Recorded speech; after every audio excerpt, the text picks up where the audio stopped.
¿Ya fue a las 6?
That's a very short approach, a couple of steps, and he's been bowling a quite stiff seam, slow medium pace. So I think that is one that we can easily correct. Yes, I quite agree with you. I had my doubts when I first saw his very first over.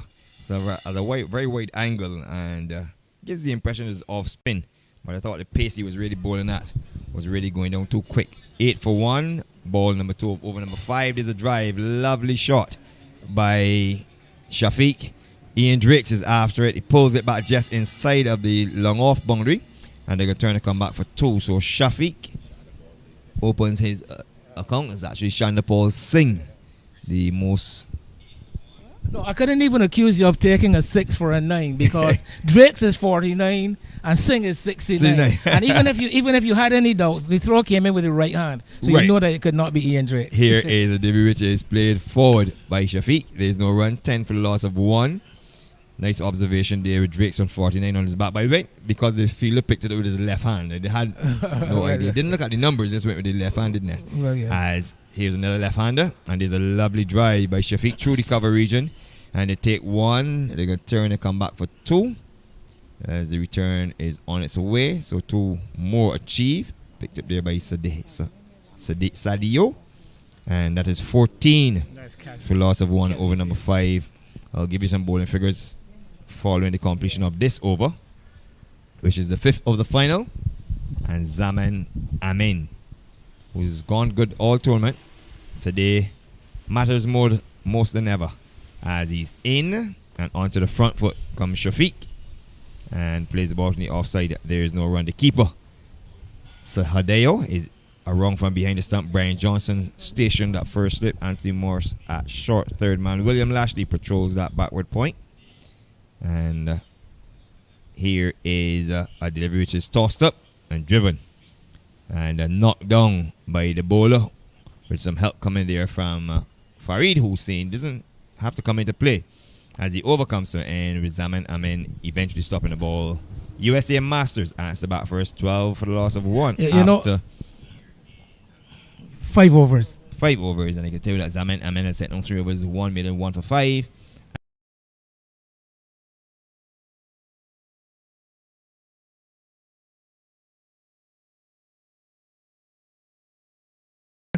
Showing how much they are enjoying the really fine conditions of the pitch here at Kensington Oval in comparison to what we would have seen in a number of the other grounds. But we see the batsman quite prepared to play the ball through the line. The spin of Zamin Ali not gripping and turning as we would have seen in a few of the other matches. So it looks as if it's going to be a good day for the batters here in this pristine conditions here at Kensington Oval. Yes, wonderful conditions as Shafiq comes onto the front foot to Danny Ram, who's off the extremely short run, and he called it a little seam up.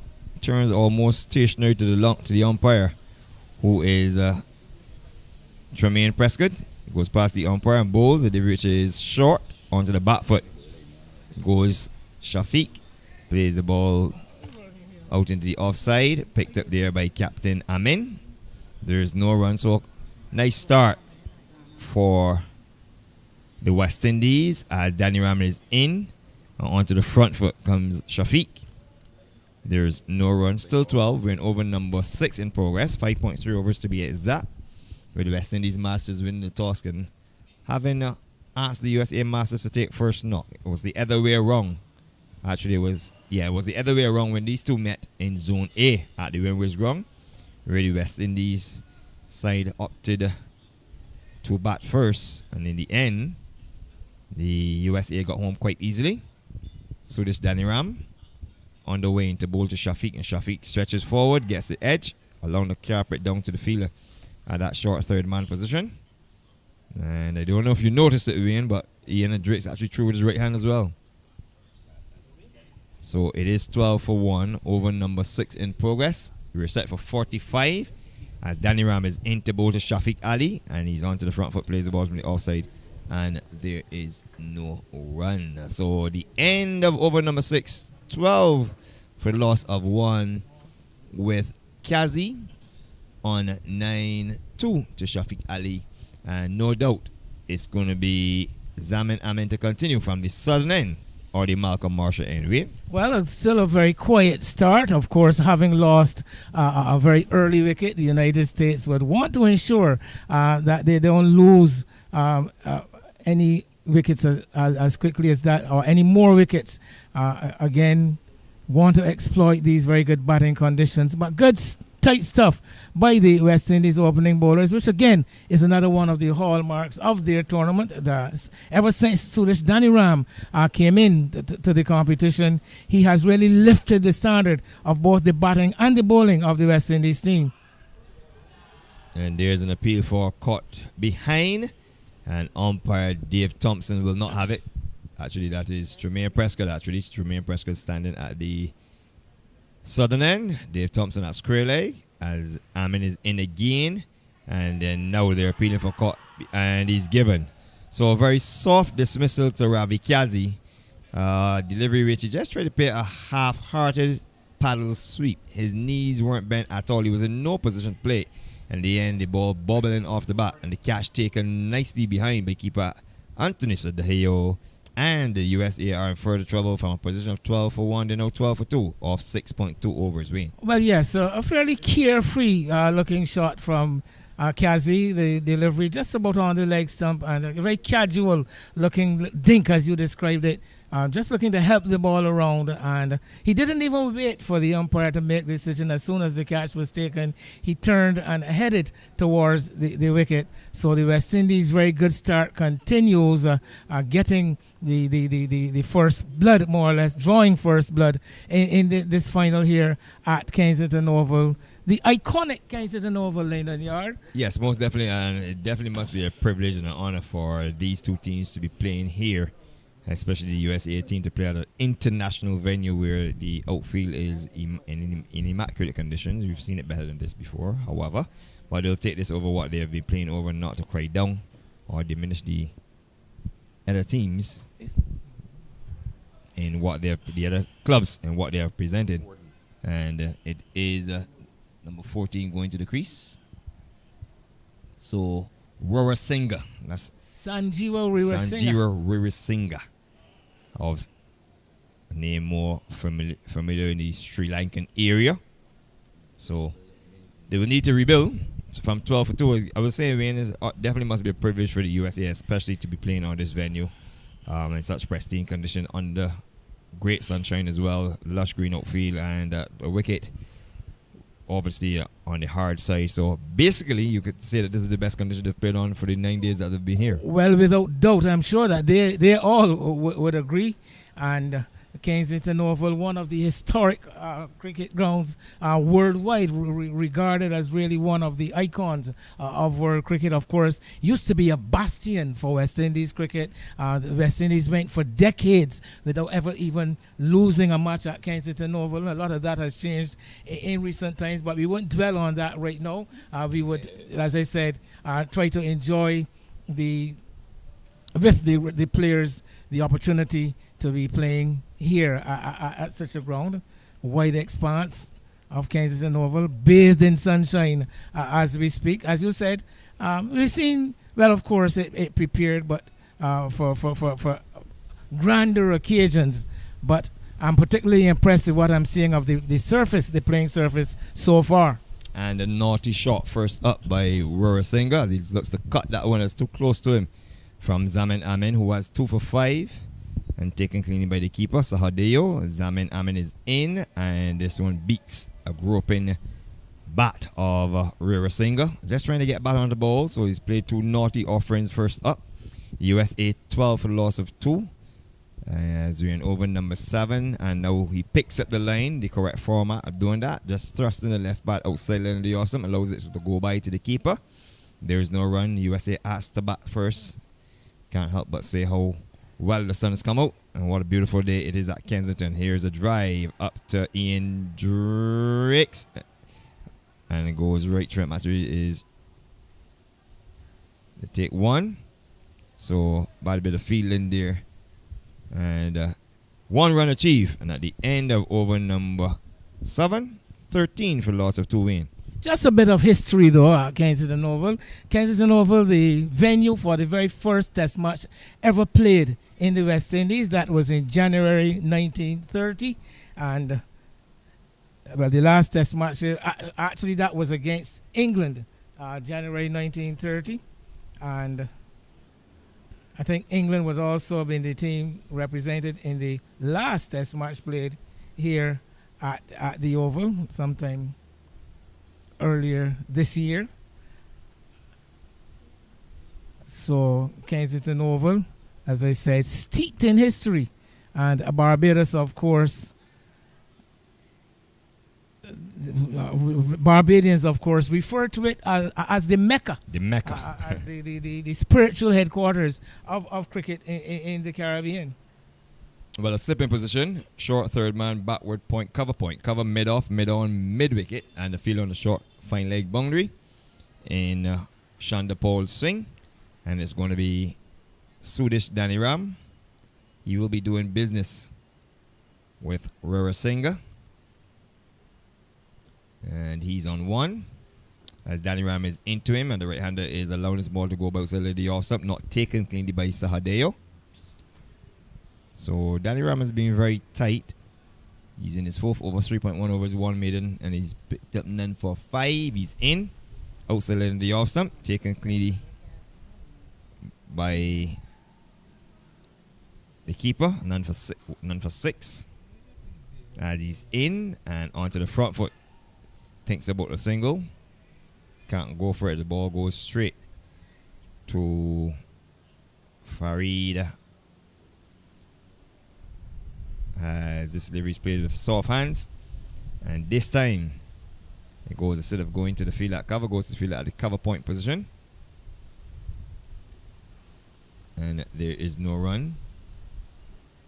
Farid Hussein, as now he stretches forward. Wants a single, is in no man's land and has to get back. As Rora single, looking for a sharp single.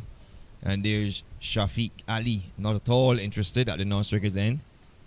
Shafiq Ali guilty of ball watching. Most definitely. The ball going to the left of the right-handed fielder. The single was on, but the communication would have had to be in there for the both batsmen to take off immediately. Once Shafiq didn't respond, I thought that Rarasinga would have been better served to temper his anxiety for the single, his eagerness for the single. Yeah, I think he did the right thing in the end, because realizing that Shafiq wasn't even moving or interested at all, he took interest early to retreat, and now Rarasinga is allowing the delivery outside in the offset to go by, taken by the keeper. So that concludes over number 8.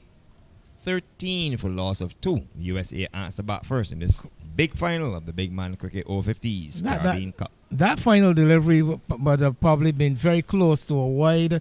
I think the batsman Rarasinga did indicate by his body language that he might have thought so too.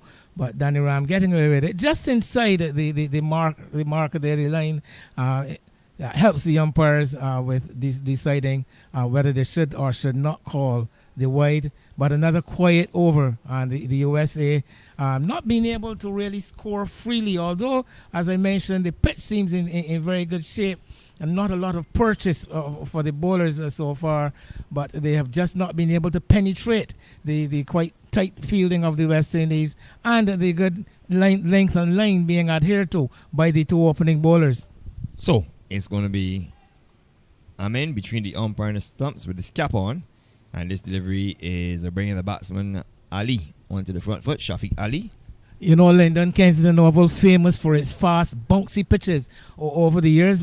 Pitifully, in this Masters cricket, we probably wouldn't see any bowlers of that kind looking to exploit those conditions. Of course, the pitch today looks rather bland, though no grass, no discernible grass on the surface. Looks quite dry and quite flat.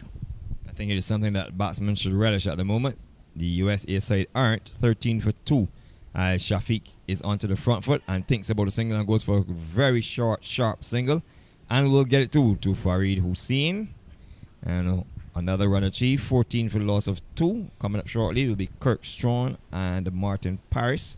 So we have the full team of cricket commentary at its very best. And we'll go in rotation. Of course, Amelia Crick has kept the grand job. This is the first ball which is pulled into the leg side. They've gone for one. It's going to pull up inside the boundary. It's going to turn and come back for 2. The return comes in. Will they look for 3? Yes, they're going to come back for 3. And the first aggressive shot we've seen for the morning, which takes the US up to 17 for 2. Well, actually, the first ranked bad deliveries sent down by Amin also pulled into the onside line. And we're playing on a pitch number 5, just inside the extreme end towards the western side of the ground. So the boundaries on the eastern side are going to be very, very long. Now he clubs this one through mid-wicket once again. The fielder has a long chase. This is Sadio. They turn for 1 and a turn and come back and complete 2. So 2 runs achieved to move the total up to 19 for the loss of 2. So some urgency being set in here now by the USA side. Well, both those last 2 deliveries, one was expected to be really put away into the boundary. So the batsmen, respectively, not really taking full advantage of 2 ranked long hops. As I mentioned, they're hitting it to the longest part of the ground on the eastern side towards the scoreboard, but those deliveries really should have been put away for boundaries. Amin, 4.5 overs, 1 maiden, 2 for 12, and the Swedish Danny Ram, who operated from the Joel Garner end, 4 overs, 2 maidens, none for 6. Amelia Crick is our score. 19 for loss of 2. As Amin is in, and there's a appeal for a leg before and given. So struck in front. He got himself into a very, very bad position, and I thought it was the easiest of decisions for umpire Tremaine Prescott to give. And the USA asked to bat first. They're in serious trouble. Their masters 19 for loss of 3. Having lost Saeed Shafiq Ali. Leg before wicket to Zaman Amin, who's taken all 3 wickets. He's now sent down 5 overs, 1 maiden, 3 for 12. Win. They'll have to find a way back, the USA. Well, not only do they have to find a way back, but quite noticeable a lecture in LBW decision given by the batter to the umpire on that occasion. Looking to get onto the front foot was Shafiq. Looking to get on to the front foot, but I don't think that Amin has been really getting the ball to divert off the straight a whole lot. So once that ball strikes him between wicket and wicket, most likely it will be traveling straight on to those stumps, as the batsman not exactly satisfied that he got the right decision, but as we all say here at Cricket Commentary at its best, the umpires are always right. The commentators are never wrong. Most definitely, and the umpires are in the correct position. He got himself in a very, very bad tangle. I don't think that really ended up as really got hit. And the new batsman in is Motion Can. So he will have some work to do to steer there with Warasinga and help to rebuild the innings. 19 for the loss of 3 as I'm going to slip out after this over, and then Wayne will take over the commentary, and he will be joined by Kirk Strawn. And 9 overs gone, 19 for 3, and there are in a spot of bother, but the outfield is a little bit on the slower side, and we've had some rains over the last 3-4 days, and hence one can expect that. And the wicket looks good. It's a good wicket that, as a batsman, you want to bat on this, especially if there's no terror in the wicket or no terror fast bowlers. Ian Drakes haven't been used in this game thus far or the last game, but it's going to be Swedish Danny Ram is in, and onto the front foot comes Warasinga and gets a very quick single, and there is the new batsman in Can rolling over, just making sure that he makes his ground. Umpire Tremaine Prescott is convinced that he has done that, and he will now come and repair the stumps that were broken by the keeper Sahadeo. 1 more to total, so the USA Masters inch up to 20 for the loss of 3. Good sharp single taken there by the pair. The ball played with soft hands out into the offside, behind square on the offside, and the non-striker coming through quite quickly, making a mess of the stumps. Wicket keeper Sahadio dismodeling the wicket at the northern end of the ground. I think we can also inform those in our audience, Lyndon, who are not very familiar with Kensington Oval. The 2 ends here at Kensington Oval, named after 2 of the legends of West Indies fast bowling, of Barbadian orientation, that being Malcolm Marshall and Joel Garner. The southern end of the ground is known as the Malcolm Marshall and named the Malcolm Marshall end, and here at the northern end, the Joel Garner end. And it's from the Joel Garner end that Sudesh Danny Ram is operating, and that did be steered into the offside. There's no run, so can yet to score. Rover Singer is now on 5, 20 for the loss of 3, and over number 10, so they're just hovering around 2 runs per over. That will get signal to the start of the game. The national anthems of the USA and the West Indies were played, and it is Danny Ram in his 5th over, 4.2 overs, 2 meters, none for 7. Yes, a ball which is worked into the leg side by Can off the inner portion of the bat, fielded by the fielder at the mid-wicket position. There is no run. So operating with a 6-3 field as this delivery is bringing the batsman forward. Picked up in the offside. Midfield at the short cover position. There's no run again. So that seems to be order of the day. No run again. 20 for the loss of 3. 2 overs remaining in the 10th as Danny Ram is in and off the back foot. Goes Can, wants a single and gets it too as he beats the fielder who's diving. William Lashley at the backward point position gets some assistance from the fielder at the short third man, and they take 1. So that concludes over number 10 done and dusted. And I can tell you the USA Masters asked to bat first in this final of the Big Man Cricket Over 50s Caribbean Cup final at Kensington Oval in perfect conditions. They're 21 for the loss of 3. Well, and 21. More from Wayne Holder. The next voice you'll be hearing will be himself and Kirk Strawn. Well, at 21 for 3, a rate of 2.1 runs per over. Still early, and having lost those early wickets, the United States will be a bit concerned.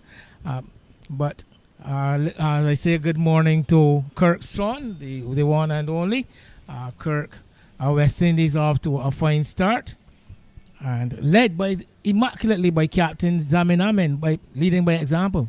Hey, good morning, Wayne. Good morning to all the viewers here at the stream for the grand final of the Big Man West Indies Masters Over 50s cricket competition. A game which brings together the USA and the West Indies Masters.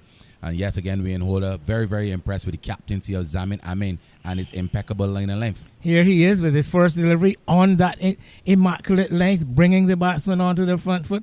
Can do no more than push it back along on the onside of the pitch. There's a slip in place.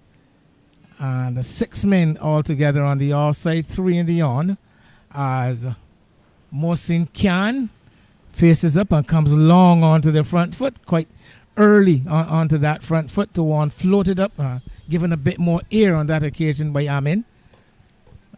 Again, pushed back along the pitch for no run. Over number 11, 21 for 3.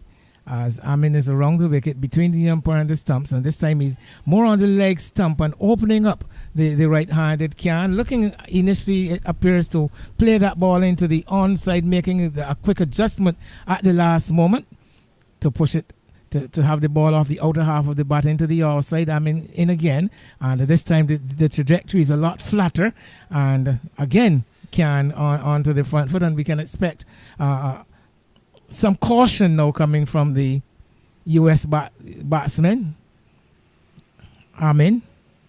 Outside the all stump, struck on the pad, leaving it alone. An appeal for a leg before from the West Indies fielders. The wicketkeeper Sahadio still with his arms raised, continuing the appeal. But Kirk Strawn, I believe, the batsman actually took a leg by, but the batsman not playing a shot. So automatically, that is what Sahadio was pointing out to umpires. So the umpires are getting some lessons in umpiring. Perfectly well within his right, the wicketkeeper Sahadio, in letting the umpire realize that the batsman didn't play a shot. So that's it would be very unrealistic for him to be credited with a leg bite. Well, yes, it was very, very much legal. So, but even the leg before appeal, Kurt, from our position here, I think it was clear that ball not really challenging the off stump and picking up the line well. So a good decision by umpire Prescott on that occasion. As the over comes to an end, that in fact was a maiden over sent down by Zamin Amin, now with 6 overs, 2 maidens, 12 runs, and he has taken all 3 wickets. And after 11 overs, USA 21 for 3. Yes, we had an impressive spell by the captain, leading by example, coming into the attack from the iconic Malcolm Marshall end as well, and leading by example, and he's using the conditions to his benefit as well. The strong breeze blowing from east to west across the ground will assist him with that drift, the left arm or over the wicket when hold, and he's doing a splendid job so far for his side. Well, Sudesh Danny Ram has also been using the conditions well. One notices he's been getting this ball to drift in. He's getting it to drift away from the right-handers from time to time. I've also seen him actually roll the fingers over a few deliveries. So he makes a really nice study as we sit and watch him operate from this northern end. Lyndon Yard did mention it earlier when he was speaking about the belief and the self-belief and the level of cricket that has come into the side as from the time Danny Ram came in from the third with 3 games out. Well, yes, very much so. Of course, being an ex-first class player, playing, I think he would have also possibly played at the A-team level for West Indies, Sudesh Danny Ram. Of course, he's played international cricket for the USA also. And, it's a seasoned champion, a very experienced, and what I like about him, he's very professional in everything he does. So he's brought a level of professionalism to this West Indies master side. Well, he's continuing his 6 over, and the batsman going on to the back foot. A delivery much too close for the cut shot. Goes past the edge into the gloves of wicketkeeper Sahadio. Close call there for Weerasinghe. As this time the delivery on the awesome. The non-striker looking for a non-existent single. The return comes in from, I think it is Farid there at cover, missing the stumps at the non-striker's end. But where was Mohsin Khan going, Kurt? Well, I can understand the urgency in his running, but I can't understand the ignorance in running to the ball with the ball straight into the man at cover point. Onto the front foot comes Weerasinghe. Bat and pad close together.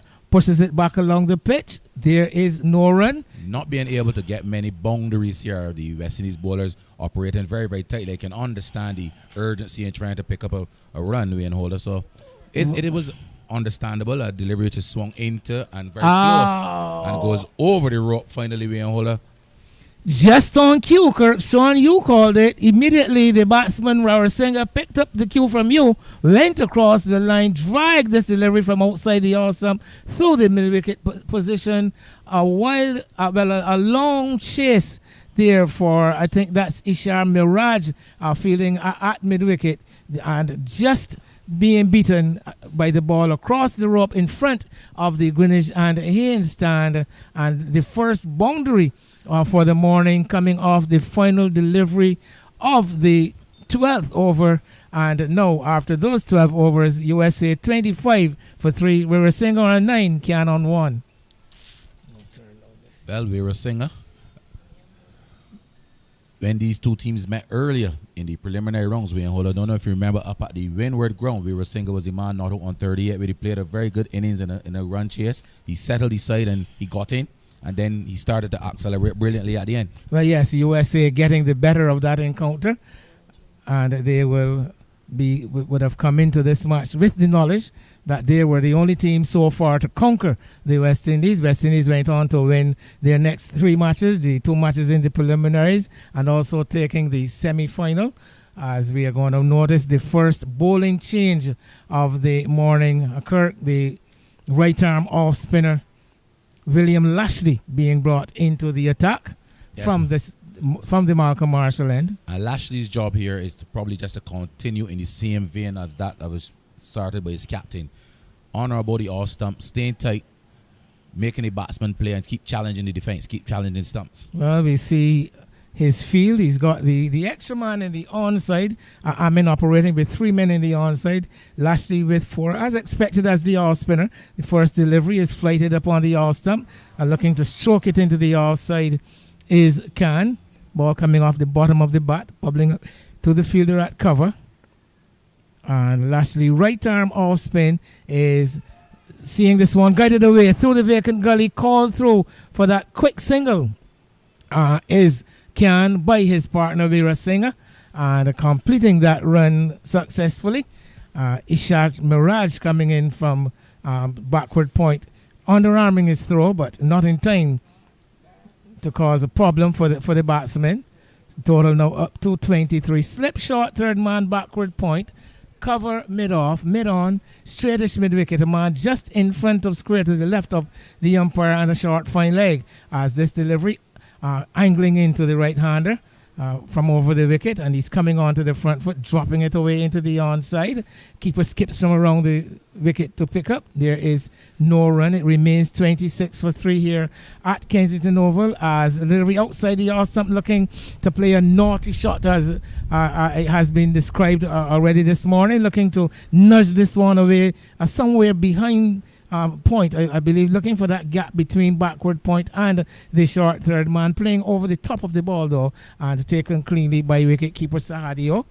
We see an adjustment being made in the field. Lashley is going to push that man that I described, who was standing just under the left pocket of umpire Dave Thompson at square. He has been pushed back to about a 2/3 way to the boundary at backward square. Outside the off stump, beats the batter, beats the keeper. The ball running down fine on the outside. The batsman come through for one, which will be signalled a bye by umpire Prescott. So, although scoring a moral victory, the bowler Lashley beating the probing bat of the batsman, but the keeper unable to hold. Ball bouncing quite generously too.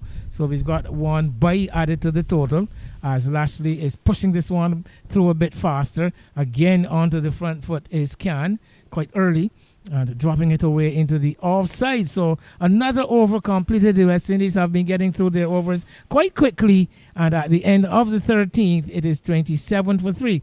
The USA invited to bat by West Indies in the grand final of the Big Man Cricket Over 50s Caribbean Cup competition, right here at the iconic Kensington Oval. Well, yes, we hold a relatively decent start by Lashley coming into the attack, replacing his captain, just conceding some 2 runs and slowly working his way into what should be a decent spell by him. As Lashley, who's predominantly been tight all season,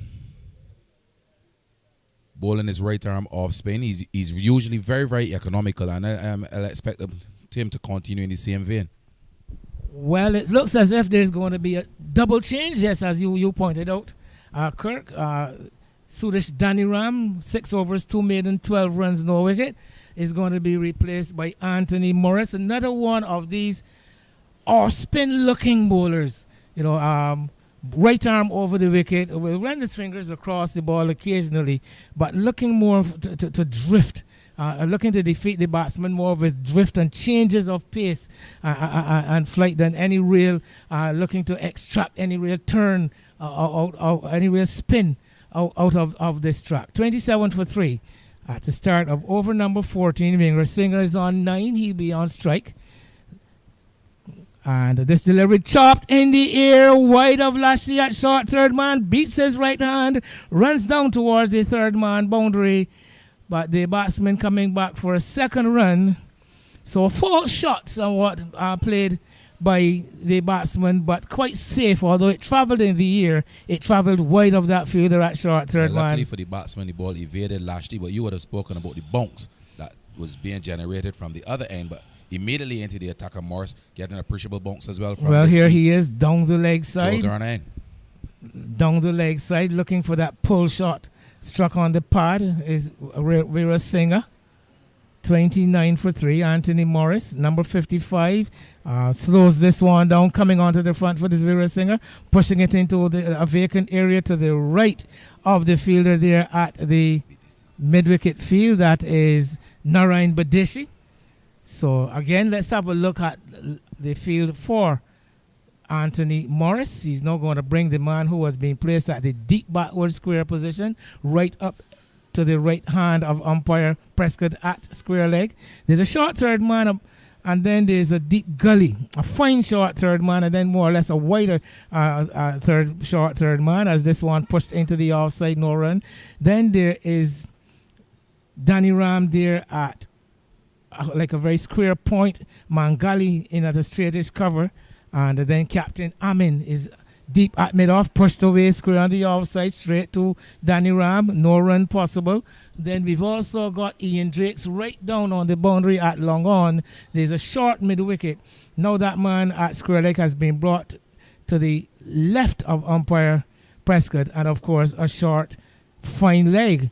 That short fine leg being Shanda Paul Singh as Strawn, and any place that Shanda Paul Singh would field, it has to be a short field. After all, given the stature of Shanda Paul Singh. Very much so, the 3'1", wearing the number 9 jersey, Shanda Paul Singh. But believe it or not, he's been one of the better fielders in this West Indies Masters setup. Interestingly enough, a final at the iconic Kensington Oval ground, a ground with lots of history. West Indies renowned for fast bowling, and so far out of the four bowlers used, we are yet to see any sign of medium pace or anything above medium pace. All spin employed here at the Kensington Oval. The fastest being Suresh Dhanaram, which is a very, very gentle medium, bordering on the slow side of medium, not even bordering the extreme side of slow medium. As this delivery looking for the drive, not taken cleanly by the keeper. We can only speculate as whether that ball might have taken the outside edge. Lashley leaping in anticipation, then having the disappointment of not seeing the ball taken cleanly. Pitched on the pads, whipped away into the onside. Nice looking shot on that occasion, and 2 runs all the way. The batsman again placing that ball into a wide open space on the onside. I repeat, the match being played towards the westernmost side of the square, so it really has expanded the area on the onside, the eastern side of the ground. Lashley is seeing the batsman going for the sweep and getting this one away behind square for 4. Using the angle on that occasion, we were saying Lashley down somewhere around the middle and leg stumps and down on one knee, sweeping it, timing it well away from that man at the deep square leg, and 4 good runs to Vera Singer, and the USA is 36 for 3. Yeah, poorly lined delivery by Lashley, drifting down the leg side, and there was the batsman equal to the taskman holder, coming inside the line and playing a lovely sweep shot backward of square, getting it far behind square. Remember, the fielder was just placed forward of square, so a good shot manipulating the field, batsman were a singer, and a lovely shot by him. And forcing another change in the field by Captain Amin, an extra man now being posted in the onside as Lashley right arm over the wicket, outside the all stump, nudged away, through the fielder at short third man. Some slack work by Ian Drakes on that occasion. Got a nice generous bounce. The ball off the outside edge, bouncing in front of him, but a nice generous bounce, and I believe guilty of taking his eyes off the ball and allowing a couple of runs. Yeah, there's Ian Drakes committing the cardinal sin, indeed, of taking his eyes off the ball and trying to get the ball back to the wicket keeper before having the ball in his hands. The ball in his yeah. 2 more to the total. It's 38 for 3. Again, this delivery is looking to play Vera Singer behind square, but this time cramped for room as the ball pitching outside the all stump and angling in towards him. Again, we see that bounce being extracted by the bowler.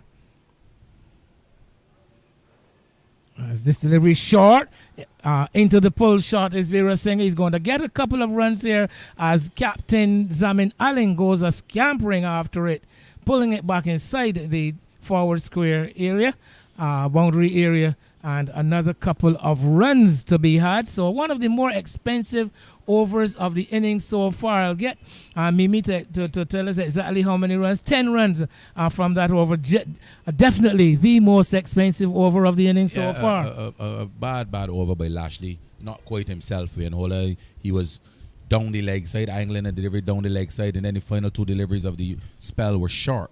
So Lashley not really coming to the party as yet for his side, and I'm sure his captain Zamin Amin will have a word with him as the players take a much needed refreshment break.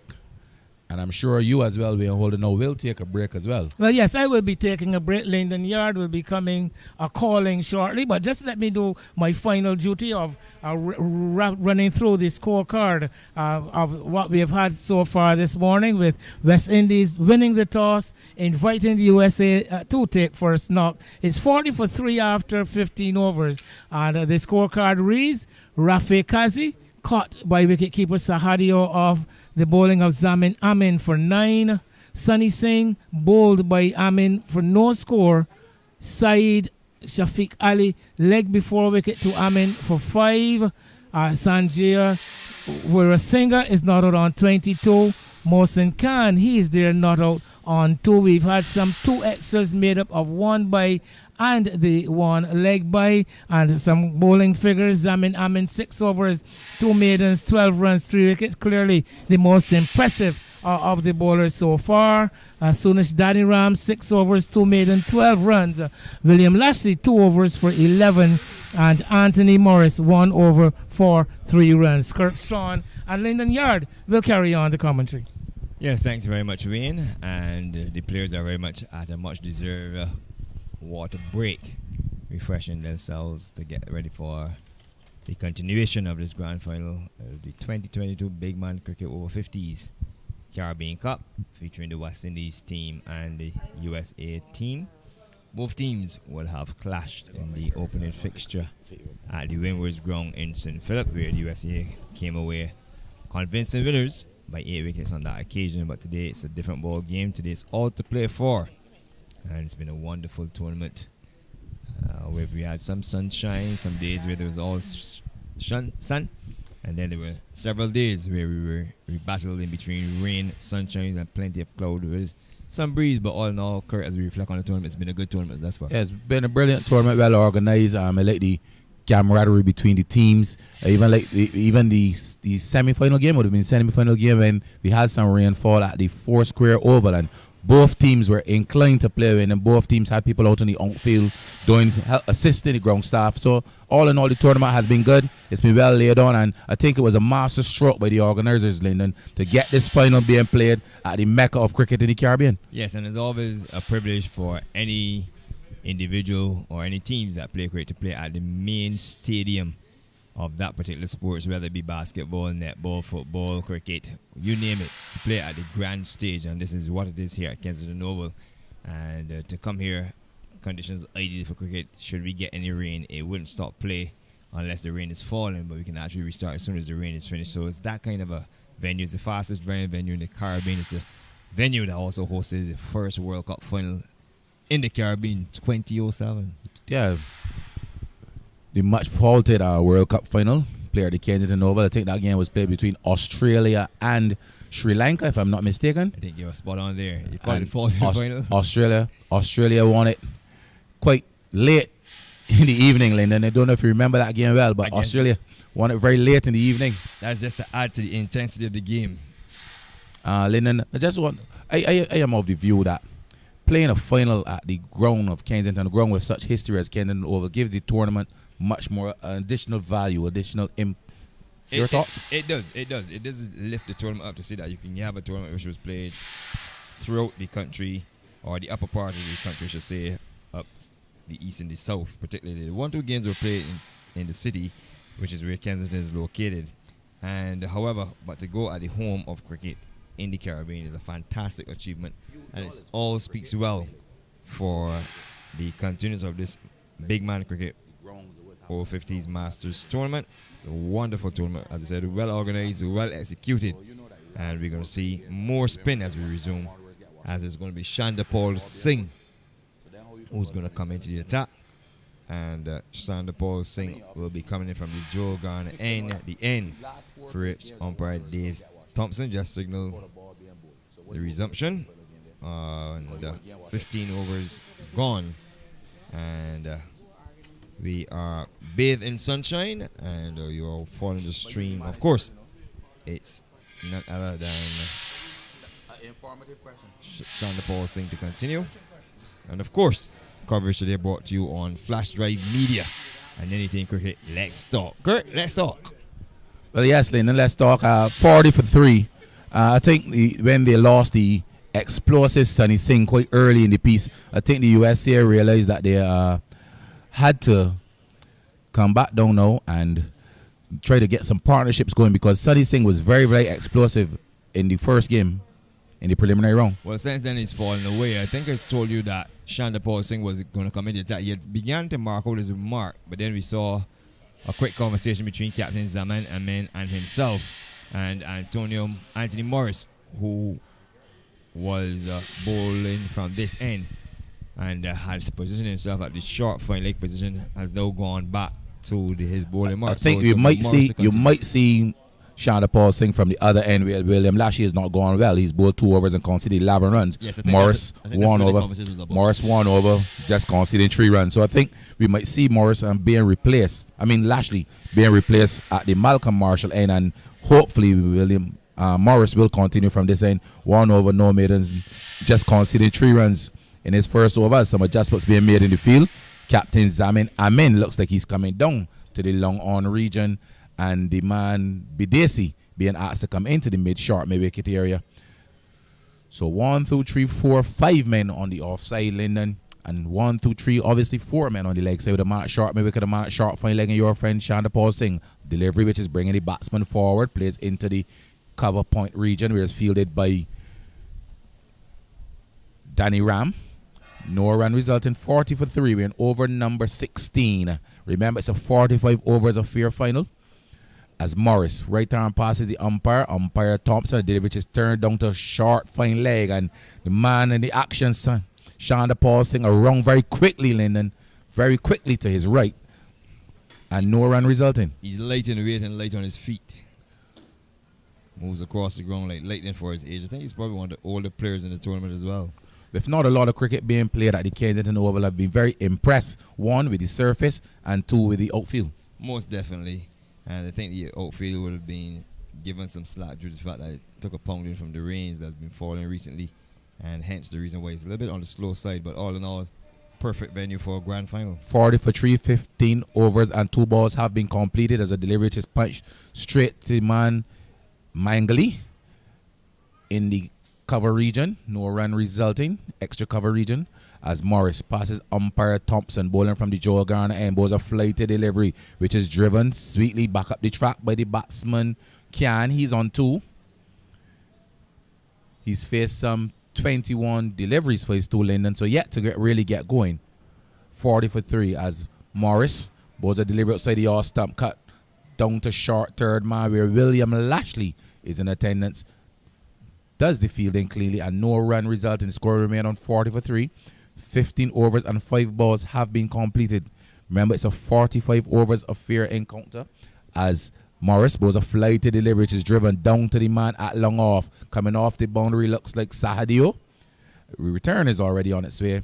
So at the end of over number 16, the USA Masters being invited to bat by the West Indies Masters, who won the toss earlier this morning. They are 41 for 3 Lyndon Yard. Yes, I'm sure that the West Indies will be fairly comfortable with this position of 41 for 3 after 16 overs. They've controlled the game basically, and you know the easiest way to control the game is to take wickets, and they did that very early in the piece, and they have set the USA back and were able to pick up an additional 2 wickets. Mind you, having said that, there were some very poor shot selections.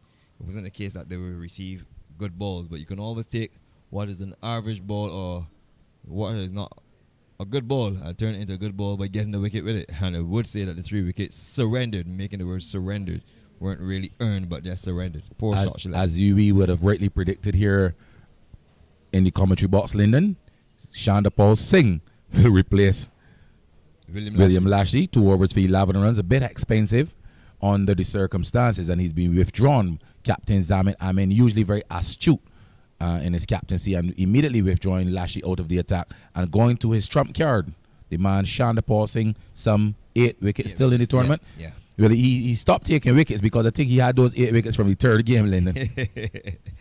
And I would say his last 2 games were interrupted by rain. Maybe that's the reason. So maybe hopefully today with no rain interruptions that he can get back on his 41 for 3, picture perfect conditions here at the Kensington Oval. Pristine outfield, good track, offering a bit of bounce for the spinners.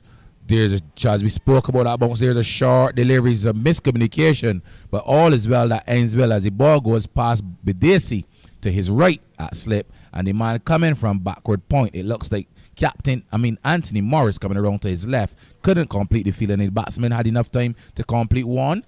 He goes up to 4, And Weira Singer, who's got 22 off some 30 deliveries, comes back into the strike. The USA Masters 42 for 3 at the start of over number 17 is being bowled by the right-handed leg spin of Shanda Paul Singh, man from Georgetown in Guyana. Bowls a flighted delivery outside the off stump, which is driven sweetly into the offside. He's a long way down. The return makes his way up to the non-strikers end, and the batsman safely back in his ground can at the non-strikers end, 42 for 3 Linden. Yes, and a little bit of ball watching previous delivery by Can. And it is his turn now, and he called for a single that really wasn't on. And Captain Zaman Amin had his return back to Shanda Paul Singh, who tracked it with the World Cup football just about to start. Actually watching Linden, some adjustments being made, or adjustments too being made in the field. A fielder from off the leg side boundaries being asked to come over to 45 the offside field, and the man on the square leg boundary being asked to come into the mid-wicket region, and the man now being placed at square leg but 3/4 of the way to the boundary. In fact, he's being asked to come around a little bit more behind square. And Farid Hussein. Shanda Paul Singh was a short delivery which is swung to the left of that man who has to come around about 10 yards to his left. Does he feel in Linden? The return already on its way. And the West Indies Masters inviting USA Masters to bat. The USA Masters, they are 43 for 3. Yes, and finding the fielder immediately with that field change. Bring the man into the offside in Mangali. As this delivery is outside of the off stump, and there is the batsman looking to drive it through the covers, doesn't make contact, and the ball actually not doesn't make contact, he makes contact, and he gets it off the inner portion upon the onside, and there's no run occur. Yes, 43 for 3. The partnership now, the 4-wicket partnership, were some 24 runs. As Shanda Paul Singh goes to the delivery, the batsman is driving off the outside portion of the bat down to the backward point region, where it looks like the captain Zamin Amin is in attendance coming around to his right. Does he feel? Remember, he's coming to not his strong side, but he did well, and he restricted the batsman to no run. He scores 43 for 3. 16 overs and 5 deliveries have been completed as far as Shanda Paul Singh. Final delivery of the over is bringing the batsman Kyan forward. So at the end of over number 17, the USA Masters being invited to bat here at Kensington Oval in Bridgetown, Barbados. They're 43 for 3 Linden Yard. Yes, and again, the USA will want these two to bat deep. Remember, it's a 45 overs affair game, and with some 17 overs gone, having lost 3 wickets, it's a phase of rebuilding. And maybe if they can first order of business to get to that, get the partnership up to the 100 runs, which would be another 57 runs away. And you would not want to utilize too much overs in that process, because the overs are going nicely along, 17 overs out of the way. And the USA, they will maybe want to get anyway in the region of maybe 190 anyway in that region, but at the moment they're a long way off. And we haven't seen a lot of batting in the middle that have really brought teams back into the game. There's a delivery from Anthony Morris, which is bringing the batsman forward. The batsman in Weira Singer, he's got 23. He's faced some 33 deliveries for his 23 runs, as Morris is bowling a short delivery, which is swung down to the mid-wicket region, and a good bit of work by the man down there. Looks like the man Ishwar Maraj in the number 50 jersey coming around doing good work, Linden, diving full length to his left and restricting the batsman to 2 runs as Weira Singer goes up to 25 Linden Yard. Yes, a beautiful shot, a short delivery, well played, and a beautiful bit of fielding. And I think this is the kind of thing that you, playing at a professional venue or resplendent venue can do to you. You can bring out the best in you, because I don't think in another game we would see him dive like that. Short delivery again by Morris, and there was the batsman onto the back foot and attempting to replicate this previous shot, Linden, but this time coming off the bottom edge of the bat onto his pad, and wicketkeeper Sahadio from behind the stumps quickly does the tidying up. 45 for 3. 17 overs and 3 balls have been completed. The delivery which is bringing the batsman forward, gets an easy single into the onside is Weira Singer. He's looked good. He goes up to 26. I think he's played well. He's read the script well. He isn't forcing anything, just playing the ball on merit. It's just to get his partner Can to follow through, and rather than ball watching. He's doing more ball watching than anything else. 46 for 3 as Morris bowls a short delivery off the outside portion of the bat down through the third man region. William Lash is in attendance. The batsmen have completed one, a turn for the second, and they will get 2 quite easily in the end. Well run by Can. He goes up to 6, and the score with that double in and up to 48 for 3. Yes, a good healthy edge. A very, very straight past the keeper. The third man had little chance of cutting it off, and it allowed the batsman to get those 2 runs. So the USA moving nicely along with these two soldiering on. Well, yes, Morris was a flighty delivery. It's driven back past Morris to his left side, down to the mid-long off, where the fielder in Sahadio comes off the boundary in the 69 jersey, does the fielding, and at the end of over number 17, in fact, at the end of over number 18, correction, the USA Masters going slowly along 49 for 3. Yes, and under the circumstances, a little bit of pace being picked up in that over. There were 2 runs achieved down to the third man, and then that ball was played up the long off position, plus the boundary that was saved and the mid-wicket boundary. So, again, some sign of urgency from the USA side from this pair. They would want to transfer the pressure, because at the moment they're soaking up some pressures, transfer the pressure back onto the field inside. They need to find the gaps rather than finding the fielders, because they're doing that with great regularity. Well, yes, back to sweet cricket here, 49 for 3. Shanda Paul Singh before this one over conceding just 2 runs. I don't think it was his best over that he's had all tournament, just conceding 2 runs. I thought he got away with a couple bad deliveries in that over, and he'll be looking to make amends as he's on his way into bowl to the batsman who's forward to a well-flighted delivery. No run resulting as the wicketkeeper Anthony Sahadio from behind the stumps does the tidying up. The ball is back with Shanda Paul Singh, who's had a quiet word with Mangali, who came around from the cover region to have a word with him, the extra cover region to have a word with him, as Singh was a flighted delivery is driven uppishly to the man at mid-on and placed precisionally enough for the batsman to have enough time, Lyndon, to take their 50th run. So the USA, they've brought up their 50, that 50 coming off 110 deliveries. They've batted for some 69 minutes thus far, and Veera Singh, he comes back in the strike. He's got 26, and Khan is 8 as a delivery which is slapped down to the left of the man coming around at mid-on and goes past him. They should run fairly close into the boundary lane and goes into the boundary now. So a poor bit of work by the man there, Lashley, coming around to his left and not showing full commitment in that dive at all, as this delivery goes into the long on boundary, and the USA team up to 54 for 3. We're in over number 19. Yes, poor effort there on the part of William Lashley patrolling that long on position 3/4 of the way. A delivery outside the off stump, short, wide.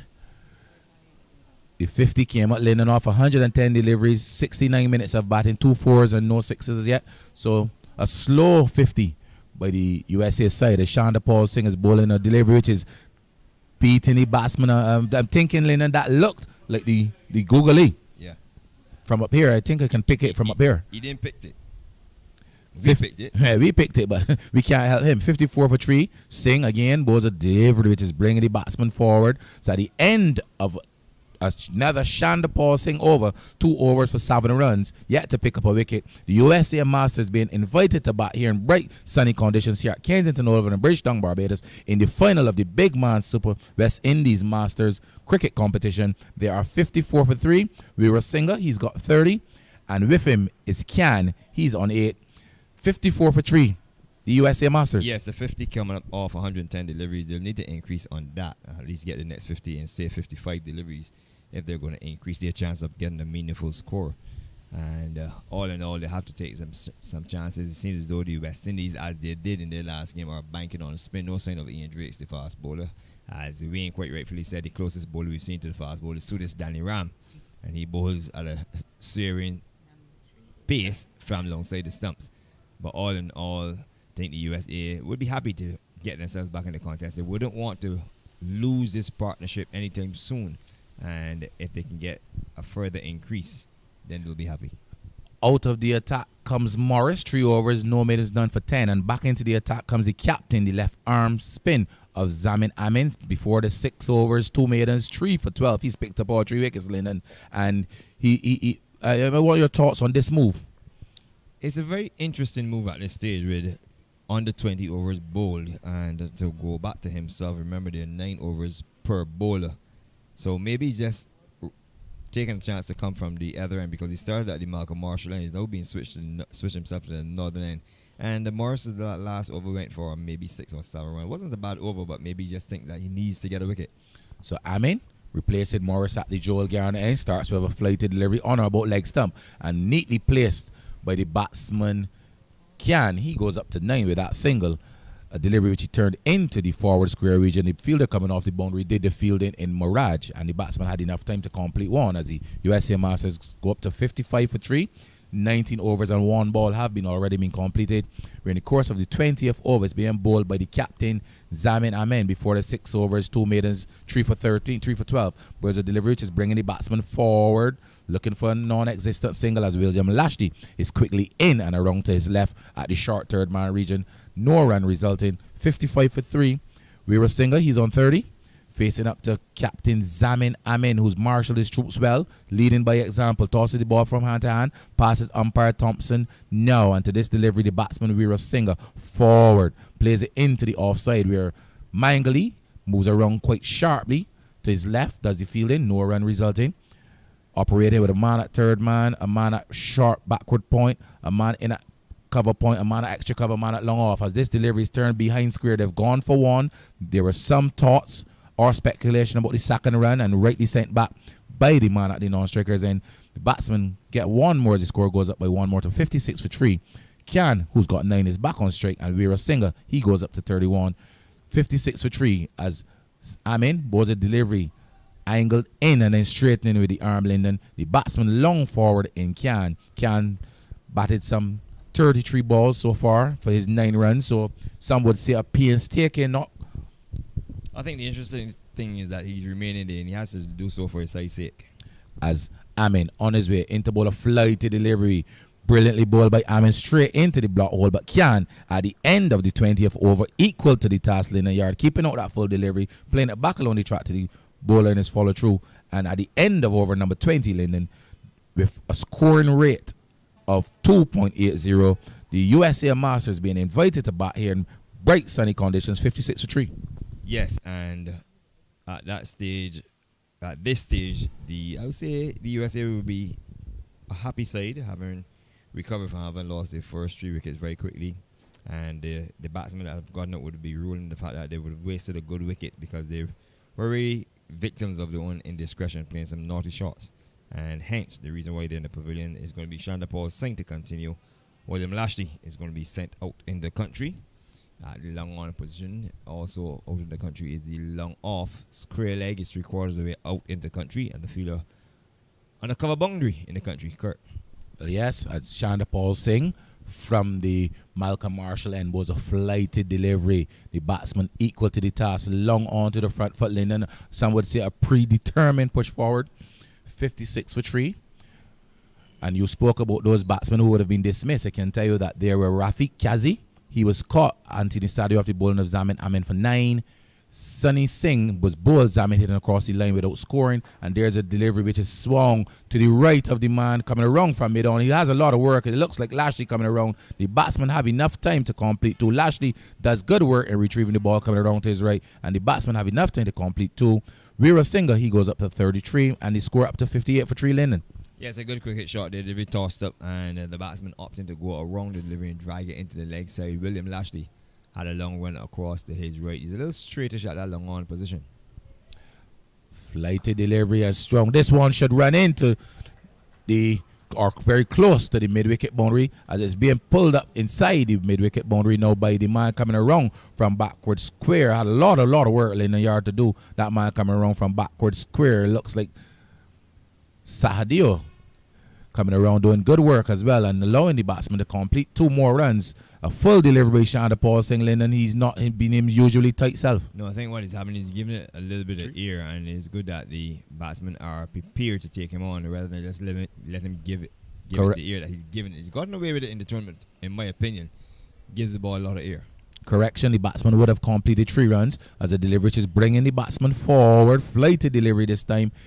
A much better delivery, much better in the length and the line as well by Shanda Paul Singh, and the batsman can equal to the task. He's not as aggressive either as Weera Singer. So delivery is driving into the offside, straight to the man in there. Cover point looks like Anthony Morris. There's no run, 61 for 3. 20 overs and 5 balls have been completed. Coming up to the end of over number 21. Singh was a flighty delivery. The batsman long forward. So at the end of over number 21, being invited to bat, the USA Masters 61 for 3. Linden Yard. Yes, and again, the game just meandering along. West Indies, they moved to bring Zaman Amin back. I will wait and see whether he will continue because under the circumstances, he's picked up 3 wickets from the Malcolm Marshall end. He's brought himself back from the Joel Garner end. But he's not a wicket-taking option, in my opinion, from watching him throughout the series. I think what he's done, he's contained. And to come in at that stage, maybe it wasn't the best move. We'll wait and see what is the outcome of a slight delay as the players help themselves a little bit of refreshment. The batsmen, I should say, not the players. And it's a humid day here at Kensington. The sun is out in all its glory. Plenty of cloud coverage around, and there's also a breeze, so they can benefit by that breeze. And I see Anthony Morris with the ball in his hand, so I'm not surprised that Captain Zaman Amin has pulled himself out of the attack. And I couldn't really understand the move to bring himself back there. I don't think he really wanted to come back for 1 over. But given his nature of bowler, he's more defensive bowler than attacking bowler. And I thought if you're going to look to get inside the middle of the USA Masters innings, I think you'd have to go into more on a more attacking bowler than himself. And hence he's brought Morris back. Or maybe, no, Morris been carrying a little bit of niggle too, so maybe just needed some attention. Needs some attention. But having a look on the field as well, you see a couple of fielders gathered having their own conversation. It looks like Danny Ram, Lashley, Fareed Hussain. You would call it the brains of the organization. Or the senior players. Some of the senior players is having a quick review of proceedings, and they've gone back to Anthony Morris. 3 overs for 10 runs. He starts what should be his 4th over now from the Joel Garner end. He'll be bowling to Veera Singh, who's played a really nice knock here so far, Linden. He's on 36 as Morris flights the delivery to Veera Singh, who's turned it pleasantly to the left of the man coming around from backward square. That man looks like Shanda Paul Singh. And the batsman with that single goes up to 37, and Veera Singh and Kyan on 9. 62 for 3. Partnership worth some 43 runs now, Linden. Yes, and it's been a trouble-free knock by Veera Singh, who's keeping the innings together. And I think all Kyan needs to do is just stay with him. Rotation of strike remains critical. They can pick up the ones. Occasionally, the bad ball comes along. They can look to turn 2 into 3 because it's a big run, especially on the southern side of the ground, with the wicket being the most western side, the second most western side. Delivery which the batsman is driving to the left of the man there in their short extra cover. Mangali, I wouldn't want to use the word swiftly around, but swiftly enough to prevent the batsman from completing it or any chance of a single. The score 62 for 3, 21.2 overs completed. Short delivery, punch to the right of the man. He's a long way down. In fact, he doesn't even try to get back, and it's been a comedy of errors, Linden Yard. There was the batsman Kyan, a long way down, hitting the ball to the man coming around at backward point, and then stood middle of the pitch having a conversation with the non-striker and the keeper not taking the ball cleanly, Linden. And in fact, he didn't even have a chance to take the bills off, and the batsman got back home. I think we can call it a comedy of errors from keeper Anthony Sahadeo, because he really should have taken it and removed the bills. But if I was to appoint any blame there whatsoever, it will go to Veera Singh, because it was an easy single. The ball was played to the right of the fielder at the backward point position, and he was just ball watching with no intentions of running. 62 for 3, all is well. I guess that ends well as a delivery outside the off stump. Short delivery generating a bit of bounce as the off spinner Morris. The batsman attempting a cut, didn't make contact. Ball went through to be taken by wicketkeeper Sadio, who this time did take the ball in. And 62 for 3. We're in over number 22. A delivery which is driven sweetly to the left of the man at long off. They've gone for 1. They have enough time to turn and complete the second run. As the fielder Sahadio comes around to his left. Does he tidying up the return already on its way? The batsman have enough time to complete 2 runs as Kyan. He now goes into double figures. He's on 11. He's faced some 41 deliveries as well. And Veera Singh, his partner, in a partnership worth some 45 runs, Veera Singh is 37. The USA Masters 64 for 3 in over number 22. Flighty delivery by Morris, bringing the batsman Kyan, who's on 11 forward. And at the end of over number 22, Linden Yard, the USA Masters in a 4-wicket partnership, now seemingly well entrenched, a 45 run Fourth wicket partnership, Lennon Yard, 64 for 3. There's a partnership that should have been broken with the removal of the Bills by the keeper Anthony Sahadeo, who muffled the simple catch with the non-striker, with the striker Karen halfway down the wicket looking for a single that was on, but as I was saying, where a single was just ball watching and he had no intention of going for the single. But it's difficult to understand his method of not going for the single because they were running some very short, sharp singles to the left and to the right of the fielders, and even one or two that would have gone straight to the fielders. So the communication channel, you believe, was always open, but for some reason they just seem to have had a shortage there on the part of what we were saying. But what's important from the USA point of view is that these two are still together, and the USA 64 for loss of 3 as Shanda Paul Singh, the right hand leg spinner, will continue. We are now being joined by the members of the English contingent. I'm wondering, quickly wonder which team they're here to lend their support to. Lyndon? They're neutral. They're neutral. 64 for 3. They're just here at Kensington Oval, the home of cricket in the Caribbean, to see a good game of cricket. And I'm sure it would be a privilege for all the teams that would have participated in this tournament to make it down to Kensington Oval. There's the Wales side, there's the England side, Canada, UAE. India, UAE.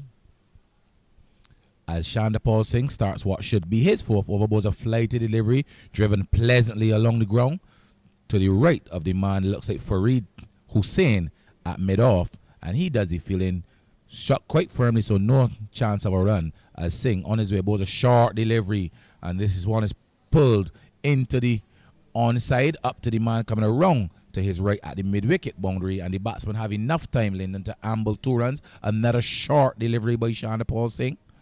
Yes, and Danny Ram patrolling that deep mid-wicket position as Shanda Paul Singh operated long on a deep mid-wicket, deep square leg, straightish mid-wicket, so he's going for a 5-4 field.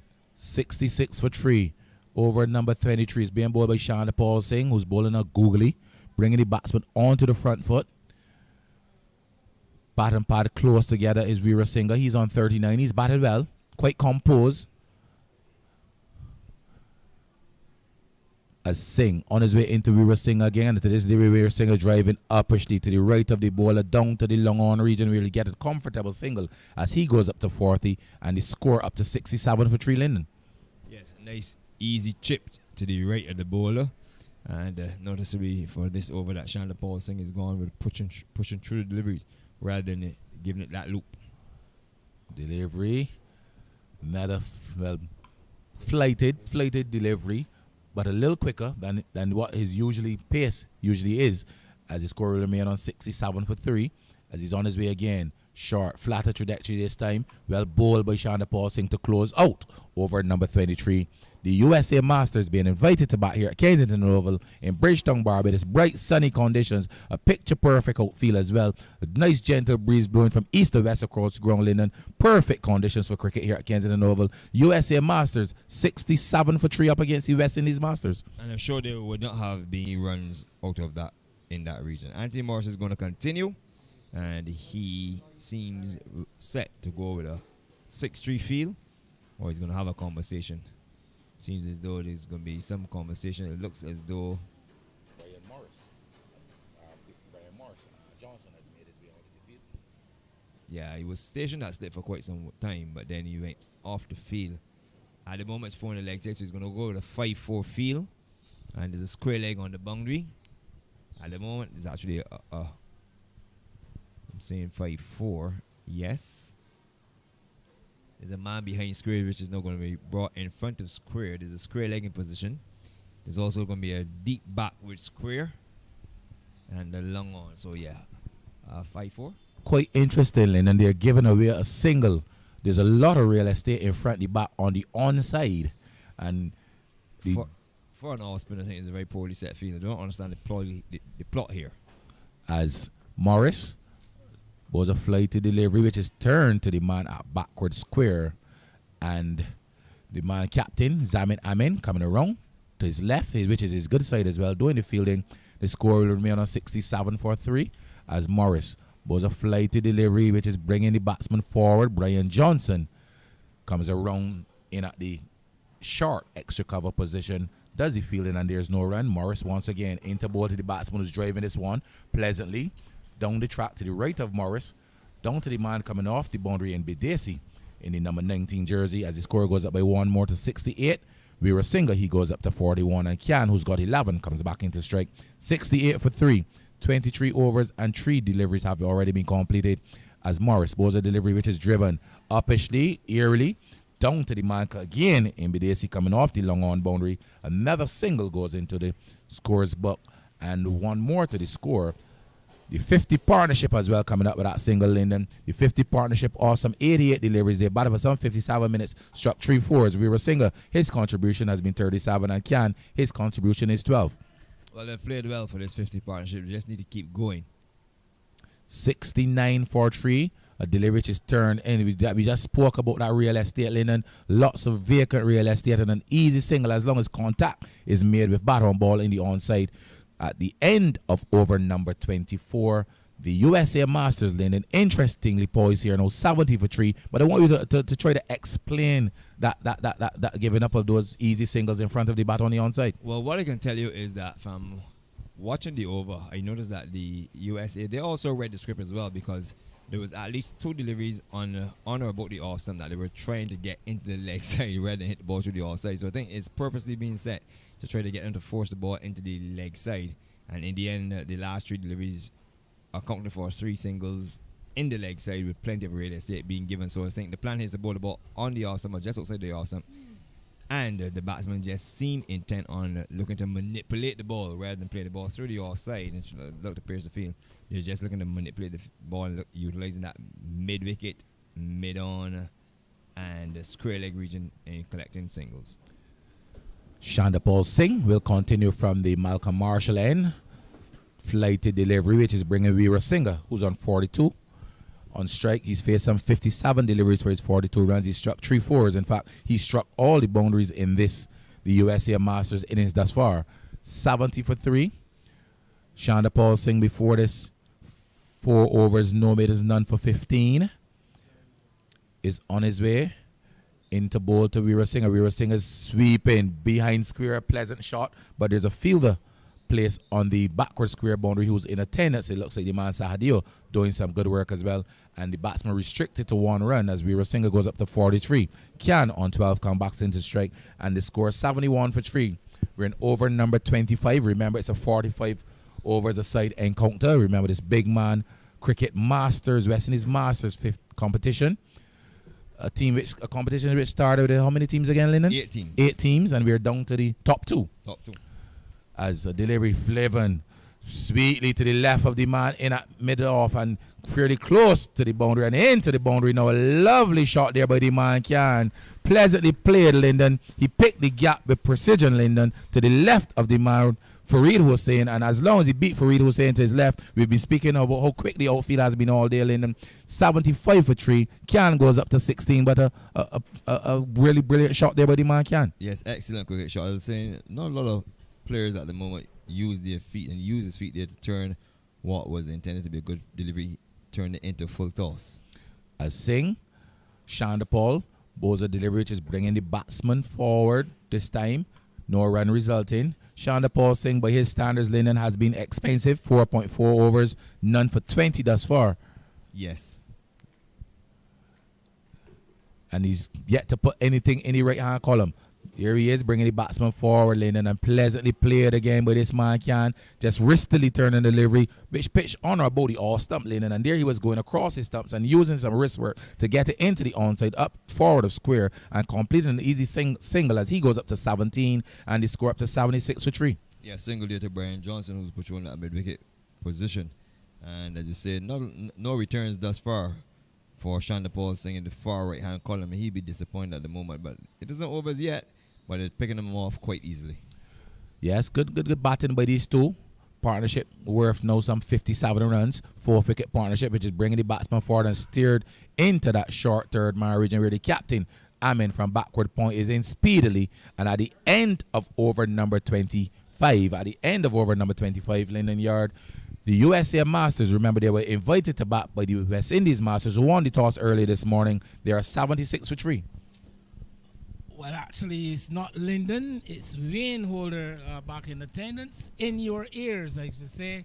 And a burgeoning partnership. Actually, this partnership now worth some 57 runs and has done really well to recover the USA innings. No real fireworks, but good gradual, composed batting, good gradual building by the pair. Lyndon takes Yes. over the ball by ball. Yes, it's going to be Morris to continue. He's going to start over number 26. With the USA answer back first, 76 with a loss of 3. Rural Singers on 43. Can at 17. And it's going to be Can on strike. 17 from 48 deliveries. Rural Singer, his 59 deliveries has yielded him some 43 runs. He's batted well under the circumstances. Has held the innings together. 3 fours to him. Can, on the other hand, has 1 4. Morris is into him. And he goes on the bat for and punches the ball past point where they will get 1 to the fielder. So another run achieved. 77 for the loss of 3. And immediately changing the field for Morris, who's now brought a fielder into that mid-wicket region. He was surrendering the single. And he's going to do it again. Yes, so plenty of real estate. What do you make of this, Wayne? Square leg. I think that after this delivery, As he's in. And there's Morris having to skip across very quick. just as I mentioned that the western side of the ground is the longer boundary, I guess obviously the shorter boundary is on the eastern side of, I'm sorry, the western side is much shorter, and I think that the West Indies team, very cognizant of that fact, have decided that they're going to protect that shorter boundary on the western side of the ground. Yes, okay, well said, well explained. In the meantime, 2 more achieved as this ball is punched into the offside. Cut away by Rural Singer. Zamin Amin chasing from the backward point position. So he moves to 45, 79 for 3. Just as you pointed out, I think they will be trying as much as possible to stay away from the leg side. And now, this one is pulled between the 2 fielders. Around comes the fielder, has a dive on it. That is Shanda Paul saying, Ian Drake, can't stop it. The ball is into the boundary.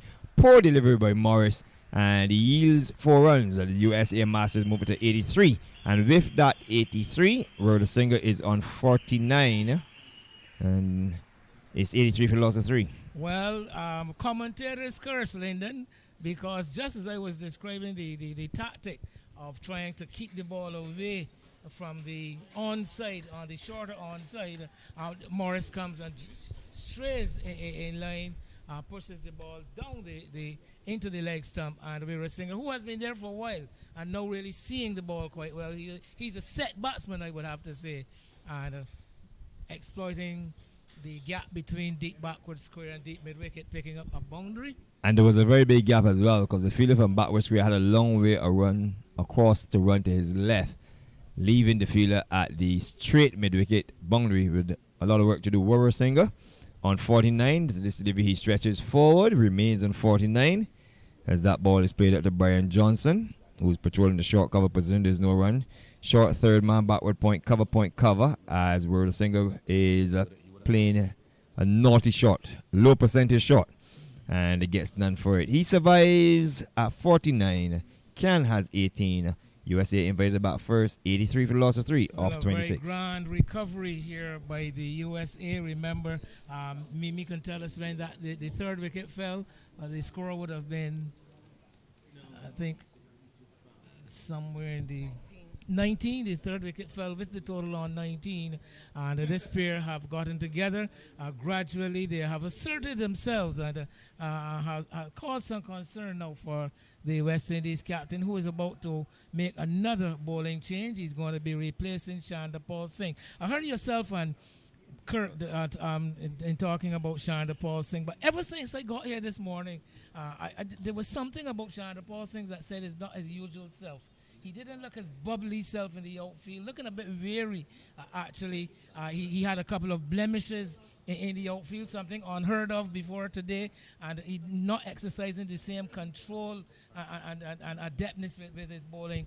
And I think maybe just showing Wear and tear of a long tournament. And you got to understand, to us over 50s to play 1, 2, 3, 4, let's say 6 games in 9 days is really a tough assignment. But you said over 50s. In the case of Shanda Paul Singh, you're talking about nearly 70. Well, Fareed Hussein to replace Shanda Paul Singh, so leg spinner for leg spinner, and he's going to be operating from the Malcolm Marshall end. 49 is the Rural Singer. Can has the strike. He's on 18, 83 for the loss of 3. Start of over number 27. His first delivery is flat and fast, and stroked into the offside to go for a quick single. Zamin Amen patrols that point region, can't prevent the single. One more to total. Moves up to 84, and most importantly, brings the word of the single on strike. And Can really playing a part in this partnership. So no ball as well. So Cardinal Singh by Farid Hussein, free hit. So what a way to get an opportunity to get to your 50 once he doesn't get run out. Well, offered on a plate, you can call it, on a platter. On a platter.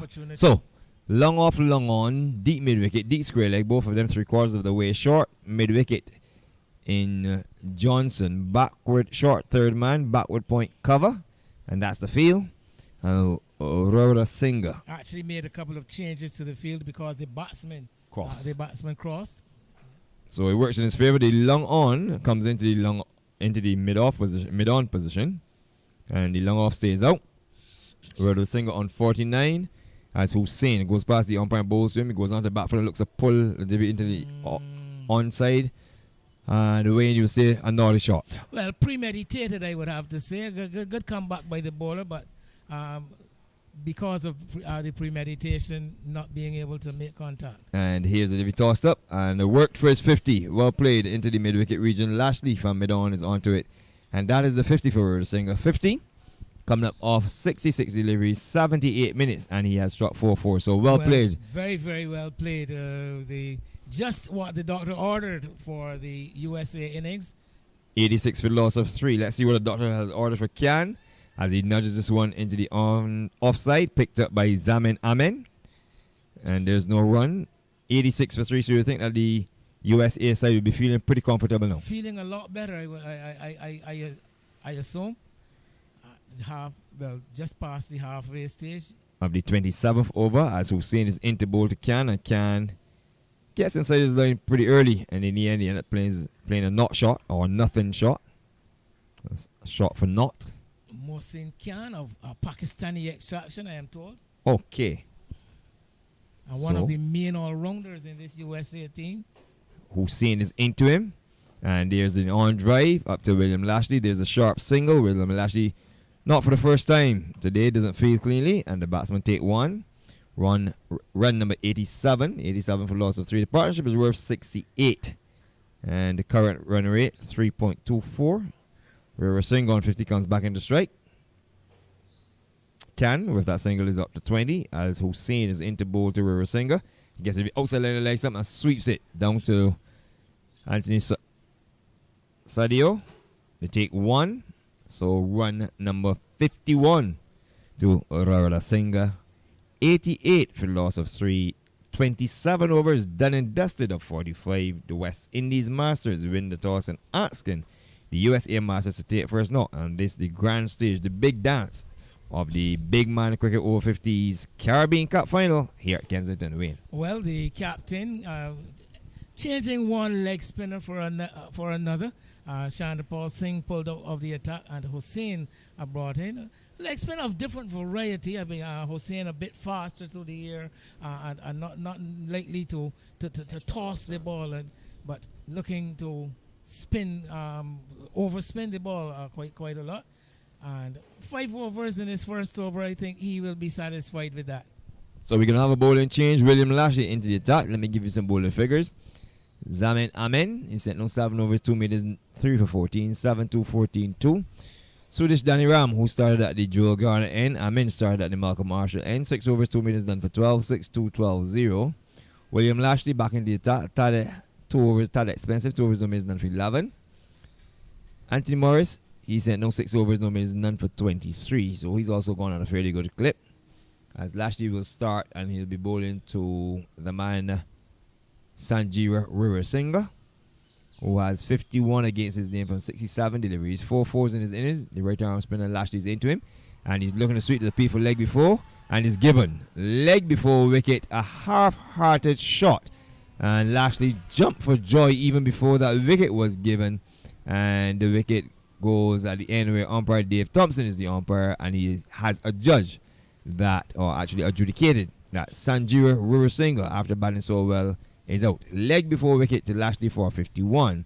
And the USA just when we thought that they were creeping back into it, they now lost their 4th wicket at 88 for the loss of 4. Before we come away, just let me finish these figures. Chandapal Singh, 5 overs, no minutes, none for 21. And Fareed Hussain, 1 over for 5 runs. Your thoughts? Deliberating over that decision, umpire Thompson, I think that he would have been trying to work out in his mind whether the batter got his front leg, that pad, outside the off stump. And once he determined that the ball had struck him between wicket and wicket, he made the decision easy. But we were single, hoping that he would have gotten that left pad outside the off stump. The end of a very, very good innings, though, falling immediately on reaching his half century.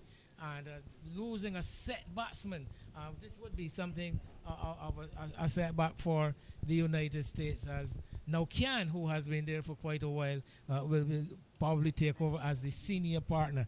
My question to you, Wayne, would you have gone upstairs? Would you have called for a review as the batsman? Yeah, if I was batting there, I would definitely have to review that one, because like I said, it was a quite close call as to whether that ball might have been striking the making the impact on the off stump or just outside.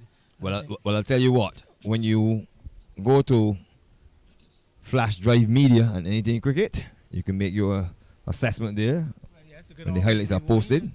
You know, because of course we know that the benefit of the doubt in these decisions now go to the umpire. You know, we used to talk about the benefit of the doubt going to the batter, but now with the DRS, I find that the benefit of the doubt going to the umpire. So even if that ball might have been an umpire's call, Dave Thompson would have been right, whatever decision he made. So he's right. In short, he's right. He's right.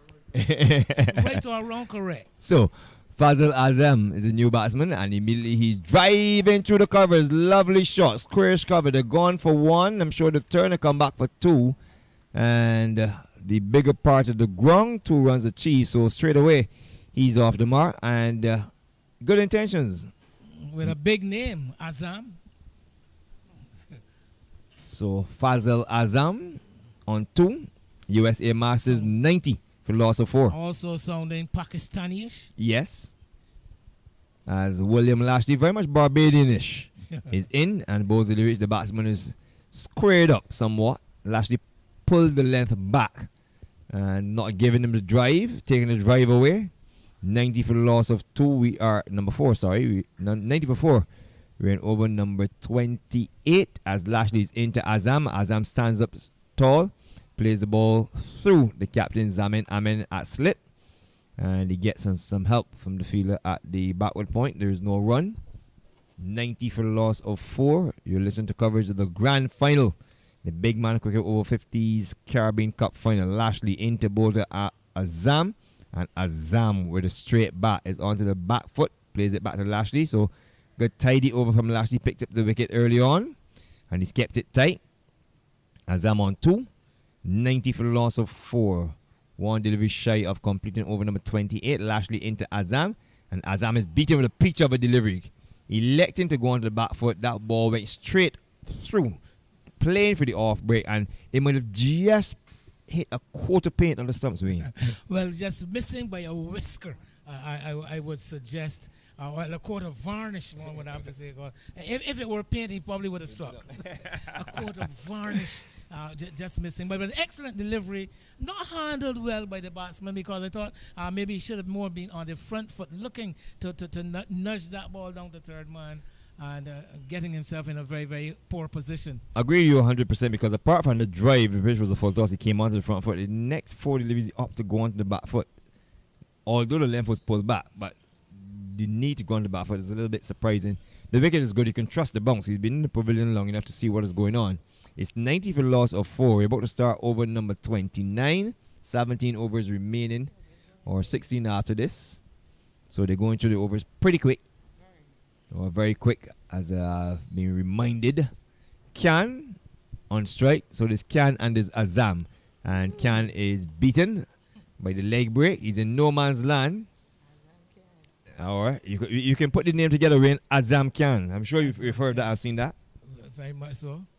So it isn't 1 man batting, but 2 men. But 2 men. Azam and Khan coming from Pakistan. So that's enough batting, Lyndon. Here's Khan, plays a nothing shot. And take him with the keeper. Lyndon, we've actually seen the ball spin from Fareed. And we didn't see that from Shandapal. Paul Singh. We didn't get any spinner whatsoever from the finger spinners. I would have been noticing. So There is something there for the wrist spinner. And here's a leg break, spin across the batsman, squares him up off the outer portion of the bat. Lands safe into the offside, there's no run.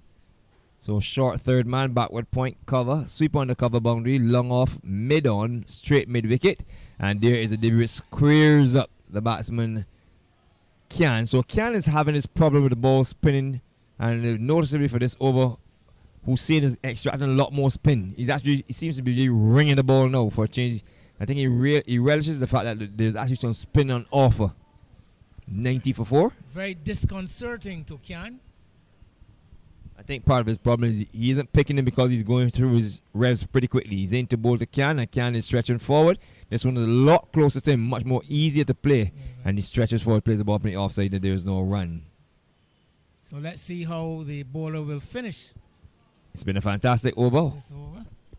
As he's into bowl to Kyan, and Kyan is allowing this one to go by outside of the off stump. The end of a maiden over, and sent down by Farid Hussein. 2 overs, 1 maiden, none for 5. Invited back first, the USA Masters, 90 for the loss of 4 at the completion of 29. Excellent stuff by the right arm wrist spinner. Just what the captain would have wanted. The runs were beginning to flow quite freely for the USA batsmen. Lashley would have halted that advance with the wicket of the top scorer so far, Vera Singer, in his last over, and well backed up by Farid Hussein, who was really maintained that grip that the West Indies is looking to retake. And we go down deeper into the second half of this USA innings. Remember, it's a 45 affair final. The tournament that would have started with 2 zones and 8 teams. We're down to the final 2 teams. Lashley from the Joel Garner end, and he'll be bowling to Fazal Khan. Fazal Azam, sorry. Who has 2 against his name. A partnership of 2. And he's counted for all 2 runs from his very first scoring shot. There's a field adjustment. It looks as though Brian Johnson is going to patrol the slip position. Zamin Amin. Johnson has been having his problems with his hamstrings ever since the very first match, when he batted for West Indies, batted very well. I think, to be fair to him, both hamstrings, both legs. And here is an involuntary shot, an offer by Azam, as he looked to bang that one through the offside. The ball taking the inner portion of the bat, the off spinner, and going down to short fine leg.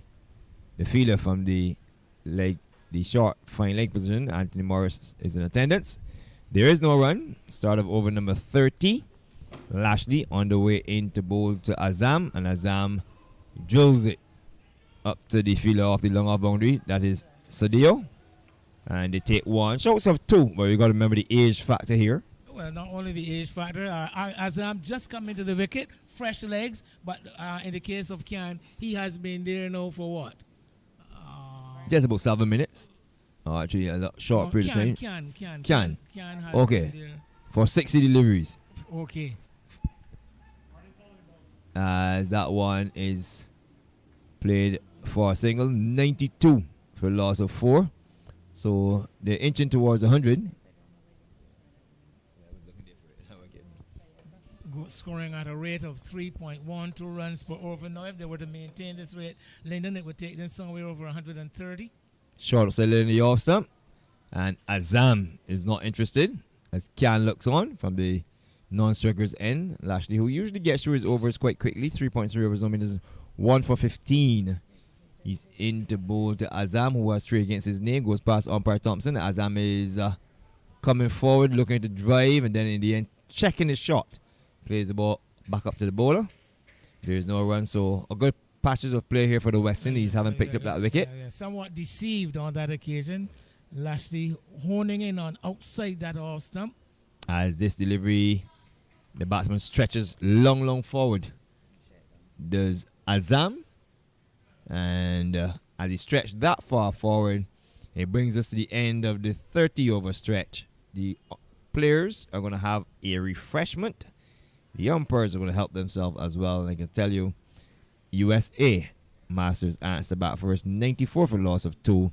And for the scorecard for what has happened thus far, having been asked to bat first, they opened with Rafi Kazi, who was caught by Anthony Sodeo off the ball number Zamin Amin for 9. His opening partner, Sonny Singh, didn't dazzle today. He was bowled by Zamin Amin without scoring. The number 3 batsman, Saeed Shafiq Ali, he was legged before wicket to Zamin Amin for 5. Sanjira Warasinga was legged before wicket to William Lashley for 51. 68 deliveries he faced, and he struck 4 fours. At the crease, Motion Khan is not on 21, having faced some 60 deliveries with 1-4. And with him is Fazil Azam, who's not on 3. The extras are 3. 1 by 1 leg by 1 no ball, so they've been fairly disciplined. And a total of 92 for 4 off 30 overs. Bowling figures, Amen, he's picked up 3 for 14. Danny Ram, none for 12. Lashley, 1 for 15. Morris, none for 23. Singh, none for 21. And Hussein, none for 5. For his impressions on the morning proceedings, Wayne Holder. Well, rather even exchanges as we head into the final third of the USA innings. A good comeback by the USA after losing 3 early wickets to the West Indies captains. Amin, that partnership between Wirasinga and Khan really rebuilding the innings. So we've got something of a contest on our hands. As I just mentioned, the current rate of scoring at 3.07 runs per over by USA. I'm sure they would want to improve on that with some 6 wickets still available in the hutch. And so if they were to, let's say, get it to 140, I think that would make for a very, very interesting and keen contest going later into the evening. For West Indies, all of the bowlers, except maybe for the leg spinner Ashanda Paul Singh, who has been a bit off color today, all of them have done very good jobs of maintaining mainly some control over the grip. We saw a special mention, though, must be made of the half century by Wirasinga. Played really, really well. And again, seems to like the West Indies bowling, as Kirk would have pointed out earlier in the day. He was the one responsible for holding the innings together when USA beat West Indies in the first series of matches up at the Windward Ground.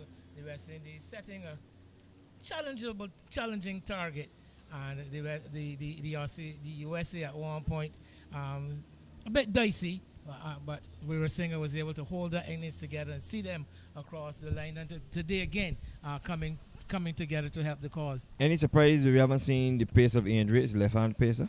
Well, I've noticed that. As a matter of fact, Ian Drakes has been off the field for more of the innings than he has been on. I was making that suggestion in the last match against the England in the semi-final, that maybe he might have been having something of a niggle. He's back on the field now, but he was off the field for quite a while. I did notice during that partnership. That 4th wicket partnership in particular. So he's back on the field. It will be interesting to see if they will be using him in this final phase of the innings. Well, we'll see. We'll wait and see.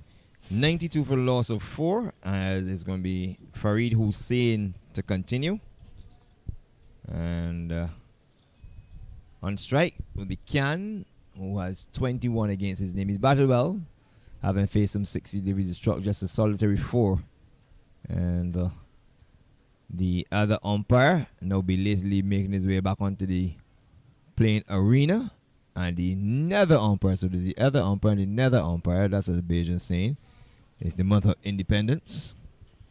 And he's just gesticulating to the scoreboard that something is not quite right. Yes, and he's just telling them the batsman is 21 and not 22. So that is Tremaine Prescott unsung. I think he has a walkie-talkie. And is very much in tuned. So play is about to recommence. 92 for the loss of 4. And Farid Hussein to bowl to Motion Khan on 21. And his first delivery of leg spin is spinning by to the keeper. The batsman thought about slapping at it and some of the awesome. In the end, deciding to hold his own indiscretion, hold his nerves together. That's Hussein. Right arm is in, tucked into the leg side. Plenty of real estate. They've gone for one. The field is onto it.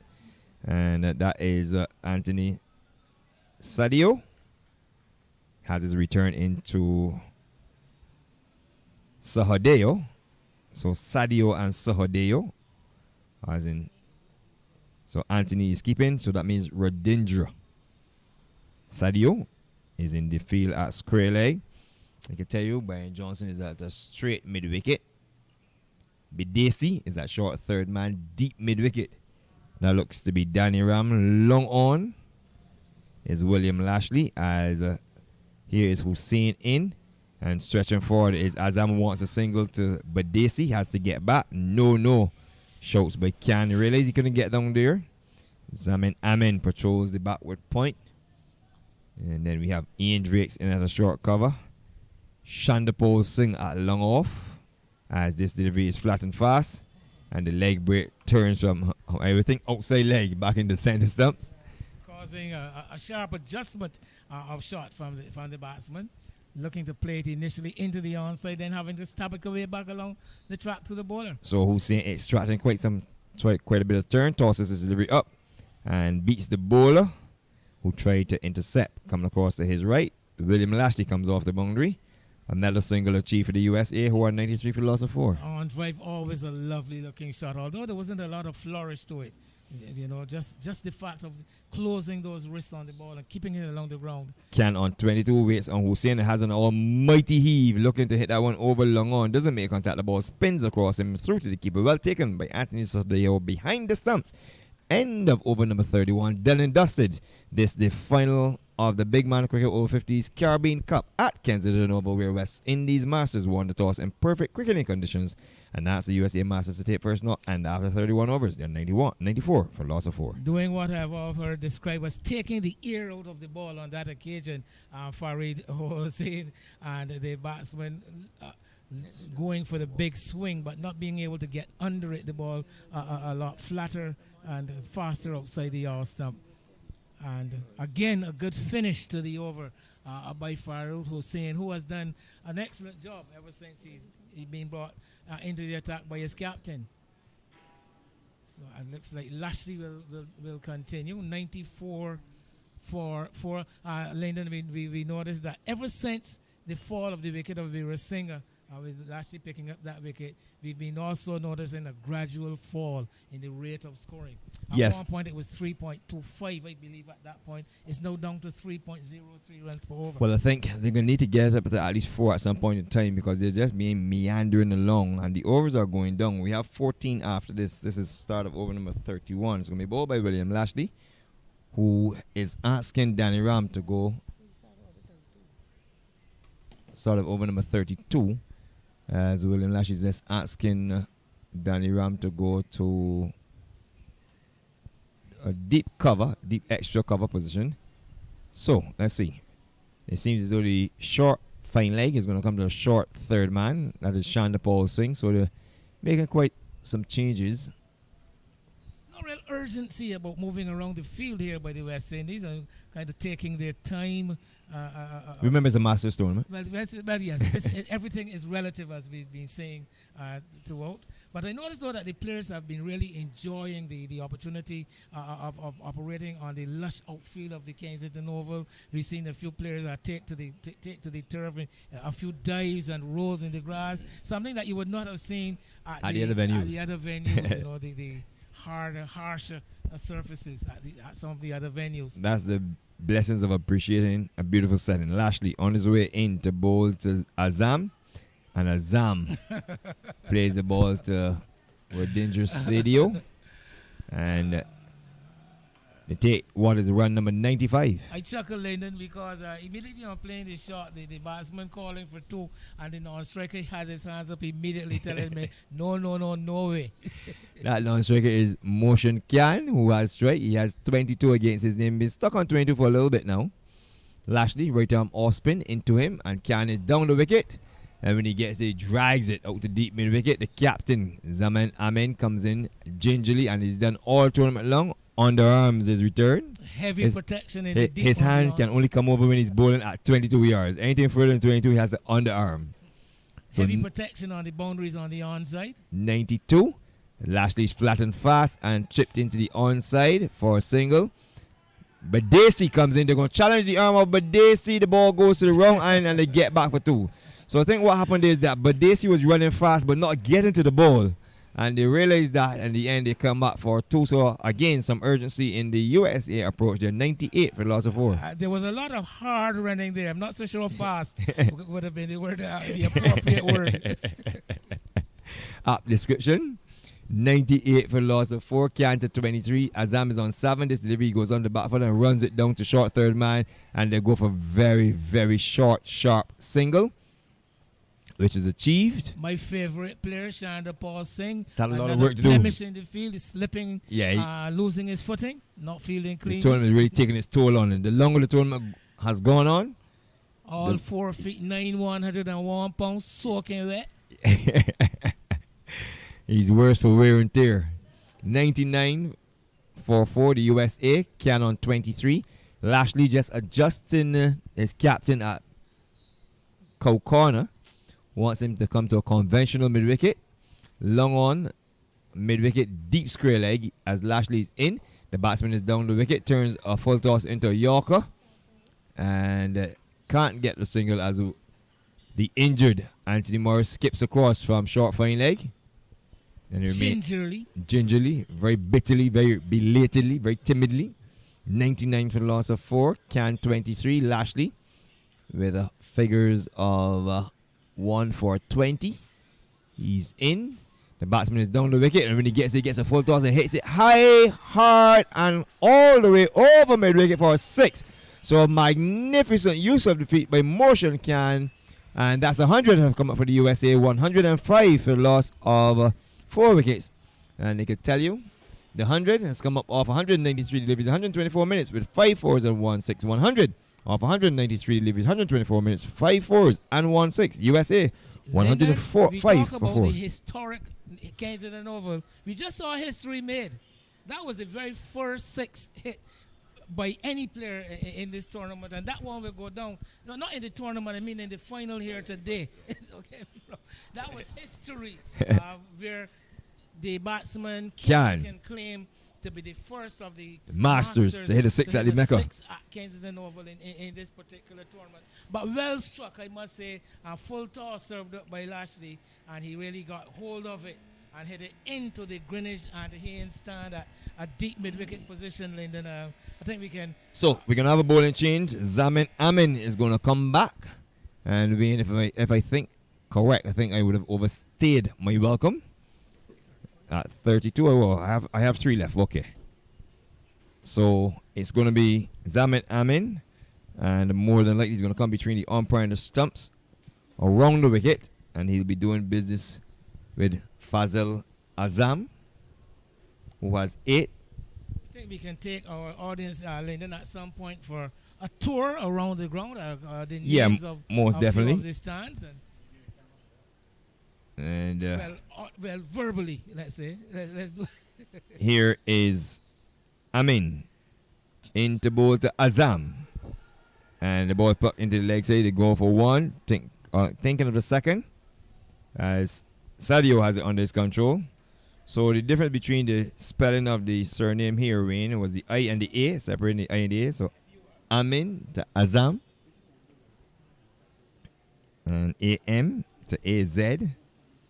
Now, 106 for the loss of 4, the United States of America. Here's the batsman driving up to the fielder on the long on position. William Lashley has it under his control. Another run achieved for the USA. 107 for the loss of 4. Invited to bat first. We're on the 33rd over of 45. Partnership of 19. The current rate remain 3.31. So it's creeping up again from 3.03. Here to be pushing the offside, and they go for a very quick single. They will get 2, as there's a bad bit of feeling there by the injured Anthony Morris. The return comes in, direct hit, and they're asking the question to umpire Tremaine Prescott, who shakes his head very firmly to say no. 109 for loss of 4. Quite a lot of action in that delivery. Ball pushed into the outside.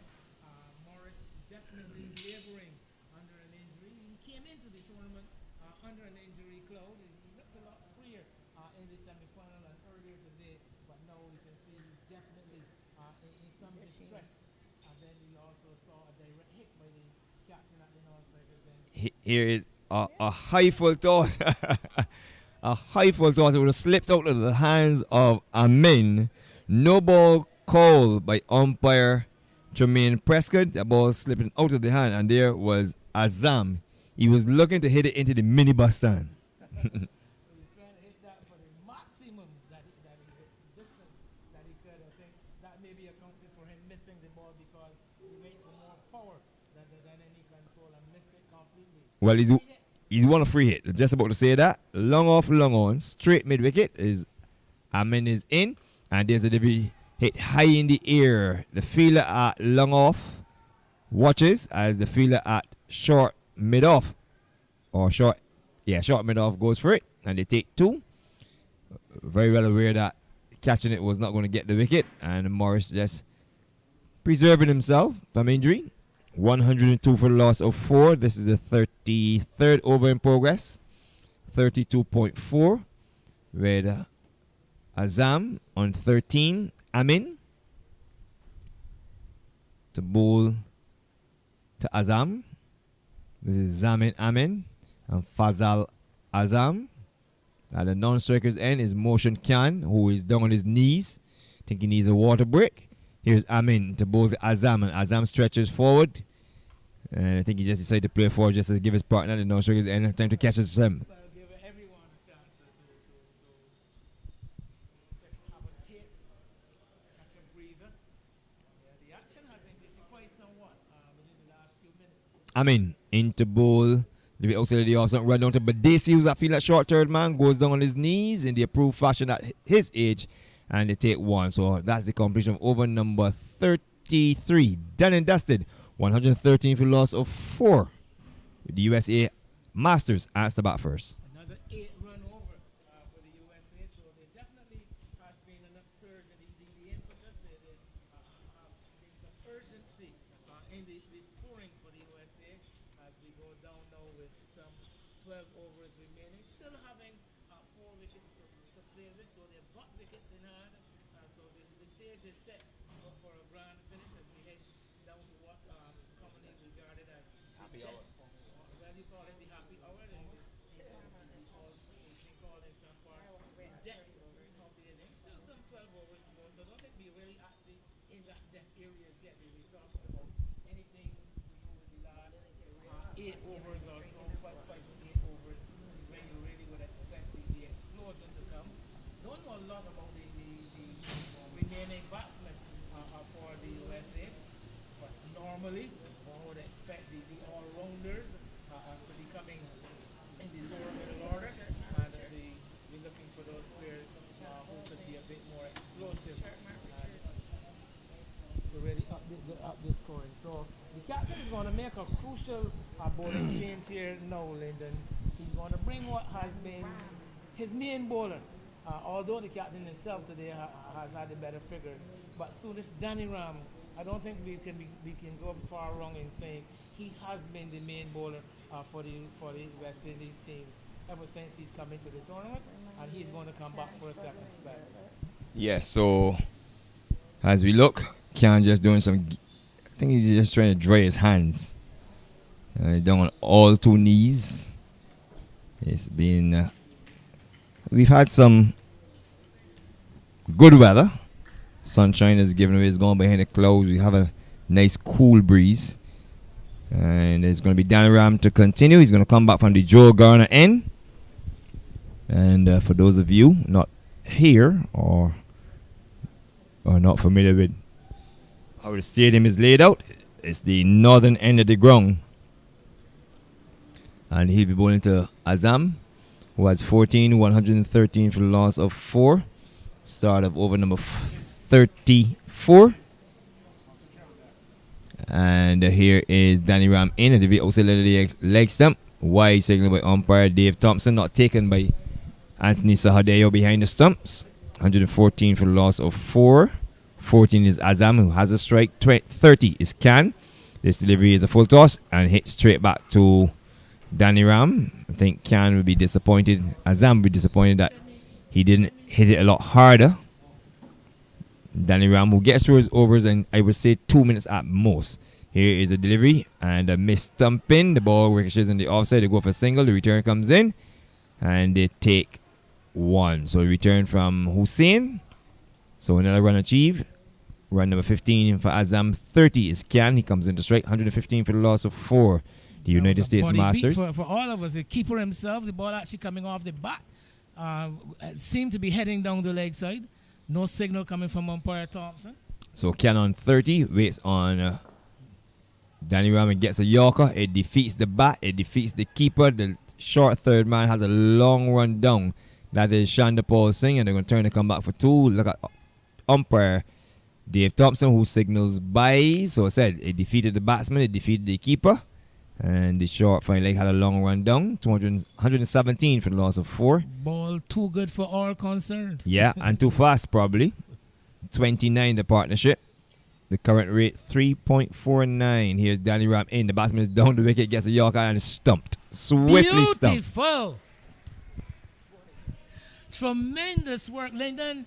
Anytime that our wicketkeeper brings off a stumping with that ball, it was a Yorker length delivery. The batsman coming down hard on it, not being able to keep it out. And Sahadio still having the presence to actually glove it cleanly and quickly in the blink of an eye had the bails whipped off. A fantastic stumping because he would have been blindsided he would have been blocked for quite a while. But that is the epitome of what is really excellent wicket keeping. Yes, definitely well said, Wayne. I don't think I can add to that other than to say all in one motion he collected it and had the bill picked. It was different to when there was an appeal for a run where he just shattered the stumps. It looked ugly to see that the stumps had been shattered by the keeper. He didn't even collect the ball and he had the stumps shattered, forcing the umpire to come and do some repair work.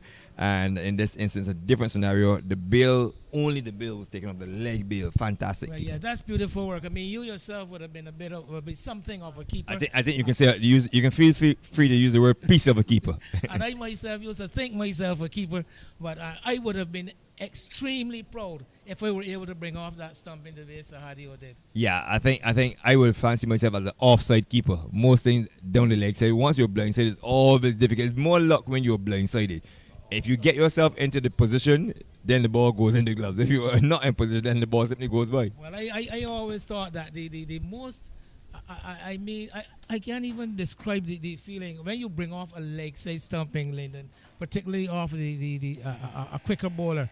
I don't think there was anything that gave more satisfaction to me as a wicket keeper. Well, the new batsman is Bashar. He will face right away and gets a full toss and chips it over the head of the bowler. So he's off the mark. And the USA haven't lost that wicket. Move up to 118 for the loss of 5 in the process of the 34th over. Just one delivery shy of that number 34. Another 11 remaining. Here is this delivery, which is drilled up to Radindra Sadio. They take 1. And that concludes over number 34. Done and dusted. Asked to bat first. And this the final of the Big Man Cricket Over 50s Caribbean Cup final. The USA Masters 119 for 5. Well, and Sudesh Danny Ram doing the business for his captain, because he would have been asking him to halt the advance of the USA team, picking up the wicket of a set batsman in Mohsin Khan. So whatever the outcome of that over, I think that both Captain Amin and Sudesh Danny Ram will regard it as a success, getting rid of the batsman in an over that cost only 4 runs.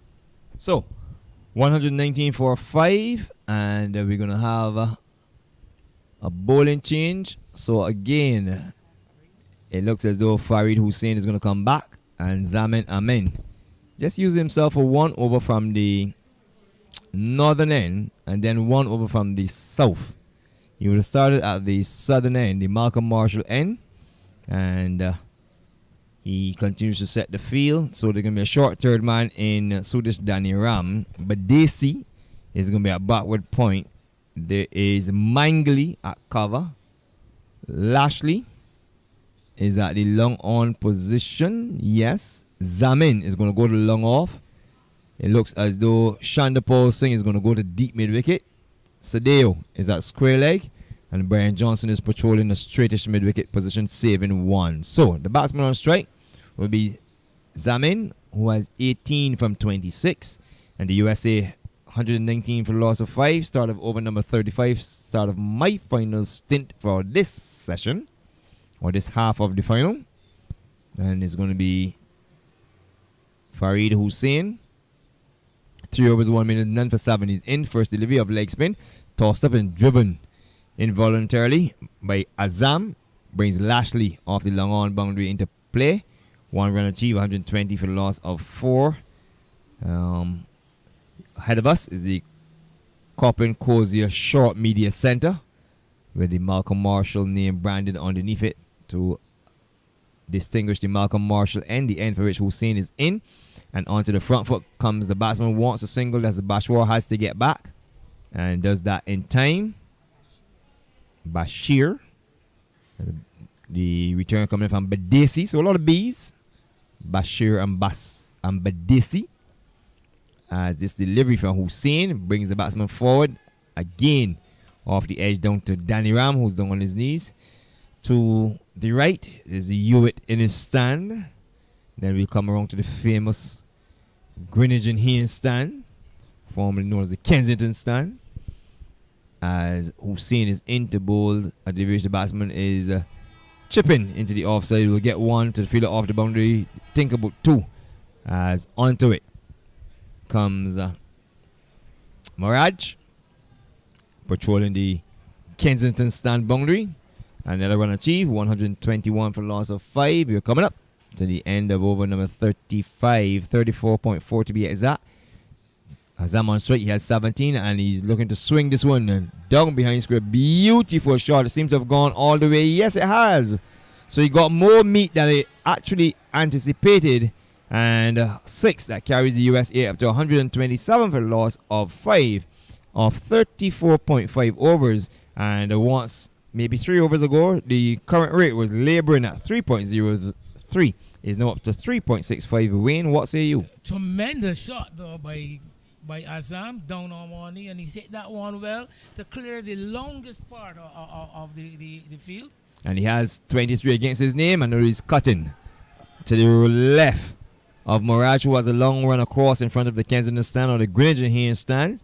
And the batsmen are back for 2. So 2 runs completed the end of over number 35. USA Masters asked to bat first by the West Indies Masters. 129 for loss on 5. I can tell you that Fazal Azam is on 25, having faced some 28 deliveries. With him is Basir, who has 2. And he's recently gone to the crease. And I can tell you that having sent down that last over, Hussain is now sent down 4 overs, 1 minute, none for 17. More from Wayne Holder, and then he'll be joined by Kurt Strawn. Well, the action definitely intensifying as this innings draws closer and closer to the end. And we've definitely seen the foot put down on the accelerator by the USA batsman. That a tremendous shot for 6. We've seen 2 sixes, in fact, struck in the innings so far. And as Lyndon mentioned, Kurt, at 3.69 runs per over, they seems headed for a healthy target. Well, yes, the USA team definitely looking to step on the accelerator now. See, they're opening their shoulders. They've struck 2 sixes. Remember, they went quite a long time before the boundary. I know they've in short succession, quick succession, they've struck two massive sixes. One of the first delivery was a run off the inside edge. We talked again about Shandapal Singh showing some concern, favoring the right leg as he came in to field that previous delivery. So as I said, this has been a long tournament for men over 50 and quite some intense cricket. If we remember, there were not a lot of long breaks between matches. Matches being played like one every other day except for the last weekend. A sweep ball off the pad, running away square on the outside, leg by signaled by umpire Dave Thompson. As the man coming in from backward point, that is Farid Hussain himself. Some 4 overs for 17 runs with 1 maiden. As this one is struck hard down to the field in Narayan Badeshi at long on. The ball traveling quickly to him and the batsman settling quite early for just a single. So Suresh Daniram coming back for his second spell. He's so much intent there. Was a shot being how the batsman swung himself off his feet. Well, that's what you call a big wild swing, a hefty swing. As Daniram right arm over the wicket and bowls this one right up into the block hole. He has been exploiting that area quite a lot in the second spell, getting that Yorker length delivery. He's been very adept at it so far. Almost to the completion of his spell, his allocation of overs. This should be the final layer of his eighth. Remember, 45 overs inside, so you only allowed to bowl 9. He's down the leg side this time, evading the keeper. Chandrapal Singh will not be able to pull that one back. He'll only pursue to retrieve the ball from the fine leg position for leg buys. It was, in fact, the ball striking the pad as the batsman went for the sweep. And the 4 extras to the total at the end of over number 36.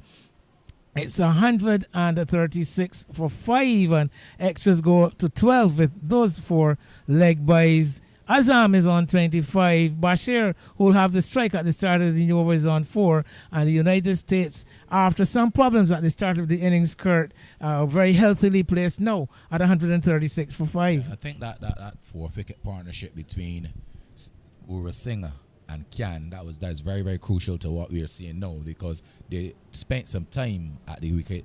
They did the early work. They're consolidated very, very well, and now the Azam and Bashir are benefiting from what the early work put in, and now they're looking to exploit the West Indies attack. Yes, building on that platform, we can say, as it will be Humayun Bashir taking up the strike. Farid Hussain continuing from the southern end delivery, pitching and spinning away.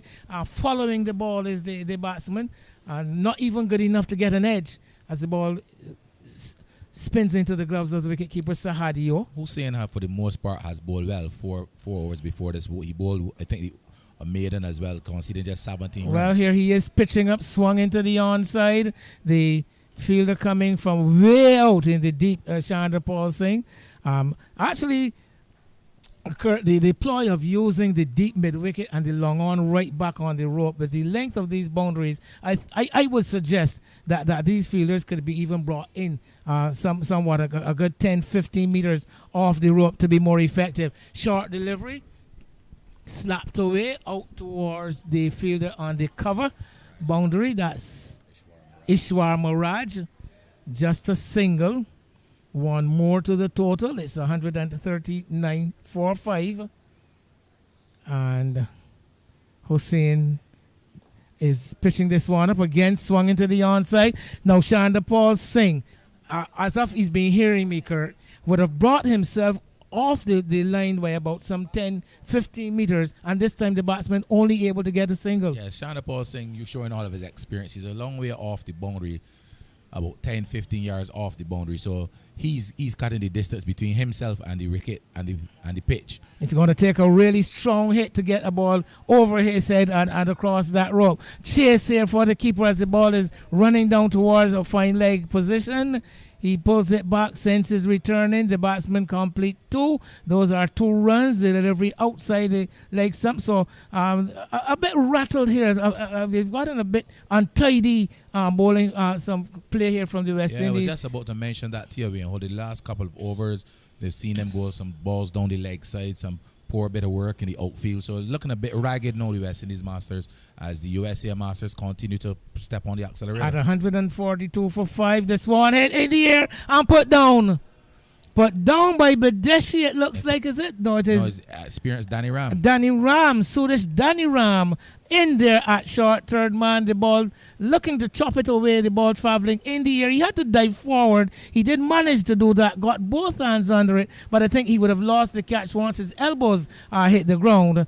And another blemish on the part of the West Indies in this phase in which you were just describing, in which they have been rather ragged, but an opportunity to break the partnership goes a-begging.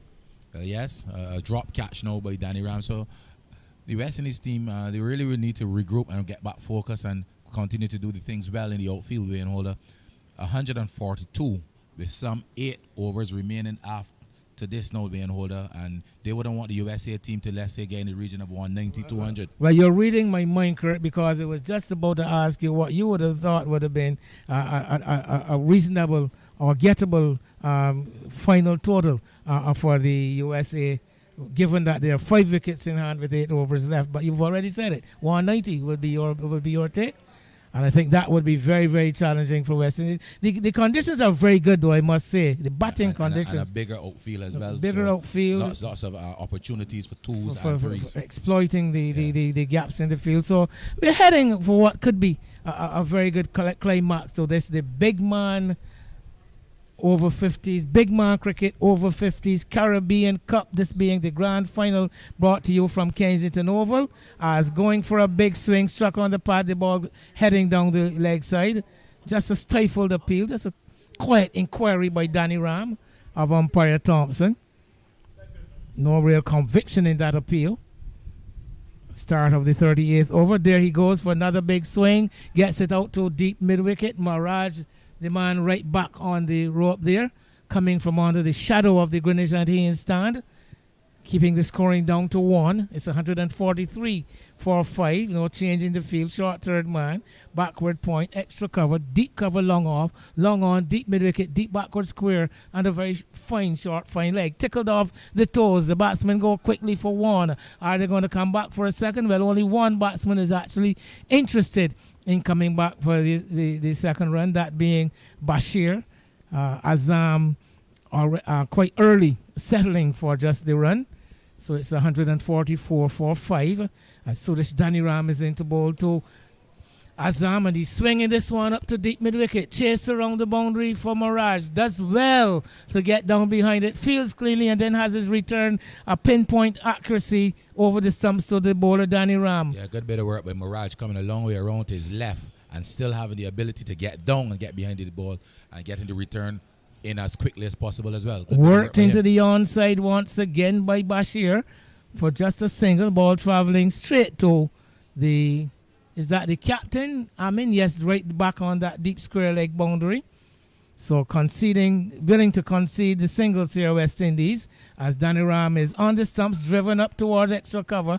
The fielder there, Mangali, is right back on the circle, and the batsman easily coming through for a single. So that brings the end to Suresh Danny Ram, completing his full allotment of 9 overs. 9 overs, 2 maidens, 23 runs, and picking up a wicket. So good stuff overall by Danny Ram, and USA at 147 for 5. Danny Ram out of the attack. I'm sure they'll be happy not having to contend with him over these last 7 overs or so. Another decent spell delivered by Danny Ram, and even in the slug overs, Danny Ram has come out relatively unscathed, just conceding some 23 runs from his 9 overs. So he's done his work.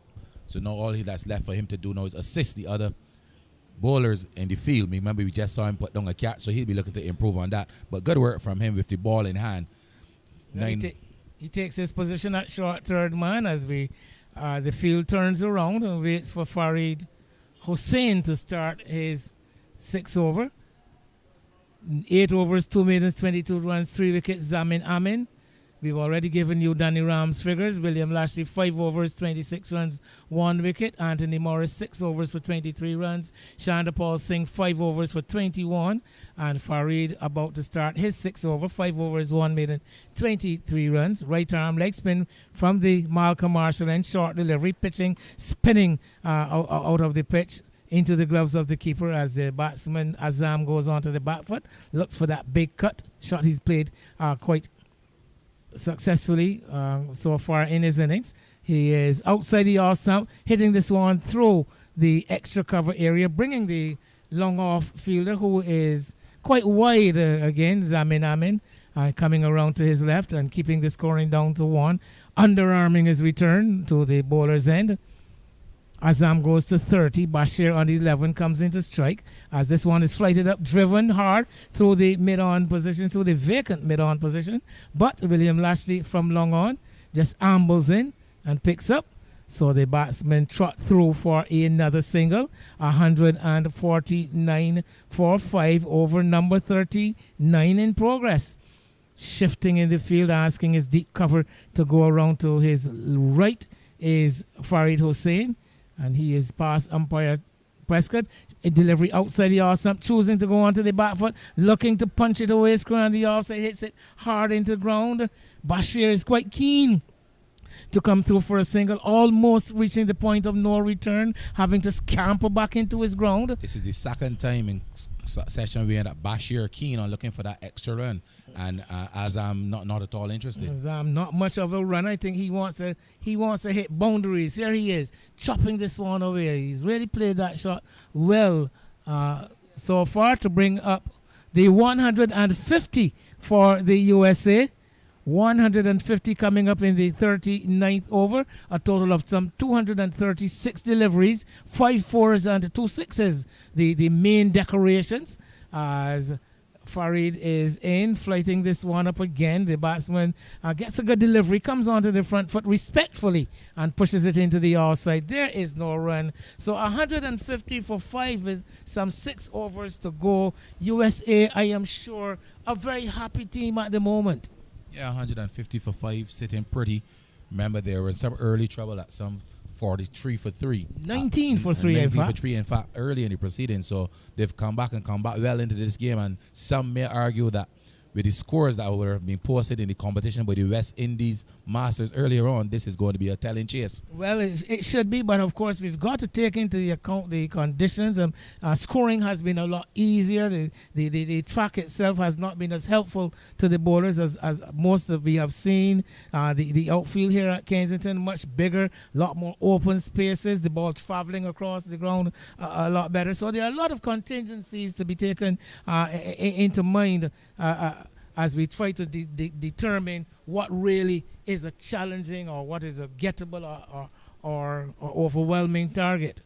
150 for 5 though. 6 overs remain. And the captain for his third spell returning now. He's going to be bowling from the Joel Garner end. He started out at the Malcolm Marshall end at the south. He came back to bowl a couple of overs from this end, and now he's going to, I believe, close out.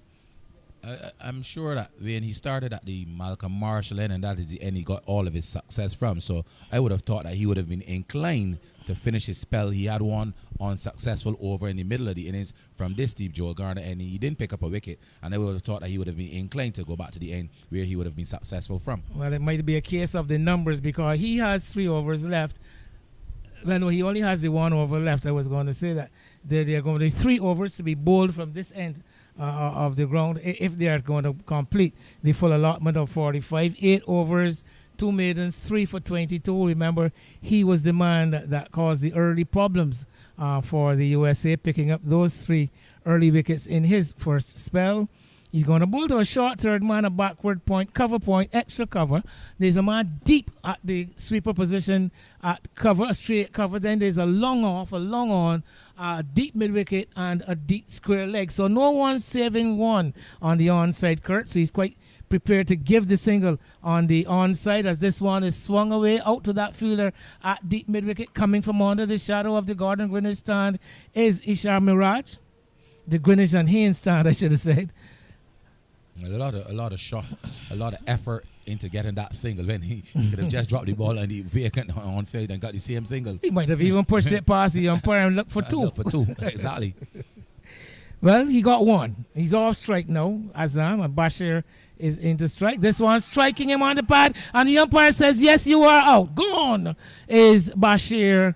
Straight delivery. Bowling left arm around the wicket, the captain Amin, and Bashir playing across the line, looking to work it into that area on the onside. So trapped more or less into an indiscretion, struck on the pad, and umpire Thompson having little hesitation in making the decision. USA lose their 6th wicket. Bashir leg before wicket to Kian for 12. It's 151 for 6 in the 40th over. From our vantage point, we hold that look pretty adjacent. I don't think the batsman could have much complaints about that one. There he was, a straight delivery. Remember, I mean, usually between wicket and wicket, most of his modus operandi, wicket to wicket.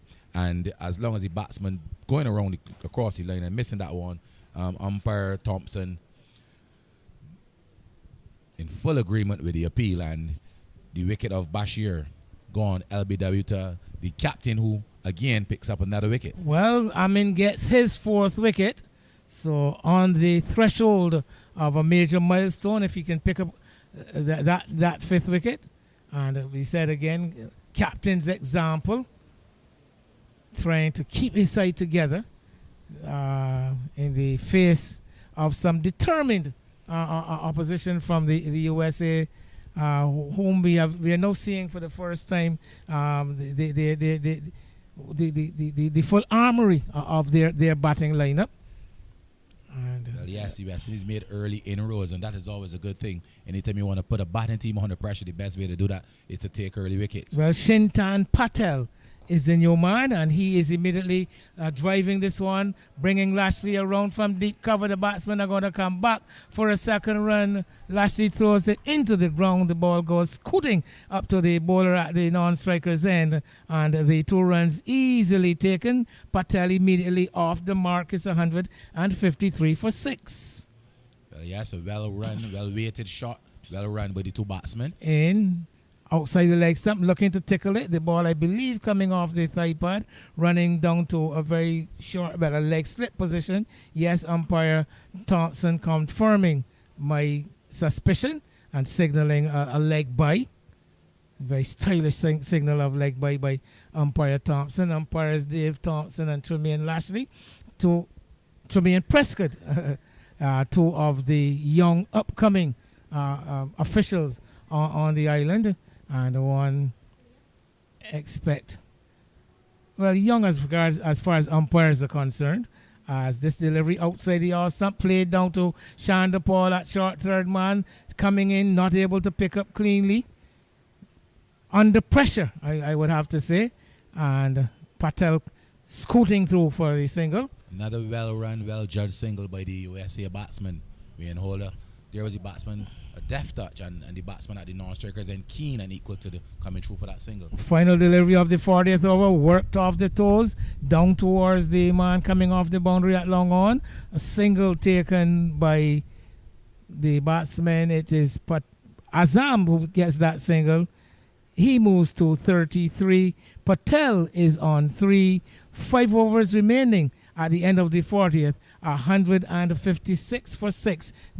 Remember, this is a live stream of the Cricket West Indies Masters Association Big Man Cricket over 50s Caribbean Cup, coming to you from the Kensington Oval here in Barbados. A commentary being brought to you by a combination of Anything Cricket and Flash Drive Media. And we are on the upper level of the 3W stand. A number of legendary names associated with the naming of the stands and the areas here at Kensington Kirk. The 3Ws, of course, of Sir Frank Worrell, Sir Clyde Walcott, and Sir Everton Weeks.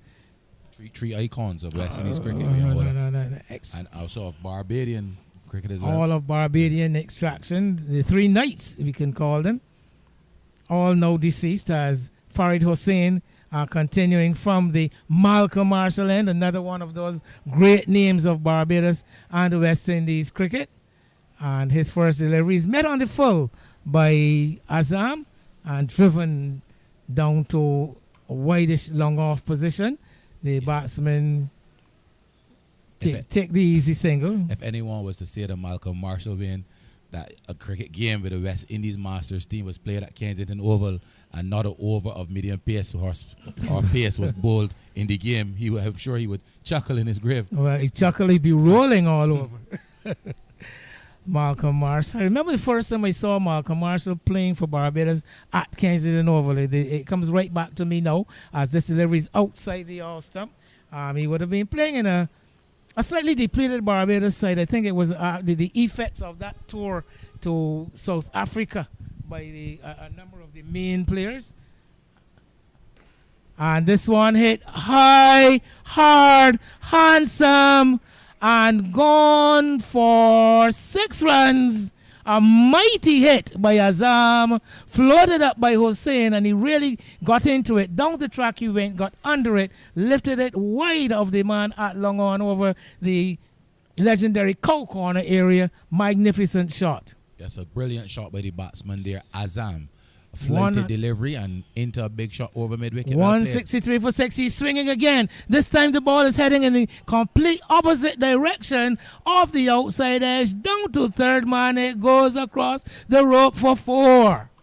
Well, this time deceived in flight. There was a batsman again attempting to hit across the line holder, but coming off the outside portion of the bat into the vacant area. There was no man at home at slip or in the third man region. The man from backward point had a lot of work coming around to do to his left, and Danny Ram, he wasn't quite up to it, and the ball into the third man boundary for 4. I mentioned heading in the complete opposite direction. The ball before it went out to long on. This one went to a deep third man.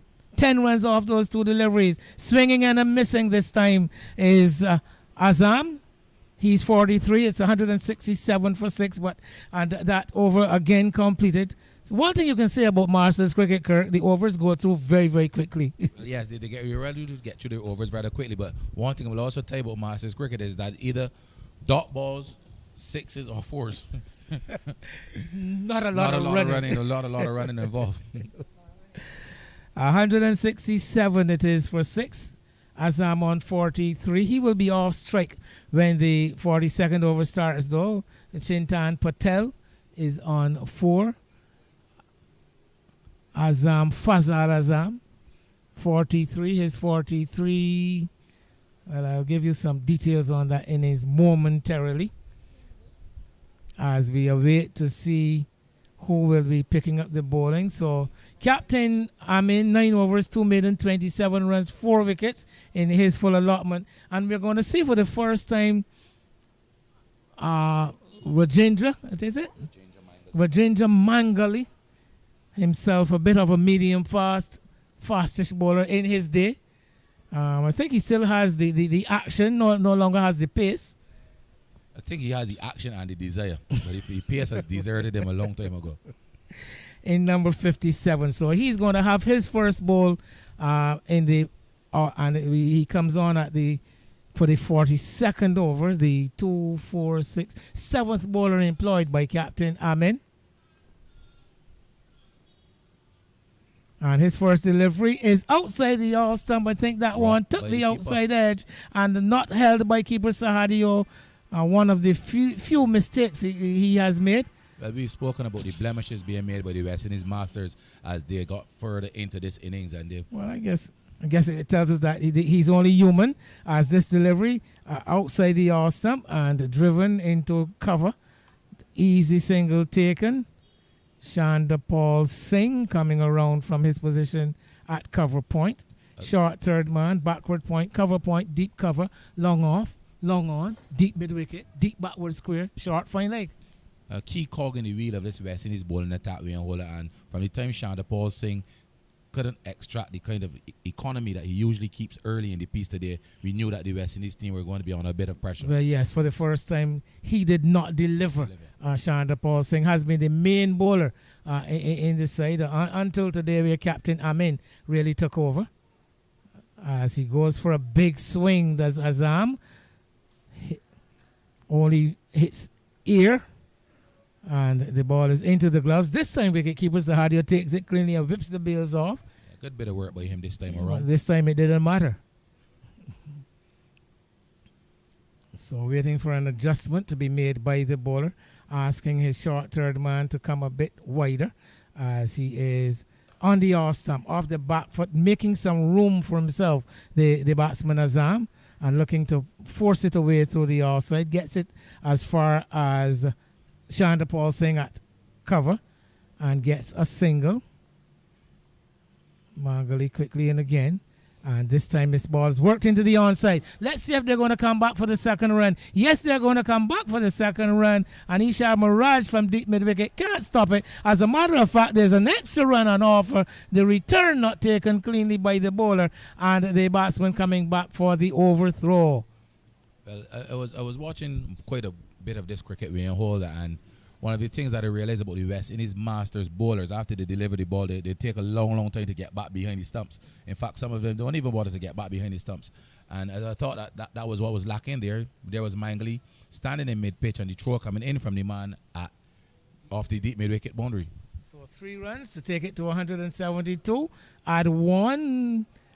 And then another 1 as again more work for Mirage come from that deep mid-wicket position. And his return up to the striker's end. Too late to stop the second run. 2 runs off the final delivery of the 42nd over, an over that caused 7 runs. USA 174 for 6. Intelligent batting here by the USA team, Wayne Holder, and intelligent running as well. See a lot of vacant real estate on the onside, not a man saving 1 run on the onside, and as long as the ball is played into that gap, the batsman with the fielder coming from all the way off the boundary just in front of the Greenwich and Haynes stand, the batsman scurrying through for 2 runs and brilliant running. And this is one time when power would be to your disadvantage, because the harder you hit the ball, the less likely it is to be able to come back for that second run. So, like you said, very clever, intelligent play by the USA, and the West Indies now facing up to what is going to be a very formidable target, however you look at it. Kurt, with just 3 overs left at 174 for 6. I'm interested to see how Hussein goes in this over. With some 3 overs remaining after this, I think he'll be expected to bowl 2. But under the normal circumstances, Hussein, who gives the ball quite a generous amount of airway and holder, I don't think that is what is required now at this stage of the game. Well, it's not normal you see the leg spinner employed in the death. I said he was Rashid Khan or one of those guys. As this delivery is stroked up to the cover position, they're going to settle for 1. Again, that man Mirage, so he's had plenty work within the last few minutes or so. He's placed right back on the boundary now at deep square cover, with the bowler coming from the southern end of the ground. 1 more to the total, 175 it is for 6. Hussein in his 8th over is outside the off stump. A wild swing and a wide is called by umpire Tremaine Prescott. Not many of those we have seen so far today. Only the second wide for the entire innings up to this stage. 1 more to the total though, 176 for 6. Here he is, hitting this one in the air, down to long off. Captain Amin comes around and takes a very, very good catch. Well judged, having to run in and around to his right, kept his eyes on the ball, obeying all the fundamentals, getting into it, taking it high towards his chest, and giving with the ball, falling to the ground, and taking what I said is a very, very, very well judged catch. Azam gone for 46. Good work in the outfield by the captain, and yet again leading by example, showing what is required from a fielder out in the deep. Coming around to his right, had enough time to settle, take the catch, Wayne Holder, and effect that dismissal. And you once again, anytime you're looking to stem the flow of runs, a wicket is usually the best way to do so. Especially if you have the set batsman to add to make it even better. So coming back to a very generous round of applause is Fazal Azam, caught by Amin, bowled Hussein for 46. It's 176 for 7. We're into the death, and really, no, the slug is definitely on. Well, yes.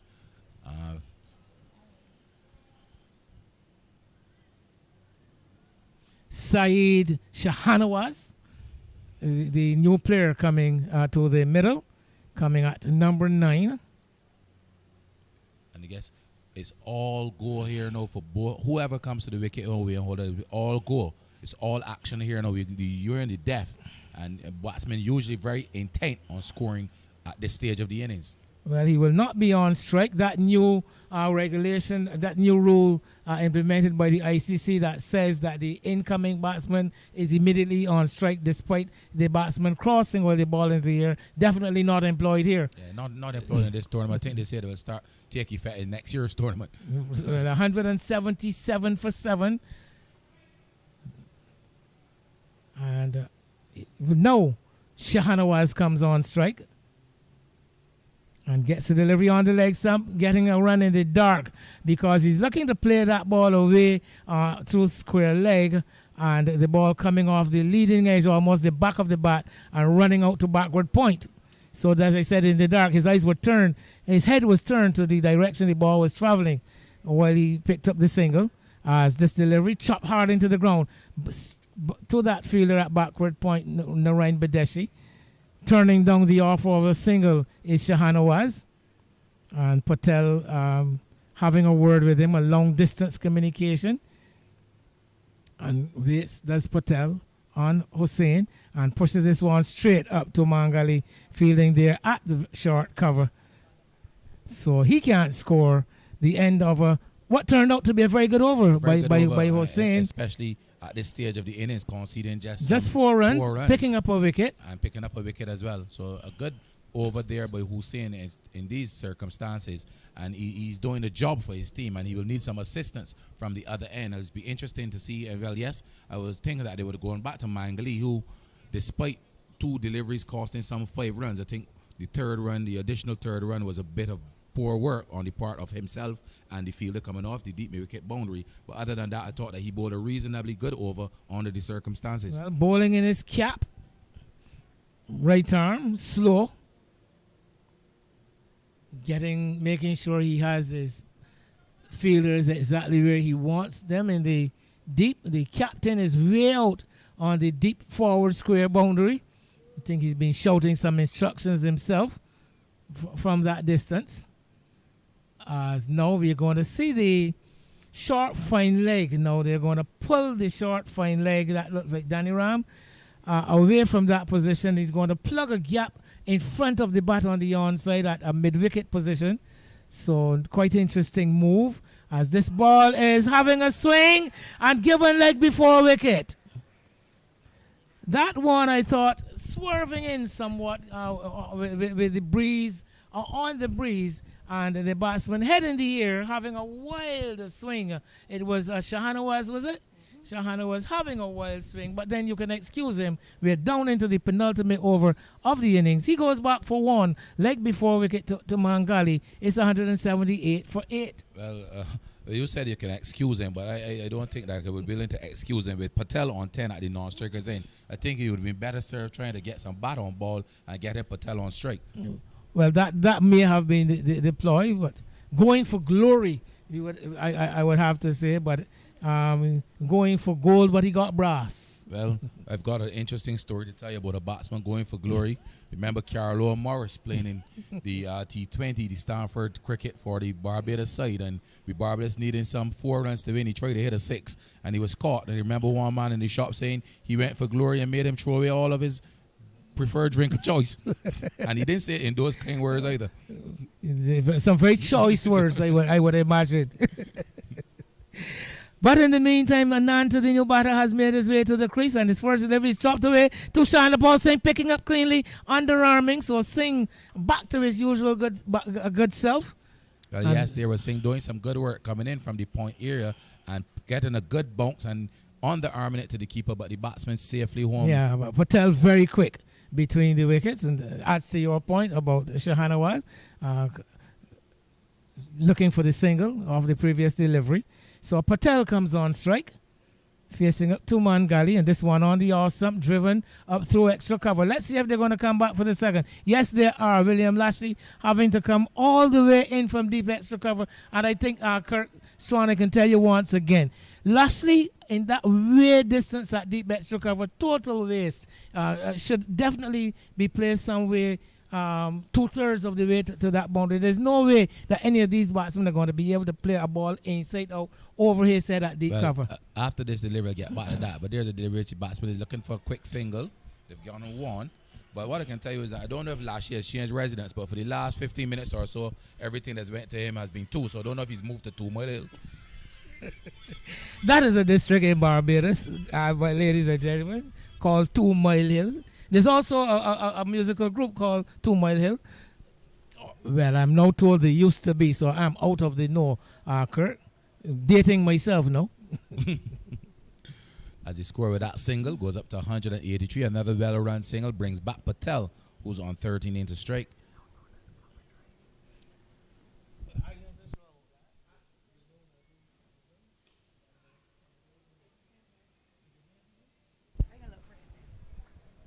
Kirk is actually being suggested to me by Martin Paris that the group that used to be called 2 Mile Hill is now more of a cricketing name, actually called Cover Drive.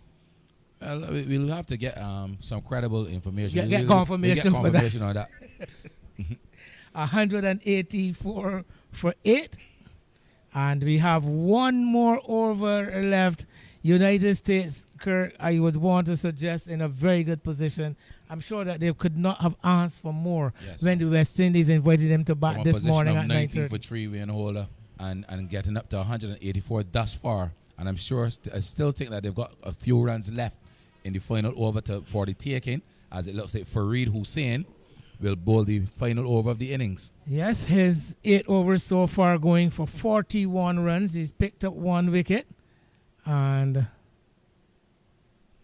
he starts the final over. Down the track and stumped. Swinging, missing. Sahadio not making any mistake. An easy stumping, easy as Sunday morning.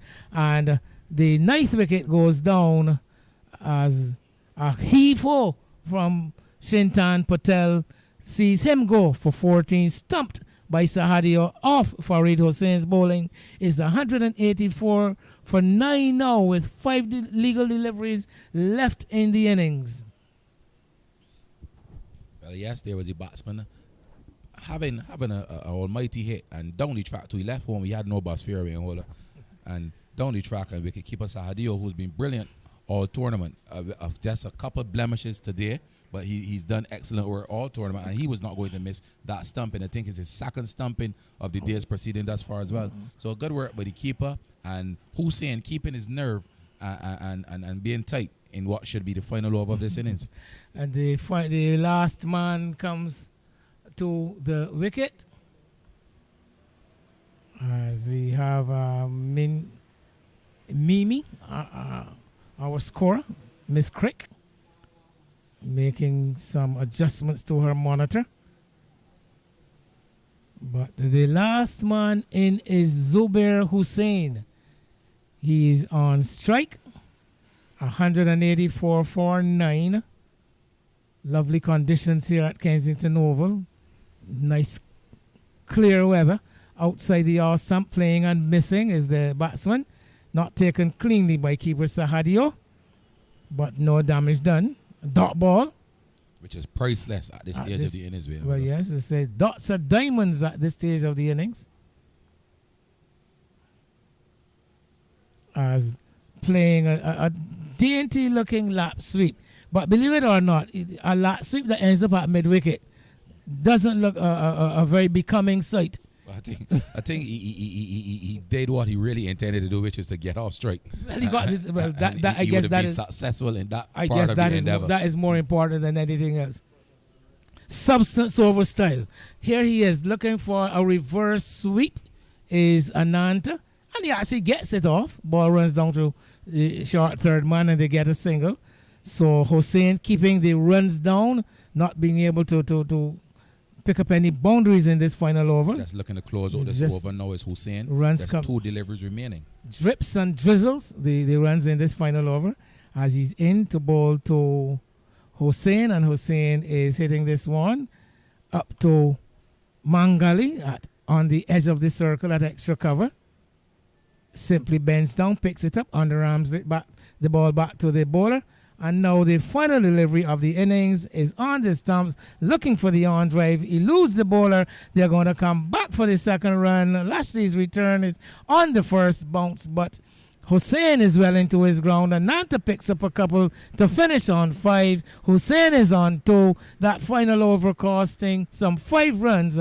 And the USA ending up off their 45 overs, 189 for 9. Kirk Strawn, take a bow. You did suggest that 190 would have been a target which they would have been seeking to set the West Indies, and right on the ball. Kirk Strawn, take the first prize. Well, yes, Brian Holt. I was just watching the unfolding of the game, and I just figured that anything over 190, the West Indies team, because they haven't really been batting well, and I just figured that anything taking the considerations, the outfield, everything into consideration, the pitch into consideration, and the attack of the USA team, we would have seen their attack as well, and you would have seen the wicket favoring a bit of spin, So I was always thinking that anything around 180, 190 is going to be a good game. We've got a good game on our hands. Well, we've seen an innings of mixed parts, we can say. The West Indies enjoying the early exchanges with those three wickets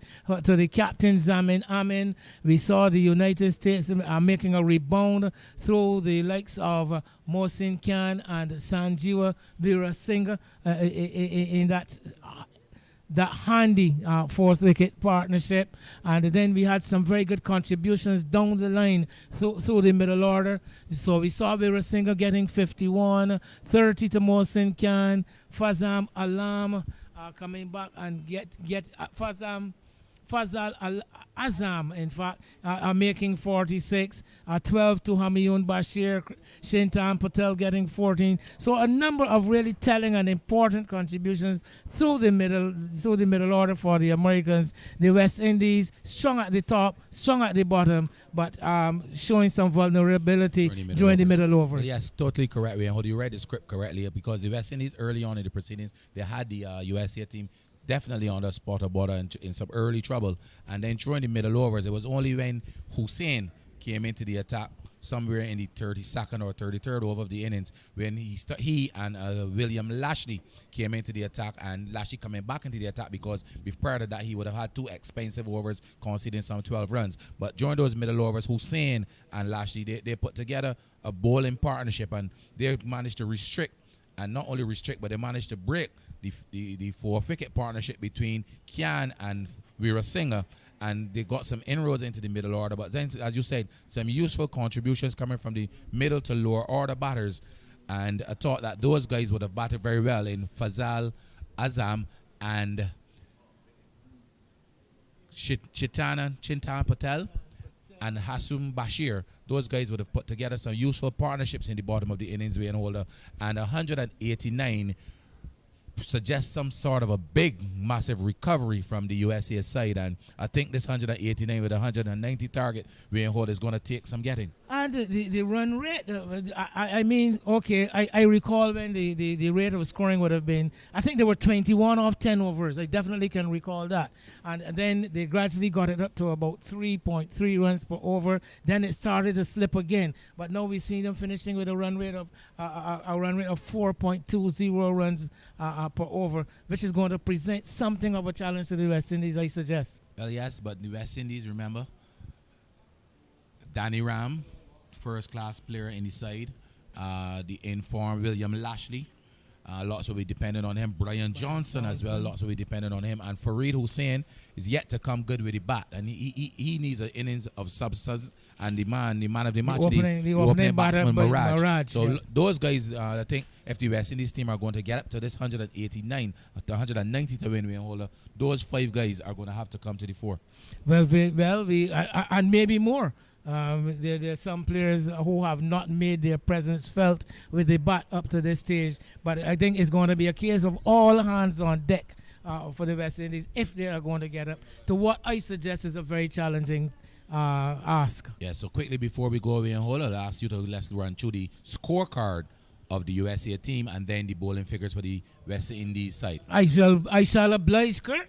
And it starts with Rafe Kazi. He was caught by wicketkeeper Sahadio, bowled by Zamin Amin for 9. Sunny Singh bowled Amin, no score. Saeed Shafiq Ali, leg before wicket to Amin for 5. Sanjeev Veerasinghe, leg before wicket to William Lashley, 51 off 68 balls with some 4-4s. Mohsin Khan stumped Sahadio, brilliant work too, off the bowling of Sudesh Daniram for 30. A 4 and a 6 in his knock.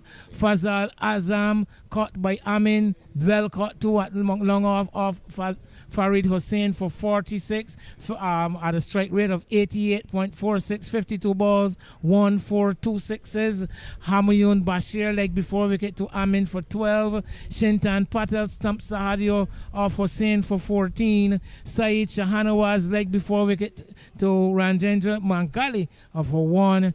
Parak Ananta, the wicketkeeper and captain, left not out on 5. Zubair Hussain undefeated on 2. 14 extras made up of 3 byes, 7 leg byes, 2 wides and 2 no balls, a grand total of 189 for 9. If I can go to give you the fall of the wickets for West Indies, for USA.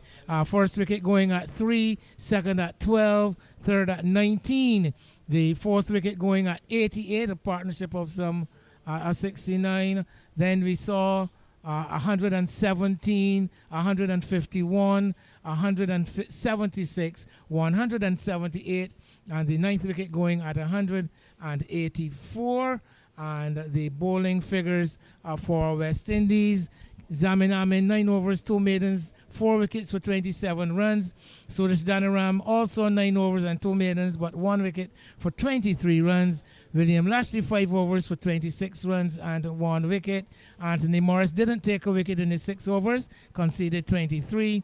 Chandra Paul Singh, 5 overs for 21 runs. Farid Hossain, one of the more impressive bowlers, 9 overs, 1 maiden, 2 for 46. And Rajendra Mangali bringing up the rear, 2 overs, 13 runs, and they 1 wicket. That about paints a picture of the innings of the USA team, as we see the ground staff very much in the process of rolling the pitch, remarking the crease. We will take a break from our end as we head to replenish ourselves with some refreshments. And in the meantime, we are going to invite you to stay tuned to the stream. We will be bringing you, in the meantime, one of our episodes of Anything Cricket Let's Talk, and I'm sure it's going to make very interesting listening. So we'll be back with you at the start of the West Indies replay as they seek to get up to 190 and take the championship in the Cricket West Indies Masters Association Big Man Cricket Over 50s Caribbean Cup here at Kensington Oval.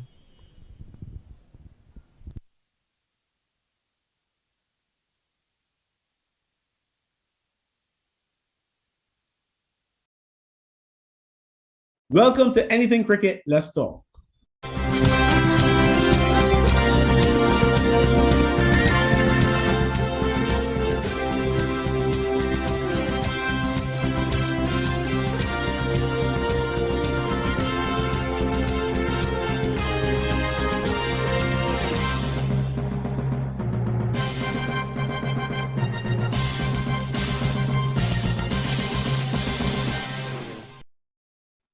Well, look who's dropped in, man. A guy by the name of Kevin Wickham. And one of our young upcoming, well, I guess you can use the term rising stars. I think that's an adequate way to describe him. Very much so, actually, Philip, because that is the name given to the West Indies age level cricket competition, and a name associated with the likes of Kevin Wickham. When you hear more about him, you would understand why. Yeah, I would think so. So, Kevin, welcome to Anything Cricket. Let's talk. Thanks. Not the first time that we've chatted, but certainly the first time that we've been able to get I didn't hear that. I said it's not the first time that we've chatted, but the first time that we've actually been able to get you to get you on camera, so to speak. But we chatted before, and of course, there's a bit of history that we share, even though not at the same time. That history being your school, Grantley Adams. But actually, I thought you were going to mention Empire, Philip. Well, I said history. And I suppose history is being made. History is being made. So the history goes even further back than that. So very good to have you. In fact, I heard you, Kevin, bigging up your coach at Grantley Adams, Mr. Green, in a recent exchange you had with another media personality. So tell us about yourself and Mr. Green and Grantley Adams, and how how your cricket has been coming along the last couple of years or so. When I first went to Grantley Adams, I was first introduced to cricket at the second division level. I was under 13, but my coach allowed me to play second division, which I don't think the other under 13 did play under the second division at that time. It was a little tough going at first. Obviously, I was under 13 playing against big under 19 boys, so obviously the cricket was ahead of me at that time. The coach still gave me the opportunity to play, to get the experience. Obviously, you will have to see something in me that I could play at that level at that time. So I was thanks for the opportunity. I'll just see it. So what really would have happened before that got you to that level at such a young age? You were playing in primary school, maybe? If I may add on to your question, Philip, just to say, Kevin, you play the game with a kind of passion.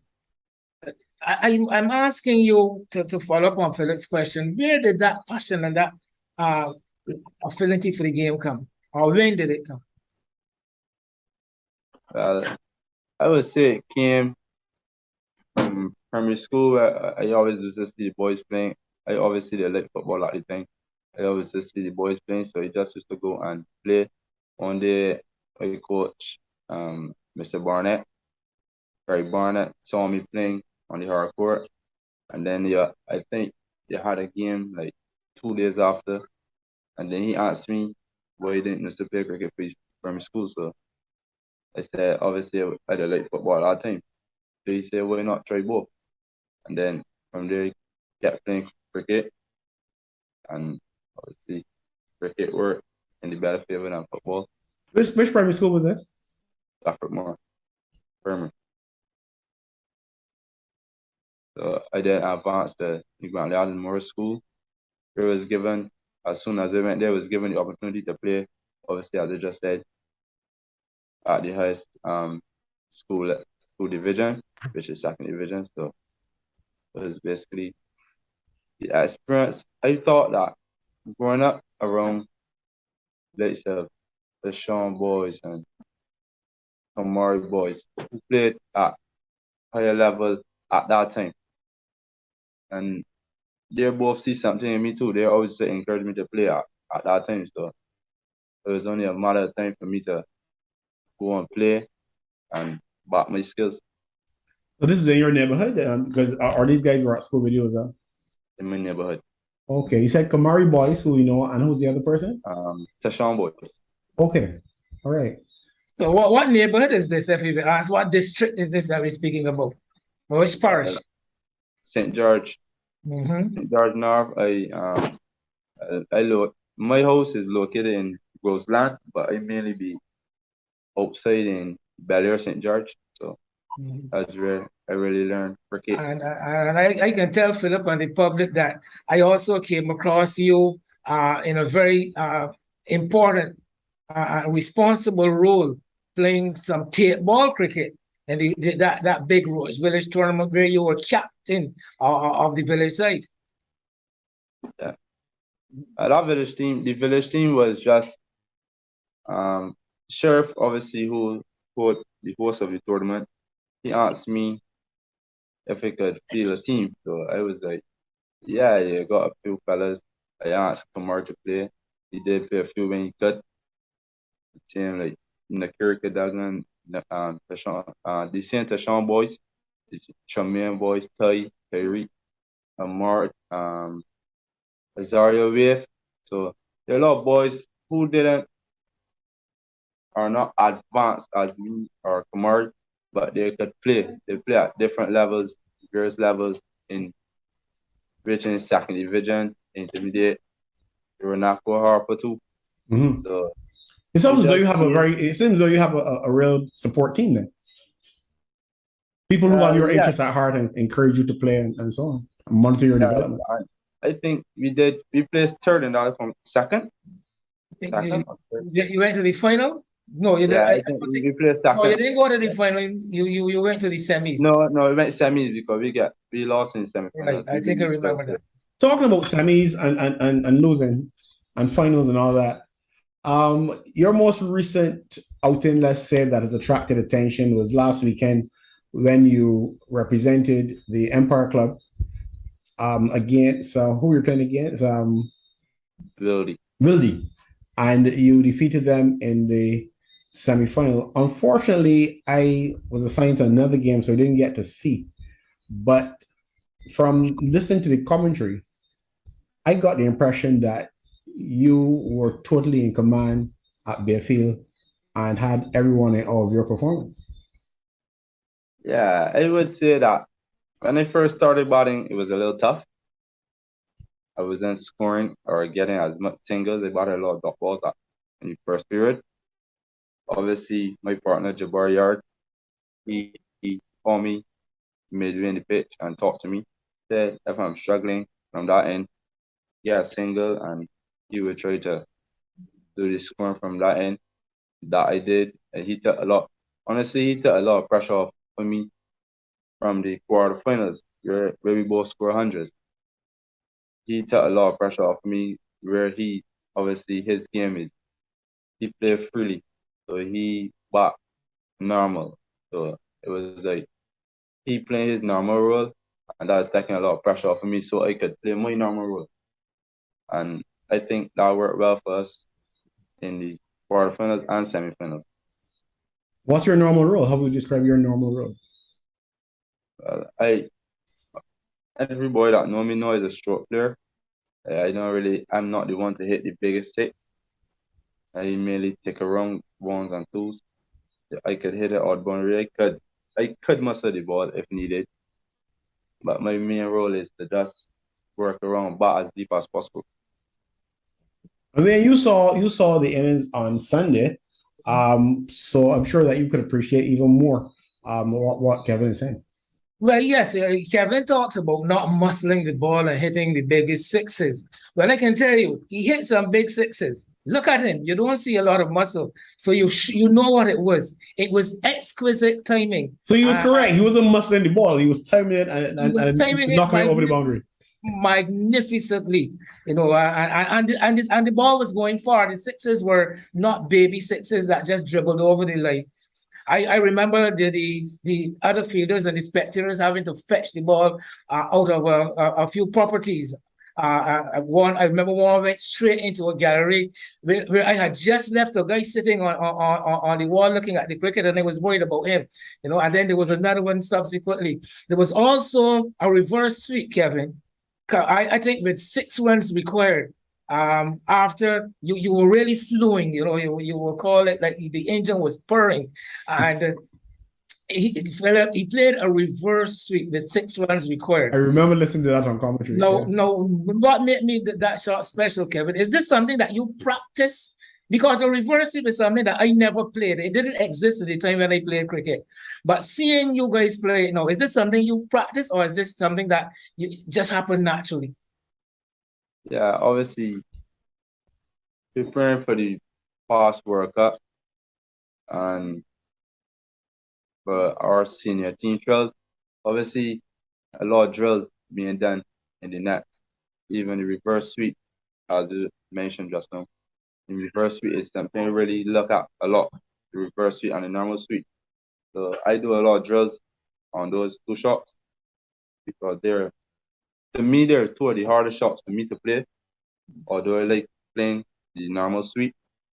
So I focus on playing that more, and execution is in the game. I just think that once I'm in the right frame of mind and I stick to the basic, that it's not really a hard shot for me to play because obviously I practice it a lot. You also mentioned about the World Cup. Now, everybody might not know, but you would have represented the West Indies in the Youth World Cup, the ICC Under-19 World Cup held right here in the Caribbean only earlier this year. And with some distinction, could you enlighten us to some of the highlights of that outing? Obviously, as I just said, there was a lot of preparation, even during the COVID period where a lot of teams weren't training due to the pandemic and the lockdown and thing. And obviously, training for World Cup, we were permitted with permission to train. So I wasn't one of the boys to really be like just relax. I was out training hard I picked up an injury during training. I was out for like 5 months. I worked really hard to get back to full fitness, and I think that it all pays off. Well, I know of that injury. And of course, that injury would have hampered your chances of making the West Indies team that went to England. I think when that team was over in England, you were recovering or healing from that injury. Were you at any point daunted and feeling that, shoot, I'm not going to make this now because of this injury? Well, at a certain time, I thought I couldn't make the team. Then the team was announced I was a reserve after he came back. And I was like, for me, I did well because I actually recovered before the time schedule. So I was doing like extra therapy and things like that, obviously to get back to full fitness before the World Cup. Then when I recover, they had the last set of trials before the team got fit. And I did fairly well. Obviously, I wasn't fit in the final 14. I was a reserve. But then when the opportunity came, what was the feeling like when you got that call that you were going to have to join the side as a replacement for a player who had taken them? I just think that I know I had a big role to play, knowing the players, because I know the players that were out with COVID. So me looking at the team, knowing that obviously my role as a short player, time with the cricket ball, will really come in handy in the team. So I just went and made my best performance. And then it came. And then it came. Century. Tell us about that. Against? The century, really, it was really a nice feeling, knowing that I could go to a worldwide tournament and score a century amongst the best under 19 cricketers in world cricket at that time. And who was it against? Who was it against? Zimbabwe. It was against Zimbabwe. And what were the circumstances? I mean, when you went into bat, for instance, what was the score like? The score wasn't much. I think that Fernando, he got out in the first over for that. So basically, I opened the batting. So it was a similar situation to the semifinals where the quarterfinals where Hakeem Perryman got out early. The semifinals, Cheyenne Bradford got out early. So for me, I just got myself in a frame of mind like when I batted at number 3, to expect anything. I could be in early, I could be in late. So I just don't want to get too relaxed when batsmen batting for a certain amount of time. I just try to keep my body and the blood flowing because, as I say, when I first go to the crease, sometimes I'd be a little lazy. So I just try to keep my blood flowing. As you see, people will see it sometimes I look nervous, but it don't be that I'm nervous, it be that I just don't want to let my body cool down and get too relaxed.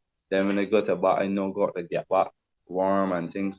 So I think it's just a routine for me that much people don't understand, but it's for me to understand mainly. Well, you made a success of the recovering from the injury, coming into the team as a reserve, an adverse situation. There's another story, though, that the story that brought you to national prominence, if I may call that, as far as cricket is concerned. I'm going to go back to that morning and tell me if I have it right. You got up this Saturday and you were supposed to play for Grantley Adams on that particular day.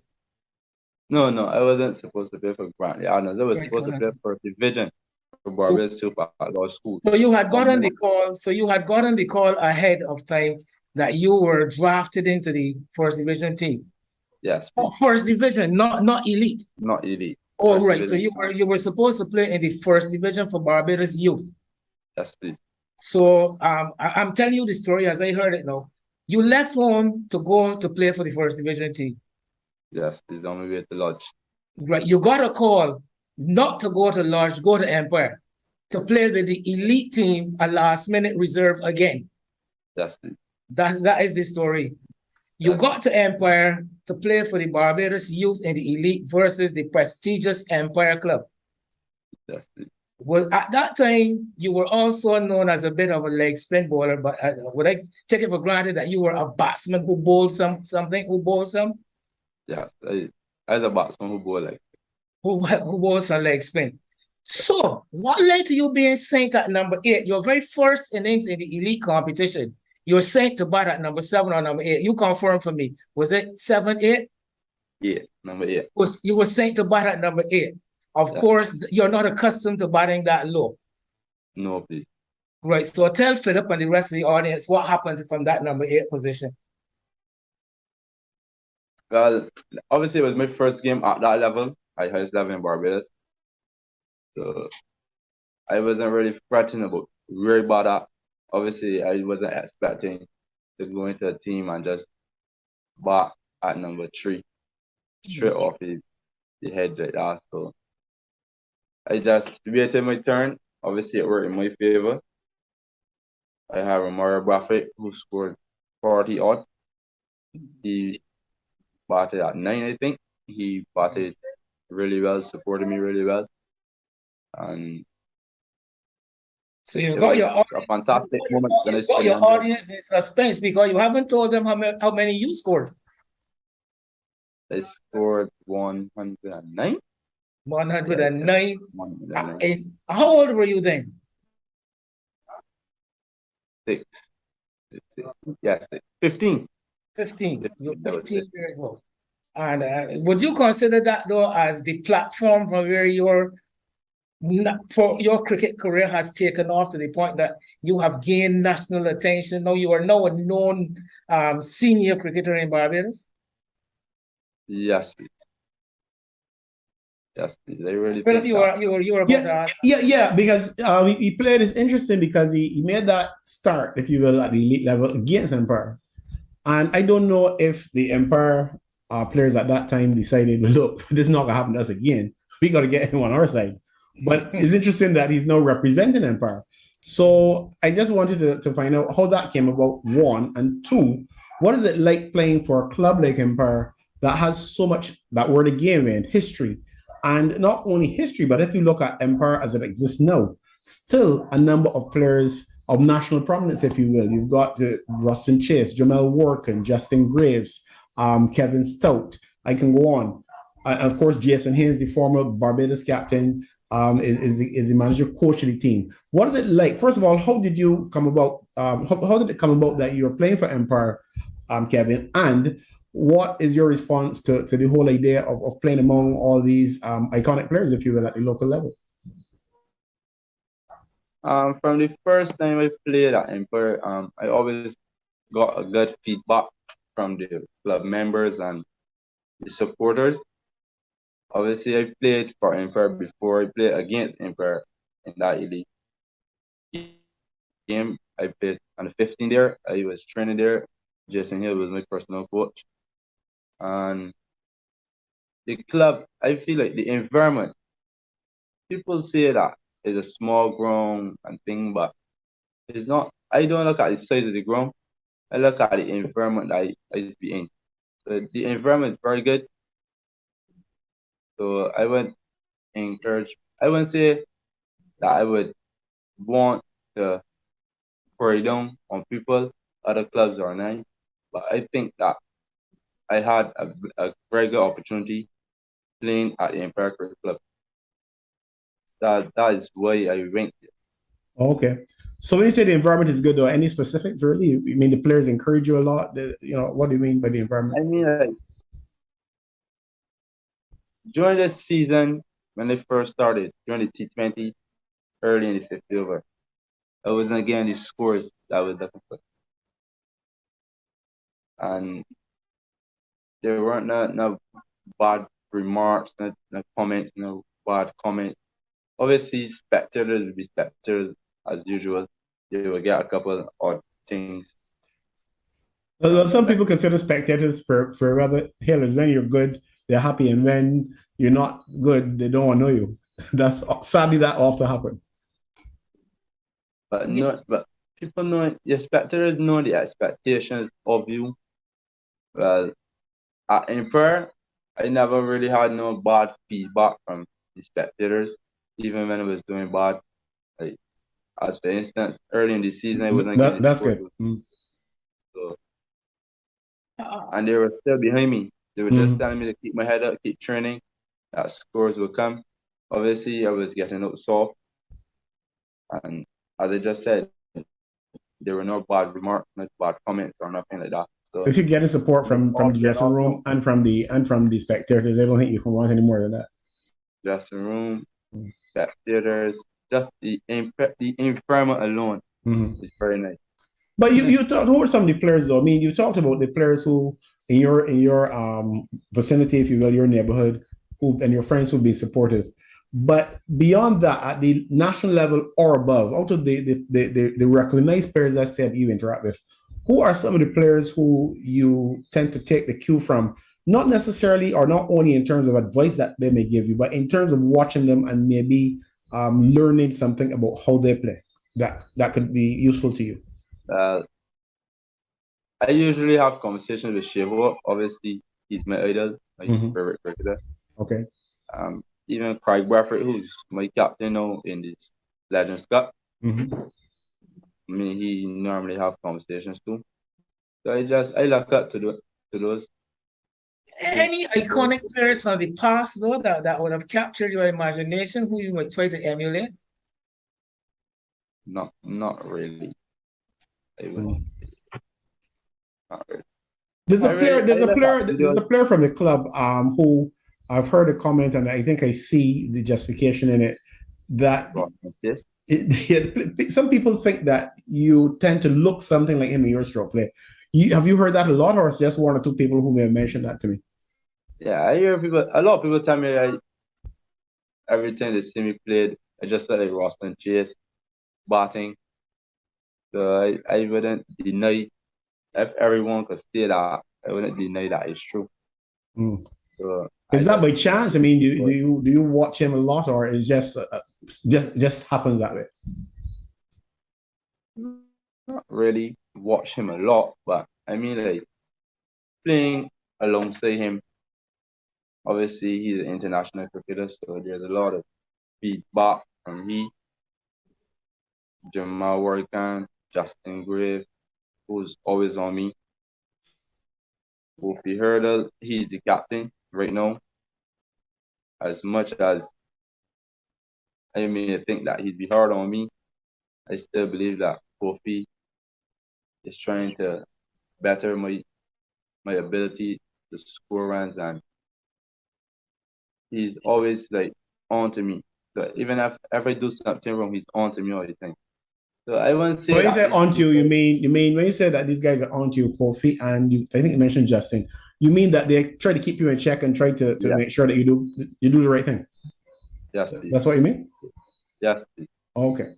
So you talk about the Legends Cup though, which essentially is about the trial stage as far as presenting one's credentials for the national for the Super 50 competition, which comes up quite shortly.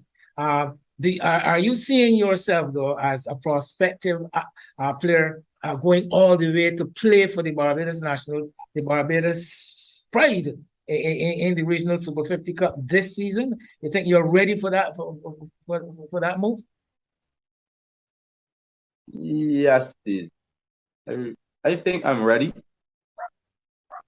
Others may think not. But me personally, I feel in a good space batting wise. So I think that if the opportunity is given to me, I will really put up my hand. I guess you can say being selected for the Legends Cup is that opportunity. No, you know what you've got to do. You know, the selectors are not going to select you because you think you're ready. So you know exactly what you want to do. Would you tell us what you would want to do? Obviously, everybody know what would want to do is score runs and I want to hear it coming from you. score runs and keep my name in the Euro team. So that when push comes to shove, like they may look at this person, this next person, but this body got this body did this for the season. And they just want my name to be like that one that's always above in terms of personality, run scoring, when they go back to feeling, bowling, the body got the skill if needed. So I really, honestly, I work really hard on my feeling because I think everyone has that job of feeling. So you may be able to bat or both, but you can't feel. And that's what everybody as a team do. Feel. Everybody don't bowl, everybody don't bat. Everybody feel. Well, So I a think that recent buzz, feeling is a very, very important part of cricket. a recent buzzword in cricket in the region. This is as far as even the West Indies level is concerned. Is fitness. How do you go about preparing yourself and getting yourself ready? As a matter of fact, I should ask, how important do you see that too? But I really think fitness is play a very big part in cricket. Obviously, batting and bowling requires fitness because if you're not fit, you can't bowl for long periods. You can't feel for long periods. You're not going to bat for long periods because you get tired, you can burn up, and then you can do obviously something stupid. So I just think fitness is a really key aspect of the game still. So I pay a lot of attention to that too. What is your fitness regime like, Kevin? What kind of work can we expect to see going? Let's describe a typical week. You play cricket on weekends mainly, and then you've got your practice work and the likes. But what would be a normal week as far as fitness preparation is concerned? Normal week for me would be like I would do gym on Mondays, then obviously training with the senior team at the Oval during the week. So I'll be like doing drills. There's certain days we do drills, certain days we hit the net, certain days we have the trainer there. So it's really a schedule that the trainer there's a platform like we know we have this day and that the next day. So we just have to prepare our minds and So you're think Barbados Cricket Association contracted player. What is the level of your contract? no, I'm not contracted with the Barbados thing. I'm contracted with the West Indies Emerging. Oh, so a developmental contract. Yes, Right, which entails that you report for duty at Kensington Oval at specific times that are given. yes. Right. So Philip, over to you. Well, Kevin, you helped the Empire side into the final, and I imagine you're looking forward to that as another big occasion along with your participation in Legends Cup. Yes, please. Obviously, the Legends Cup is before the final, so I will try to take as much practice as I could out of the Legends Cup. Obviously, the Legends Cup is based with the best 50-over cricketers in Barbados based on stats this season. So I believe if I could be one of the top performers in the Legends Cup, I don't see why I cannot. I don't see why I cannot be one of the top batsmen in 50-over in Barbados.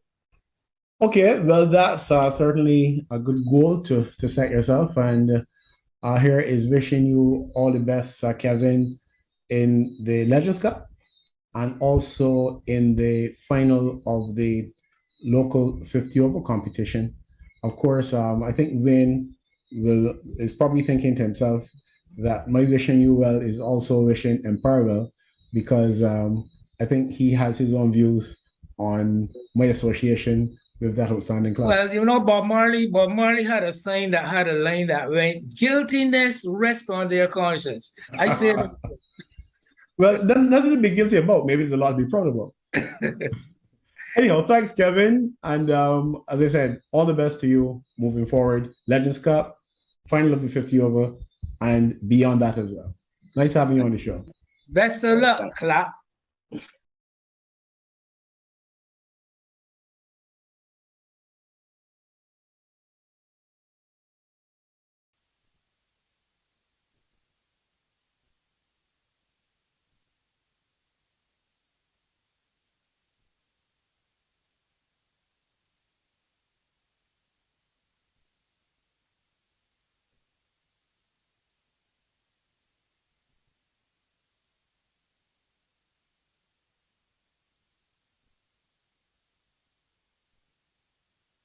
And good afternoon. Welcome back to the second half of this grand final. We're about to watch the first ball, and it's going to be Bashir to bowl to Brian Johnson, and he's across his stump, plays the ball into the leg side, fielded by the fielder at that mid wicket position.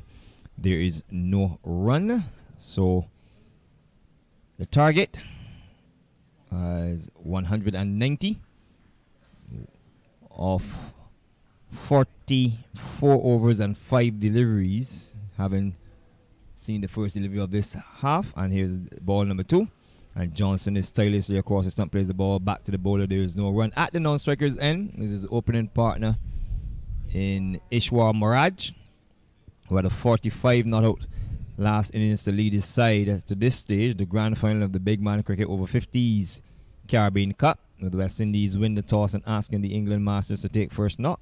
Here's Bashar on the way into bowl to Johnson, and Johnson gets a beautiful delivery. Let's clear them up. Beautifully bowl. A delivery on the line of the off stump. There's Johnson not getting in the stride and definitely not moving the right leg. And that one's powering past the edge, taken cleanly behind the stump by the keeper in Ananta Parak. As I say, good afternoon to Wayne Holder. Well, yes, Lyndon. Good start by the bowler, Bashir. Excellent delivery, that last one. Just too good for the batsman. Beaten outside the off stump. As here is Bashir on the way into bowl to Johnson, and Johnson is stylishly forward to be pitched upon the line of the off stump, strokes it out in the cover region. There's no run. Not a run on the board, not a wicket down. Well, and some excellent shape, though, being had by the right arm medium pacer, attacking the stumps on every occasion so far. The 4 deliveries he sent down. We don't have any sunshine, but we have Basir from the Malcolm Marshall end to bowl to Johnson and forces him onto the back foot. This is good bowling by Basir. Very, very good bowling, as I mentioned. Keeping the batsman honest on every occasion. And asking questions, the key. Very much so. And Johnson equal to the task. Brian Johnson, quite a depth player, very technically correct. Slip in position as Basir is into bowl to Johnson. Johnson is looking for a big drive. It peels off the edge down to third man. Wide third man comes across, puts in the dive, and it goes all across the rope and is into the boundary for 4. Well, the ball didn't make it into the boundary lane, but in not understanding international standards, he was across the rope, half of his body behind the rope, the next half inside the rope, and he still had the ball on his control. So easily, that's 4 runs. So West Indies opened their account in pursuit of 190 for victory. They are 4 without loss. Well, 4 runs to Brian Johnson, throwing the hands at that delivery, I guess, under pressure to score in the first 5 deliveries of the over, and getting that one pitched a bit closer to him, and he threw the hands at it, got enough bat to get it over the head of the infield, and the man from third man unable to keep it under control. So 4 runs to open the account for West Indies, and an over that I would say a moral victory to the bowler. So we're going to have Pandya at the bowl. Sanjay Pandya going to operate from the Joe Garner end or the northern end of the ground. The Brian Johnson on 4. He's going to be bowling to Ishwar Maraj, who had a score of 45 not out last game against England. That took the game from the English, relegating him to that 3rd place playoff in the Cup. Johnson, he got 19 in that game. And it's going to be Sanjay Pandya Left arm spin. And he's going to be operating left arm over the wicket to the left-handed Mirage. Goes past umpire Thompson just about now, and his first delivery is tossed up, and the batsman goes onto the back foot. That delivery may be in the 4-meter mark, allowing him to go onto the back foot. That is Mirage. Plays it on the offside. There's no run. He's had a tournament high 45 now. He batted really well, despite the fact he had 2 chances. He's a player who takes his chances. West Indies 4 without loss. The target 190. Mirage waits on Pandya, gets a short delivery, goes on the back foot, finds the fielder at that extra cover position. So very attacking field, slip, short third man, backward point cover, extra cover, mid off, mid on, mid wicket and the square leg. As Pandya goes to the right of the umpire, this delivery tossed up, and Mirage eases onto the front foot, plays it down into the fielder at that backward point position, who has it under his control. There is no addition to the total.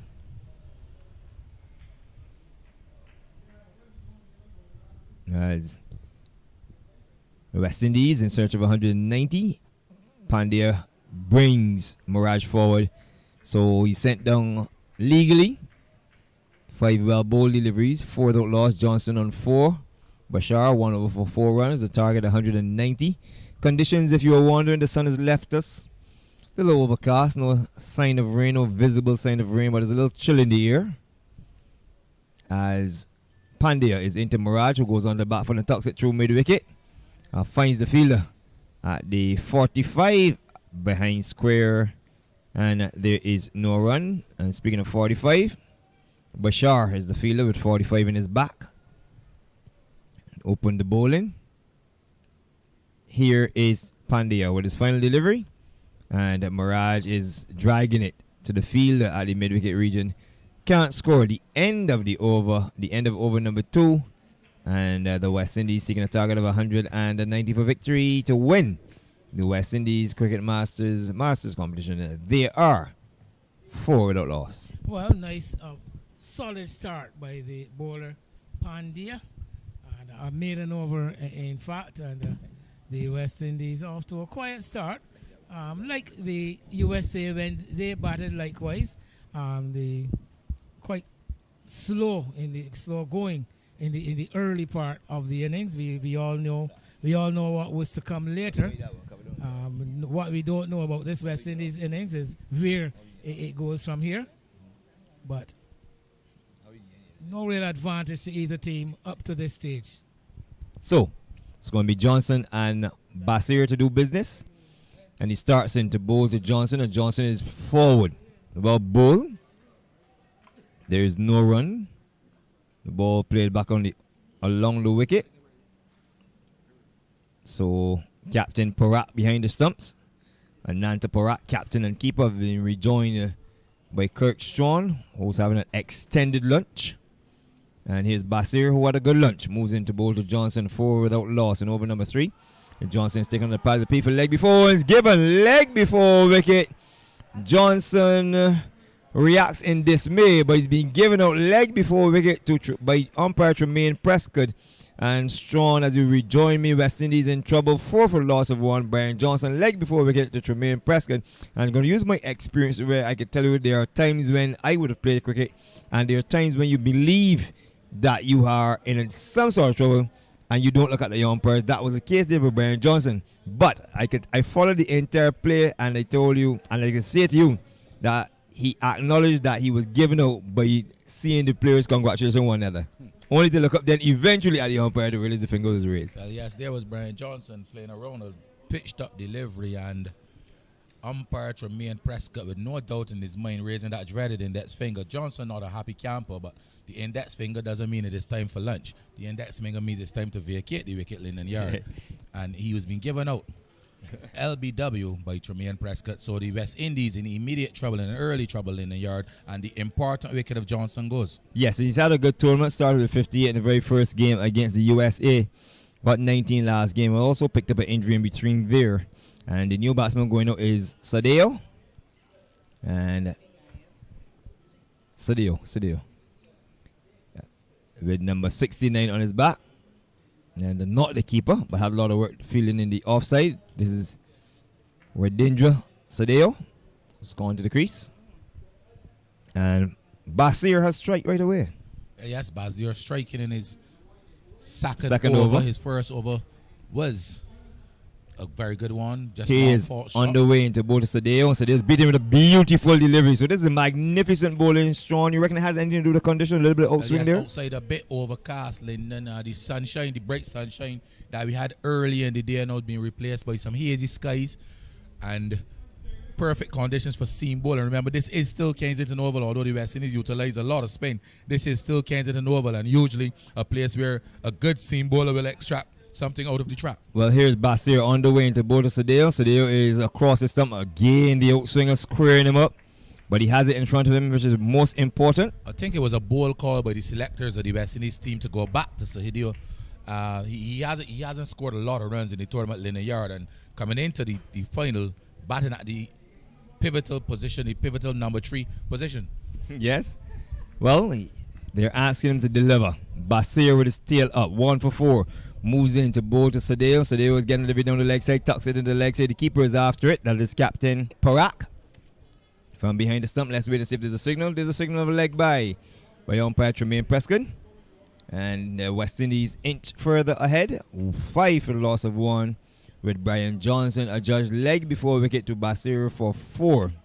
8 deliveries he faced, struck just 1-4. And from 4 for 1, there's no move to 5 for the loss of 1. And it brings Ishwar Maraj into strike. You're listening to live coverage on Flash Drive Media and Anything Cricket. Let's talk. And we are talking away, Kurt. Yes, we are talking about the West Indies team need to do a lot of batting. Remember, the target is 190, which looks a long way off. Still early days yet in this run chase. The seam bowler for the USA team, Lyndon, he's found a good line. He's found a good length, and he's asking a lot of questions. But it'll be interesting now to see how he goes at the left-handed batsman. And the captain giving him full support, fine leg in position. He steams in on the way into bowl to Sadeo, and Sadeo to this delivery is whipping it to that field at the square leg position. Who doesn't feel cleanly? That is Patel, Chitan Patel, or actually Chintan Patel. There is no run, so a good attacking cricket by the US, who are in defense of 190, and they've restricted the West Indies to 5 for loss of 1 after 3 overs. Well, yes, the bowler there in Bashir, utilizing a good line or length, using the overhead conditions to his advantage as well, seemingly getting the ball to shape in both directions to the left. The right-handed batter, first up, and Brian Johnson created a false stroke at the end of the first over when the ball evaded the man at backward point and went into the backward point boundary for 4. And then bowling at the left-handed batsman, there you can see the ball clearly swinging back into the left-handed batsman and asking questions of his defense. Yes, and this is what you call good testing bowling, because I like to see the batsmen being asked to play rather than just allow those balls to go by, which seems to be the modern day thing with the fast bowlers. They just bowl the ball at a second and third step and hope the batsman to go at it.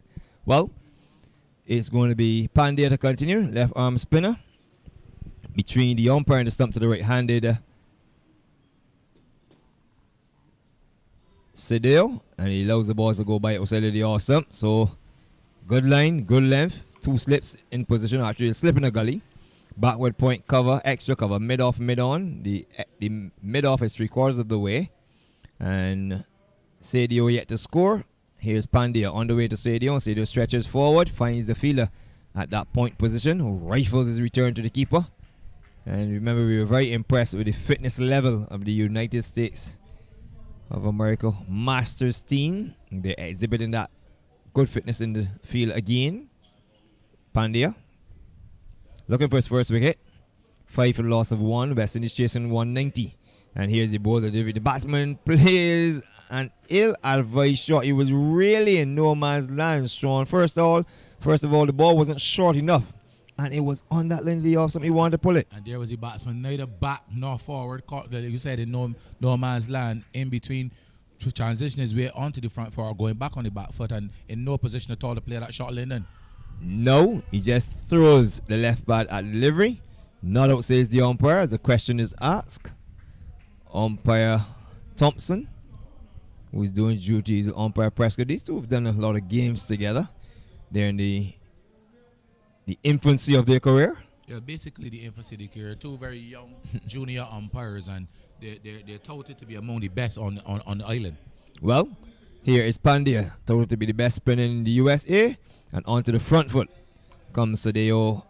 He survives, and at the moment, strong it is all the USA. Well, yes, USA clearly on the attack lane. There's a slip, there's a gully, there's a man at short backward point, there's a man at short mid wicket, a man at extra cover. A lot of questions being asked on these two batters lane, and no easy singles going to be allowed here with the fielders walking in quite quickly with the bowler. Here is an attempted drive with Piva stamping. Not out, says umpire Tremaine Prescott, but there is Pandya asking the question, and for a moment it looked as though Rajendra Sadeo had gone past that one. What's important is that he didn't make too far. He remained in his crease, and he survives the West Indies. 5 for the loss of 1 after 4. Well, I'm not sure if he went past it or if it went past him, but what I can tell you is that the Bills were whipped out in a flash. But luckily for him, the back foot remained grounded firmly behind the crease lane and yarded umpire Tremaine Prescott in picture perfect position at square leg at the standing umpire and saying immediately signaling a not out. Well, no doubt that Basir is going to continue with figures of 2 overs, 1 maiden, 1 for 4. And he'll be doing business with the left-handed Ishwar Moraj, who can be a hero if he can just get his side across the line. Slip in position. And that is where a singer at slip. And here's the delivery worked into the leg side. And finds the fielder, Patel. Chintan Patel.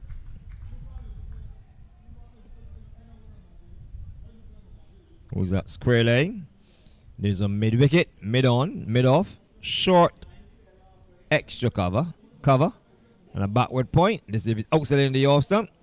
And initially, the plan there from Mirage was to go at it. Then he decided to let it go. And looked at the umpire with the hope that the umpire would have assisted him with a while. The umpire, not at all impressed. Says it's close enough. No addition to the total. And Basir is in. There is a drive straight to the field at the mid-off position.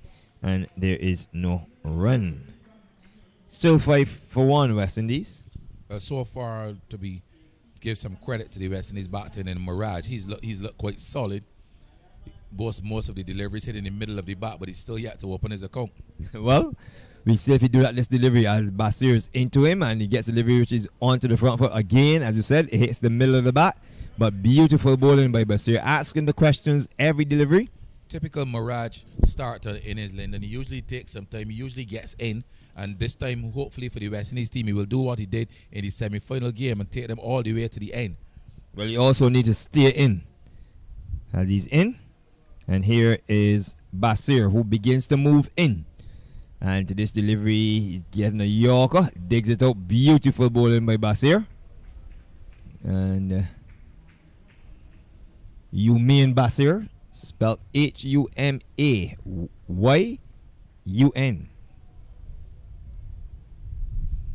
Well, Bashir doing a good job for his captain, just honorable the all stump, asking some questions each and every time. But I don't think there's been a leave in none of the deliveries he's delivered so far. As he moves into bowl to Mirage, and Mirage is forced onto the back foot, getting right behind that one, but forcing him onto the back foot, played upon the offside. The end of another beautiful over bowl by Humain Basir. Another maiden to him. 3 overs, 2 maidens, 1 for 4. Sanjay Pandya, 2 overs, 2 maidens, none for none. West Indies chasing 190 to win. There are 5 for 1 after 4 overs. After 5 overs. Well, some good tight stuff being delivered here by the USA Masters Linden Yard. Not giving anything away. They've been quite disciplined in their lines and the lengths, and they're ably supported in the outfield thus far. So the West Indies Masters with a lot of work to do, and they'll be requiring something of a partnership, a substantial partnership here between Sadio and Mirage. Yes. So we're still going to see Pandya with the ball in his hand. And very much at the top of his mark. No change to his field. Slip in a gully in position, and across the stumps comes Sadeo. Can't score, and it remains 5 for the loss of 1 wicket. I shall endeavour during the course of the next over to run through the USA innings for you. That total of 189 for 9 when the overs ran out. Onto the front foot comes the batsman, stabs it on the offside. There's no run.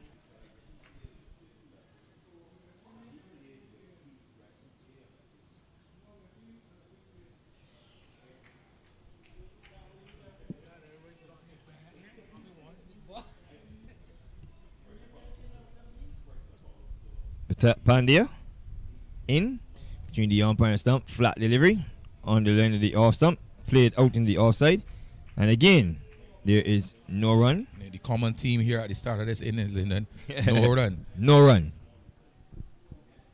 But some good tight stuff being served up here by the USA bowlers, and the West Indies batsmen minus Brian Johnson thus far equal to the task, just they haven't been scoring. A delivery, a low percentage shot as he was looking to run that ball down between the slip and the gully. Especially with a slip and a gully in place. One has to wonder was a thinking process. Not a lot of future or value in that shot. So he'll be better inclined to use the full face of the bat and punch the ball in front of him. Yet to get off the mark, yet to set the tournament alight. And he tucks this one into the leg side, wants a single, the return comes in and he will get the single too.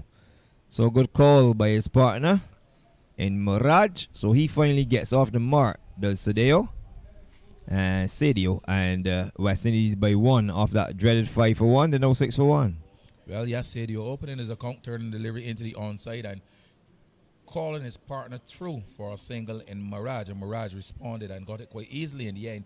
Even although the fielder was coming in rather quickly from the backward square region, the batsman had enough time to complete an easy single, and Sadio, he opens his account and he'll be looking to add a lot more to that, Lyndon, if the West Indies Masters are to get up to this target of 190. Well, so my left arm over the wicket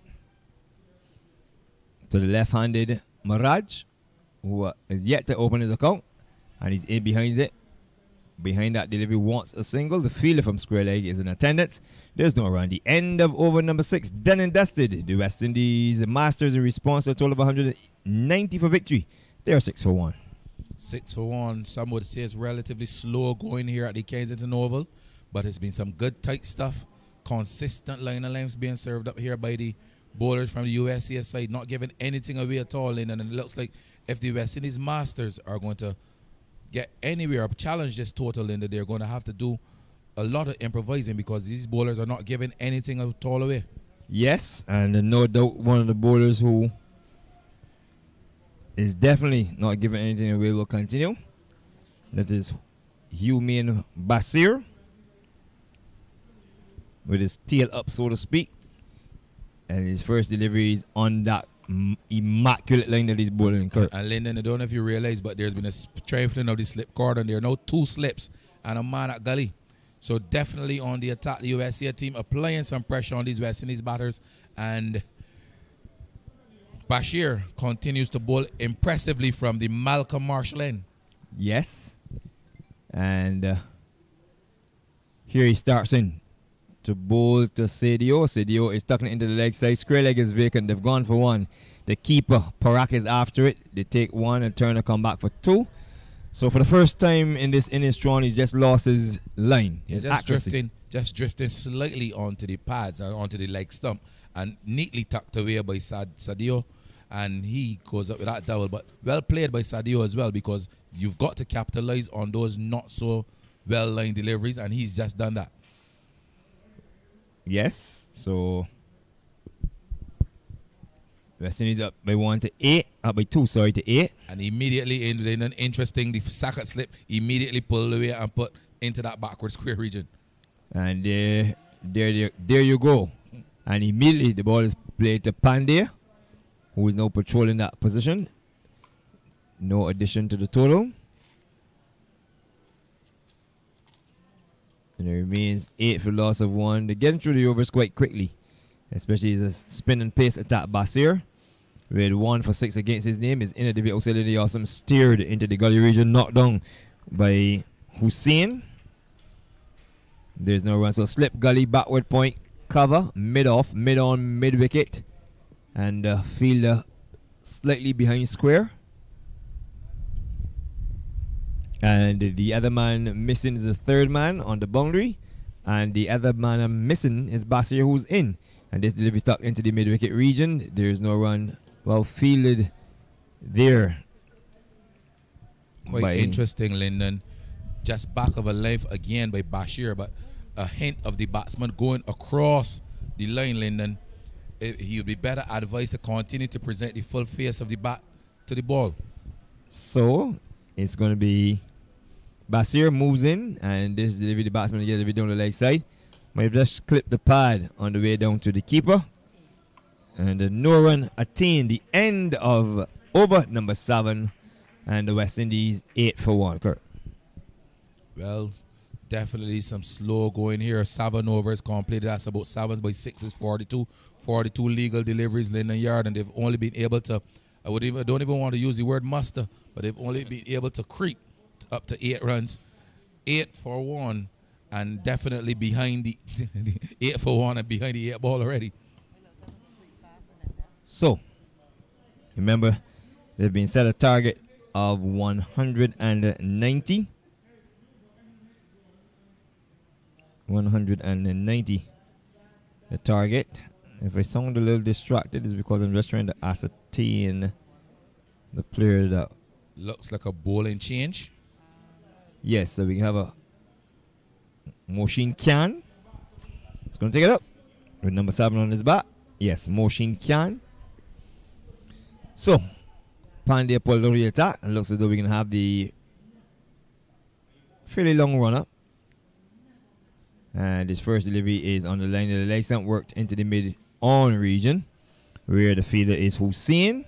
Another run achieved. So Muraj has one against his name. Sadio is on 3. And he comes into strike. Yes, he's been there for a long time. That's his first scoring stroke.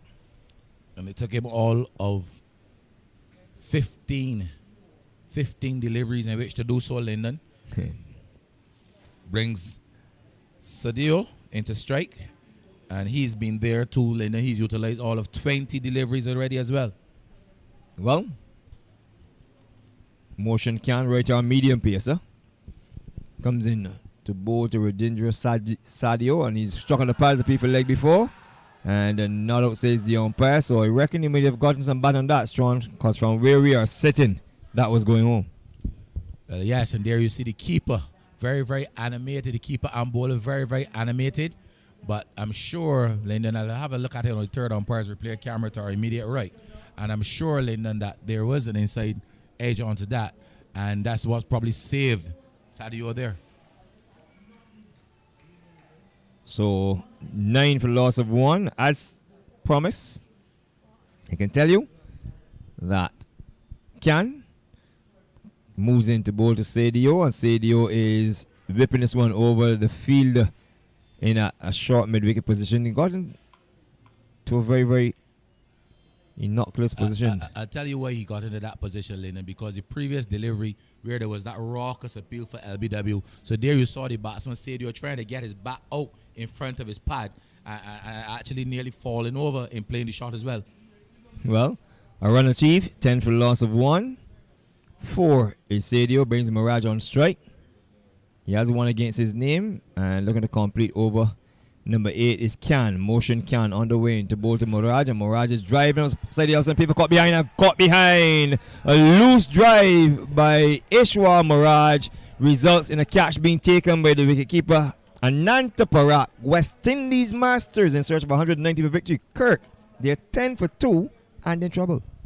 Definitely in a spot of bother now as he informed Mirage. He goes, remember, he would have come some 46 not out in the semi-final and guided his team over the line in that round chase there up against the England Masters. And so far in this round chase, and they've lost 2 very, very important wickets. Some would say 2 big wickets in the lineup, Brian Johnson and now that of Ishmael Mirage.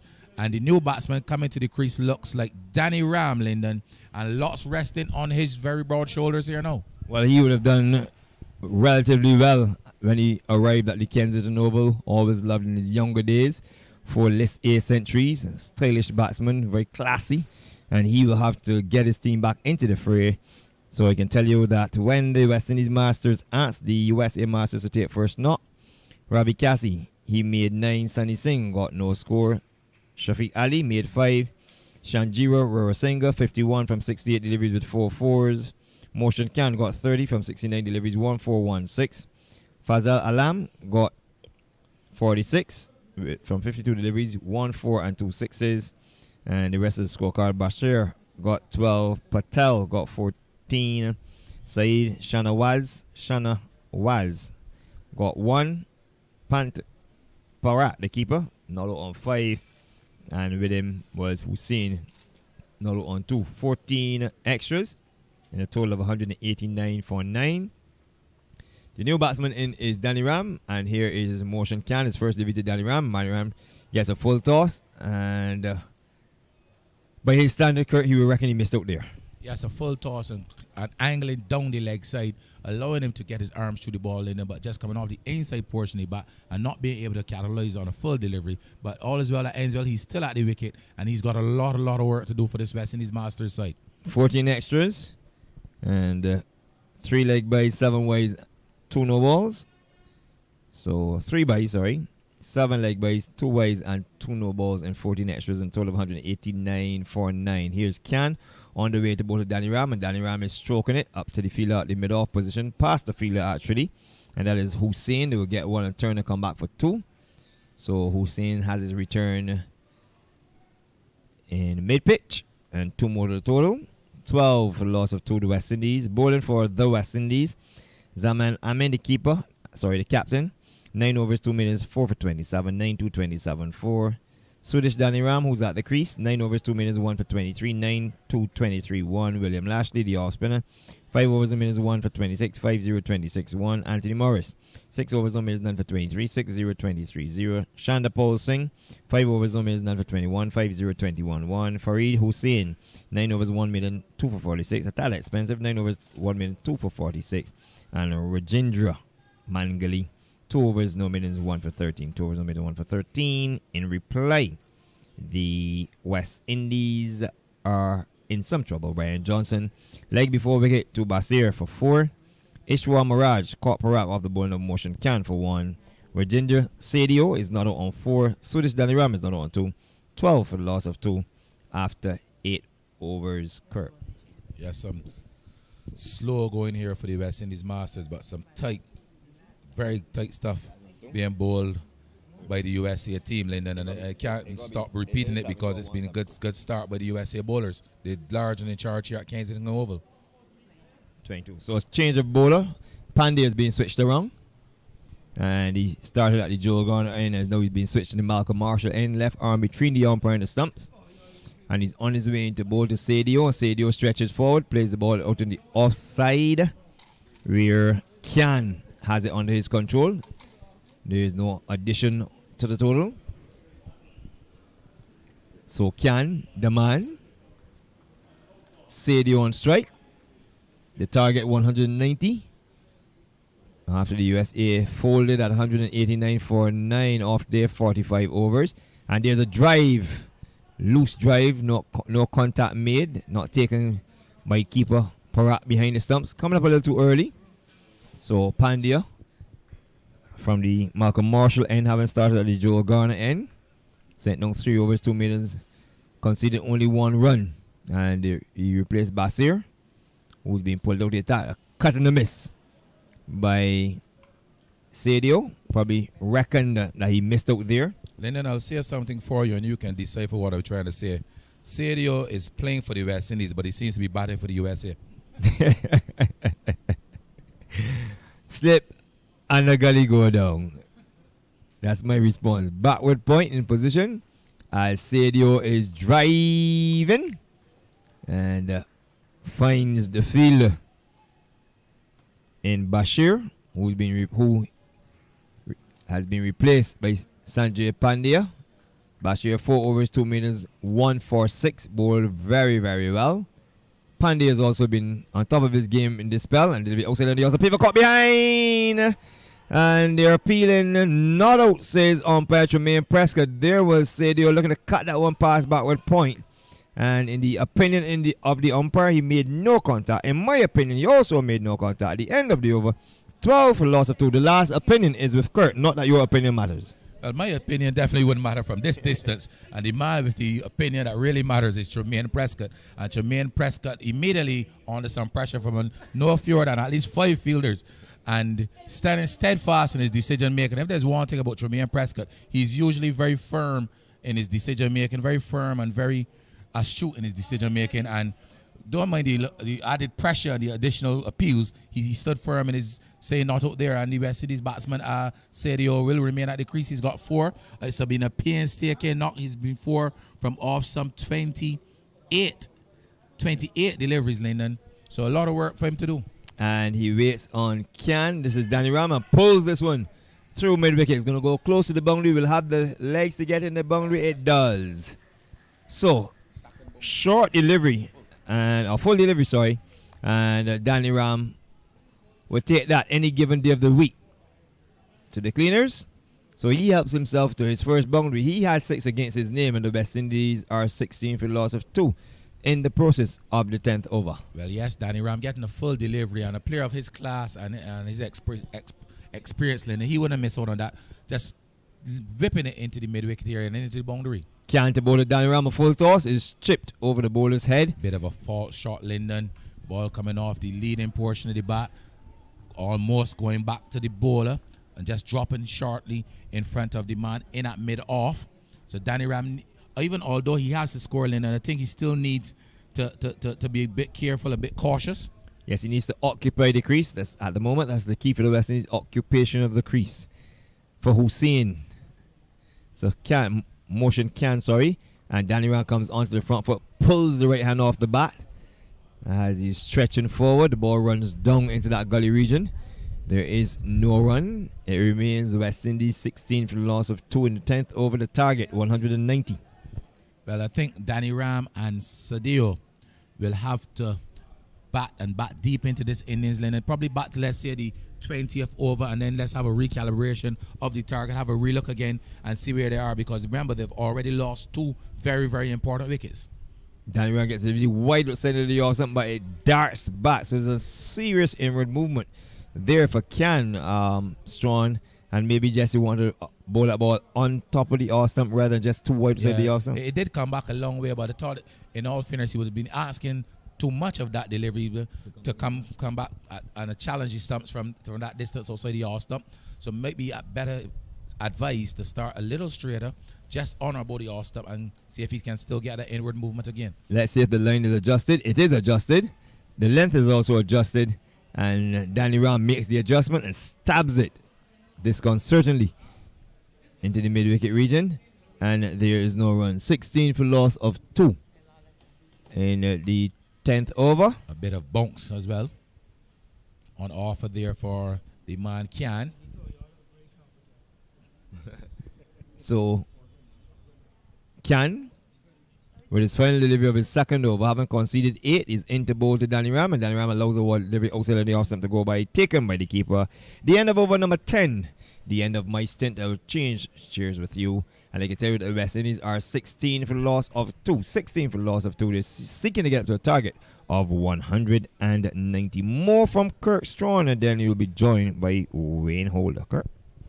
Well, yes, Lyndon Yard, as you make your way out of the commentary booth, the West Indies Masters in pursuit of a target of 190 for victory, which looks a long way off right now. Looks as far as Pie Corner, that target of 190. Looks really, really far for those of you on the stream. Pie Corner, part of the only female district in Barbados, the only female parish in Barbados, the parish of St. Lucie, most northerly parish as well, and that's how far the target looks right now. Well, it sounds far, but again, being relative, in Barbados it's quite a distance. In real terms, it's really about 18, 19 miles. As Kian into the attack again, start what should be his third over before his figures of 2 overs, no maidens, 1 wicket for 8 runs. And the West Indies 16 for 2. Sadio, he's on 4. He's faced some 29 deliveries, yet to strike a boundary. As he faces up to Kian and to these down the track and backs away and cuts into the offside. They've gone for a quick single. They will get it quite easily in the end as one more goes into score Amelia Crick's laptop and one more to Sadio. He goes up to 5 and brings Danny Ram, the veteran, the more experienced, the seasoned first-class player into strike. He's got 6, and the West Indies Masters in pursuit of a target of 190 for victory. They are 17 for 2.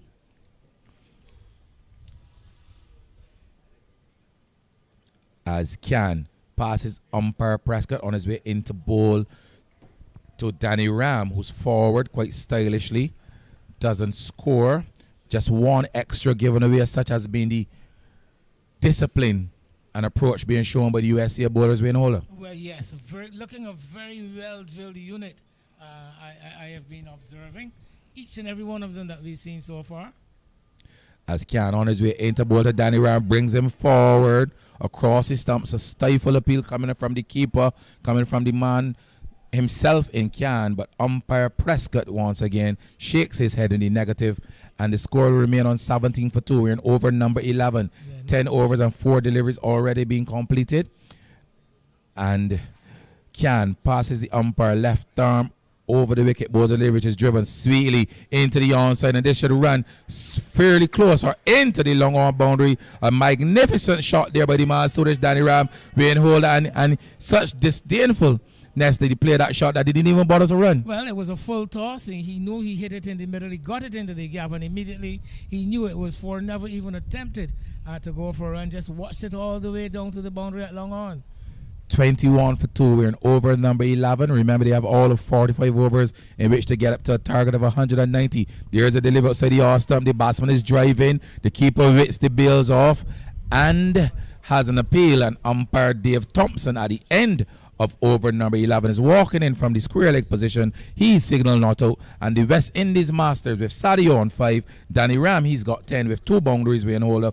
21 for 2. Well, the umpires have been under some pressure throughout this innings. The American, the U.S. bowlers and the fielders are quite keen in a number of their fields and quite convicted. They have been in a few of the appeals that have been turned down. So, and there have been quite a number of appeals also, but really good stuff we've been getting from the U.S. bowlers. I'll quickly run through the bowling figures for you. Kian 2 overs, no maidens, none for 8.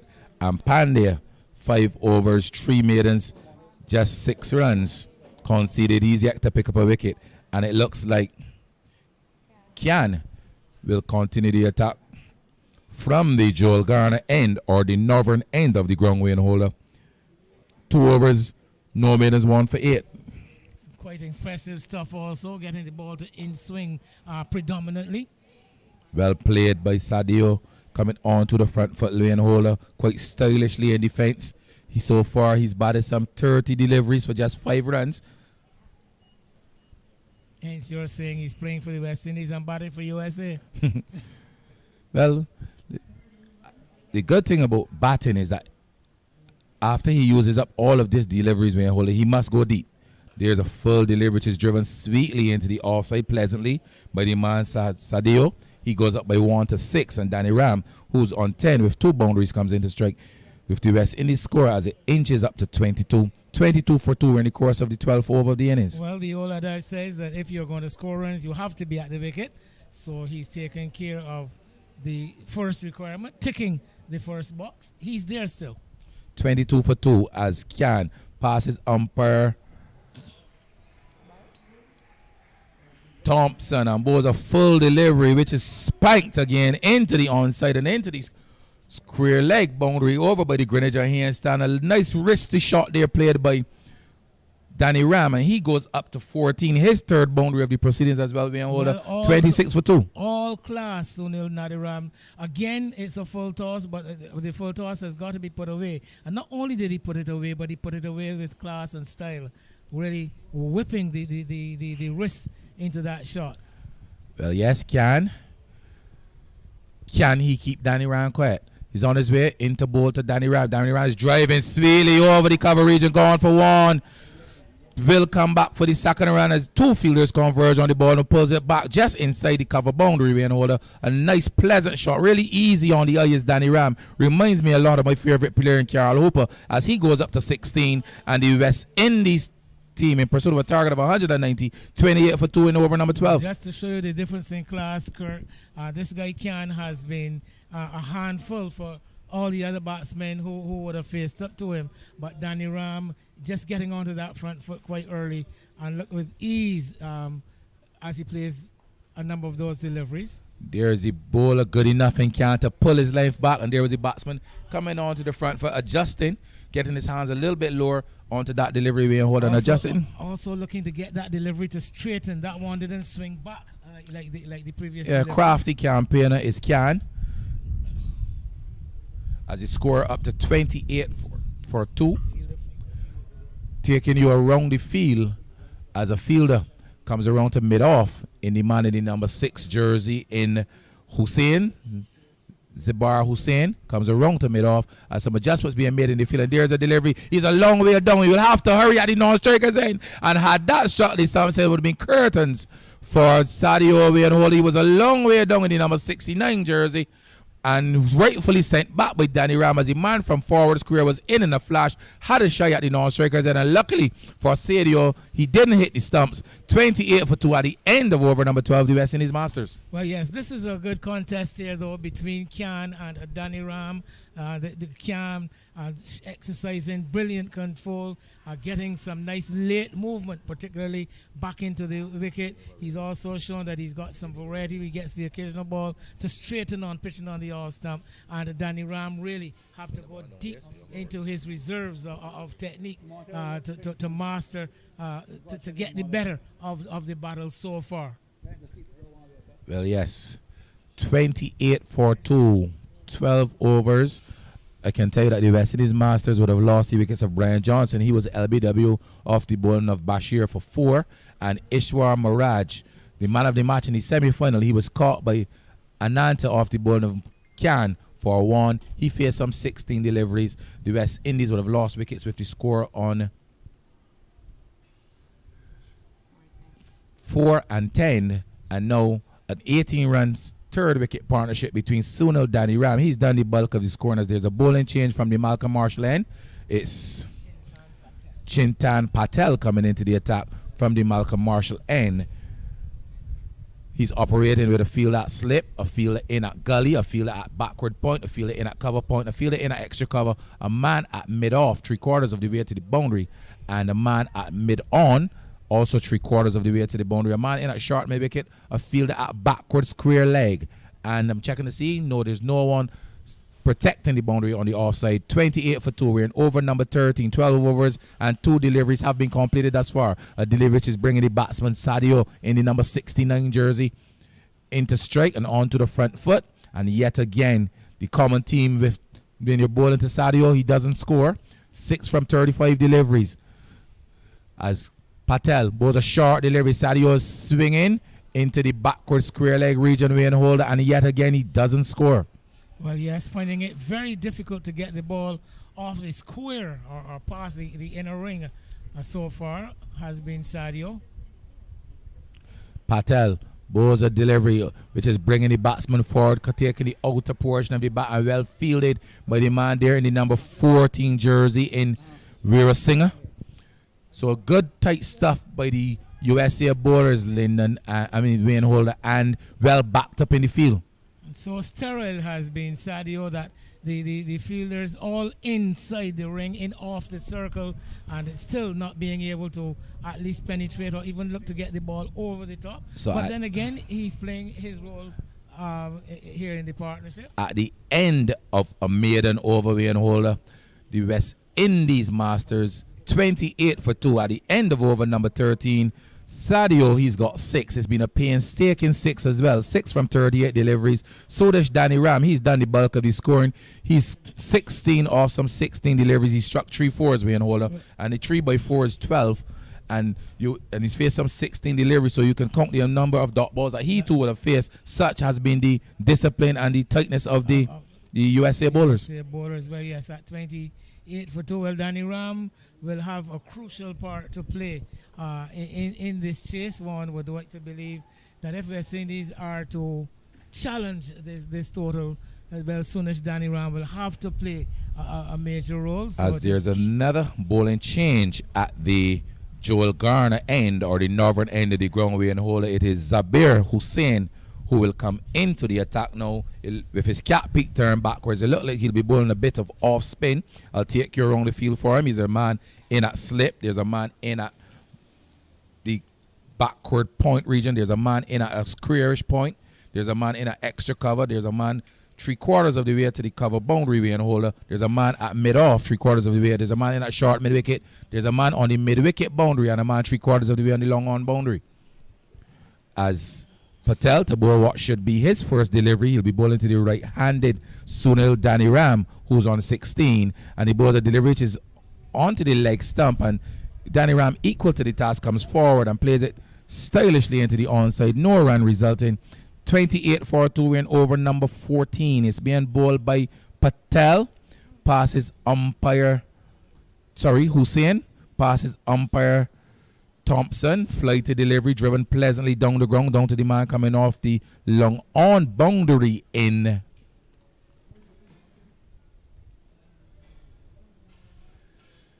Sharaf Ali in the number 72 jersey, doing the fielding. Shafiq Ali doing the fielding.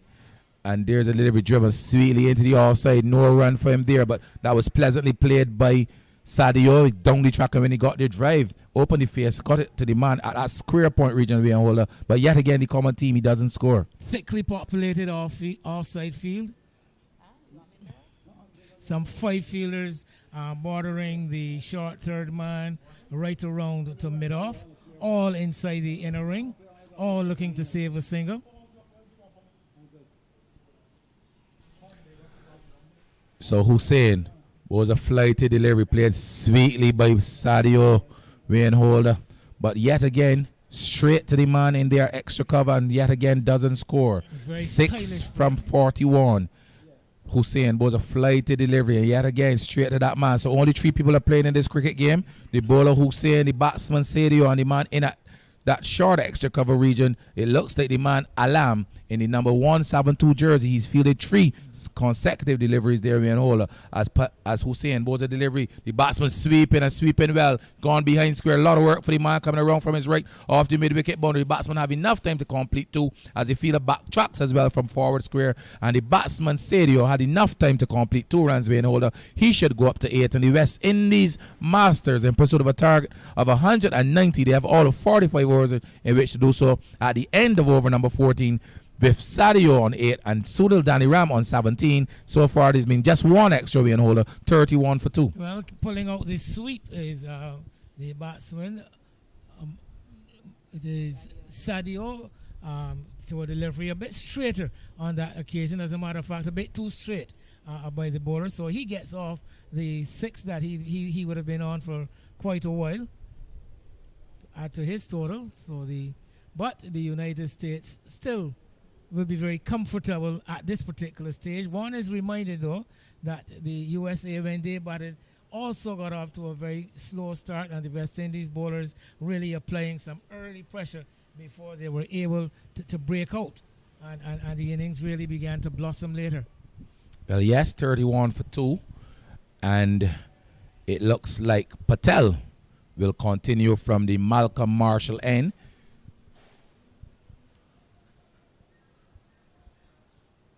In the background is the Coppin, Cozier, and Short media center. And holder, you would have spent some time in that media center as a delivery which is bringing the batsman Danny Ram forward. Flighted delivery straight into the block hole, and Danny Ram equal to the task coming onto the front foot. No run resulting 31 for 2. 14 overs and 1 delivery, and over number 15 have been completed. He's on his way, passes the umpire, no balls of delivery. He's beating the batsman. A bit of turn, a bit of purchase there off the surface way and holder. Yes. Beating Danny Ram, found himself groping at actually following the ball after it pitched outside the yard stump and spun further away, and he found himself following it with his hands, luckily not getting an edge. 31 for 2. Danny Ram on 17. His partner Sadio at the non-strikers end. as Patel Bozadeh, which is again beating the batsman outside the all stump, and a good bit of work by the captain Bashir behind the stumps. This is brilliant stuff by Patel, though, because Danny Ram looking to get on the front foot, looking to get to the pitch of the delivery, and just deceiving him, holding it back slightly is the bowler. The ball pitching and really turning off the straight. And let's see if there's been a change in approach from Danny Ram, as this time he's driving pleasantly past the man coming around to his right in at that extra cover region, down to the man at long off, and he comes off the boundary. Does he feel any man in the number 17 jersey? It looks like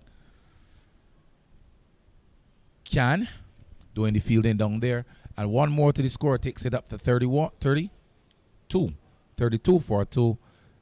Danny Ram goes up to 18, and Sadio, who's on 8, comes in the strike. There's a stifle appeal. There's the batsman going around a foolish delivery. Struck on the pads, but I think a bit of bat was involved as well, which negated the full appeal coming from the keeper and the bowler. And they score 32 for 2. We're in over number 15, at least. Beaten on the inside of the bat on this occasion. That one coming back into the right hander with the arm. One legal delivery remaining in over number 15, and that's just been completed, played into the offside. And yet again, Sudish Danny Ram, he's on 18, and Sadio, he's batted some 44 deliveries being holder. He's on 8 runs, 32 for 2. And the West Indies team, as the players get a much needed refreshment break with 15 overs being completed, 32 for 2 after 15 overs. There's been one extra. I'll quickly tell you that Brian Johnson, he was LBW after bowling of Bashir for 4. And Ishwar Miraj, the other batsman to be dismissed, they have lost wickets with a score on 4 and 10. So thus far, this partnership worth some 22 runs being holder. How do you see it at this point? Well, at this point in time, the game still to break out. The USA team can claim the advantage in the first third of the innings. Remember, these innings divided into segments of 3 power plays. So at the completion of the first 15 overs, that is the completion of the very first power play. And at 32 for 2, the Americans can lay claim to being in the ascendancy.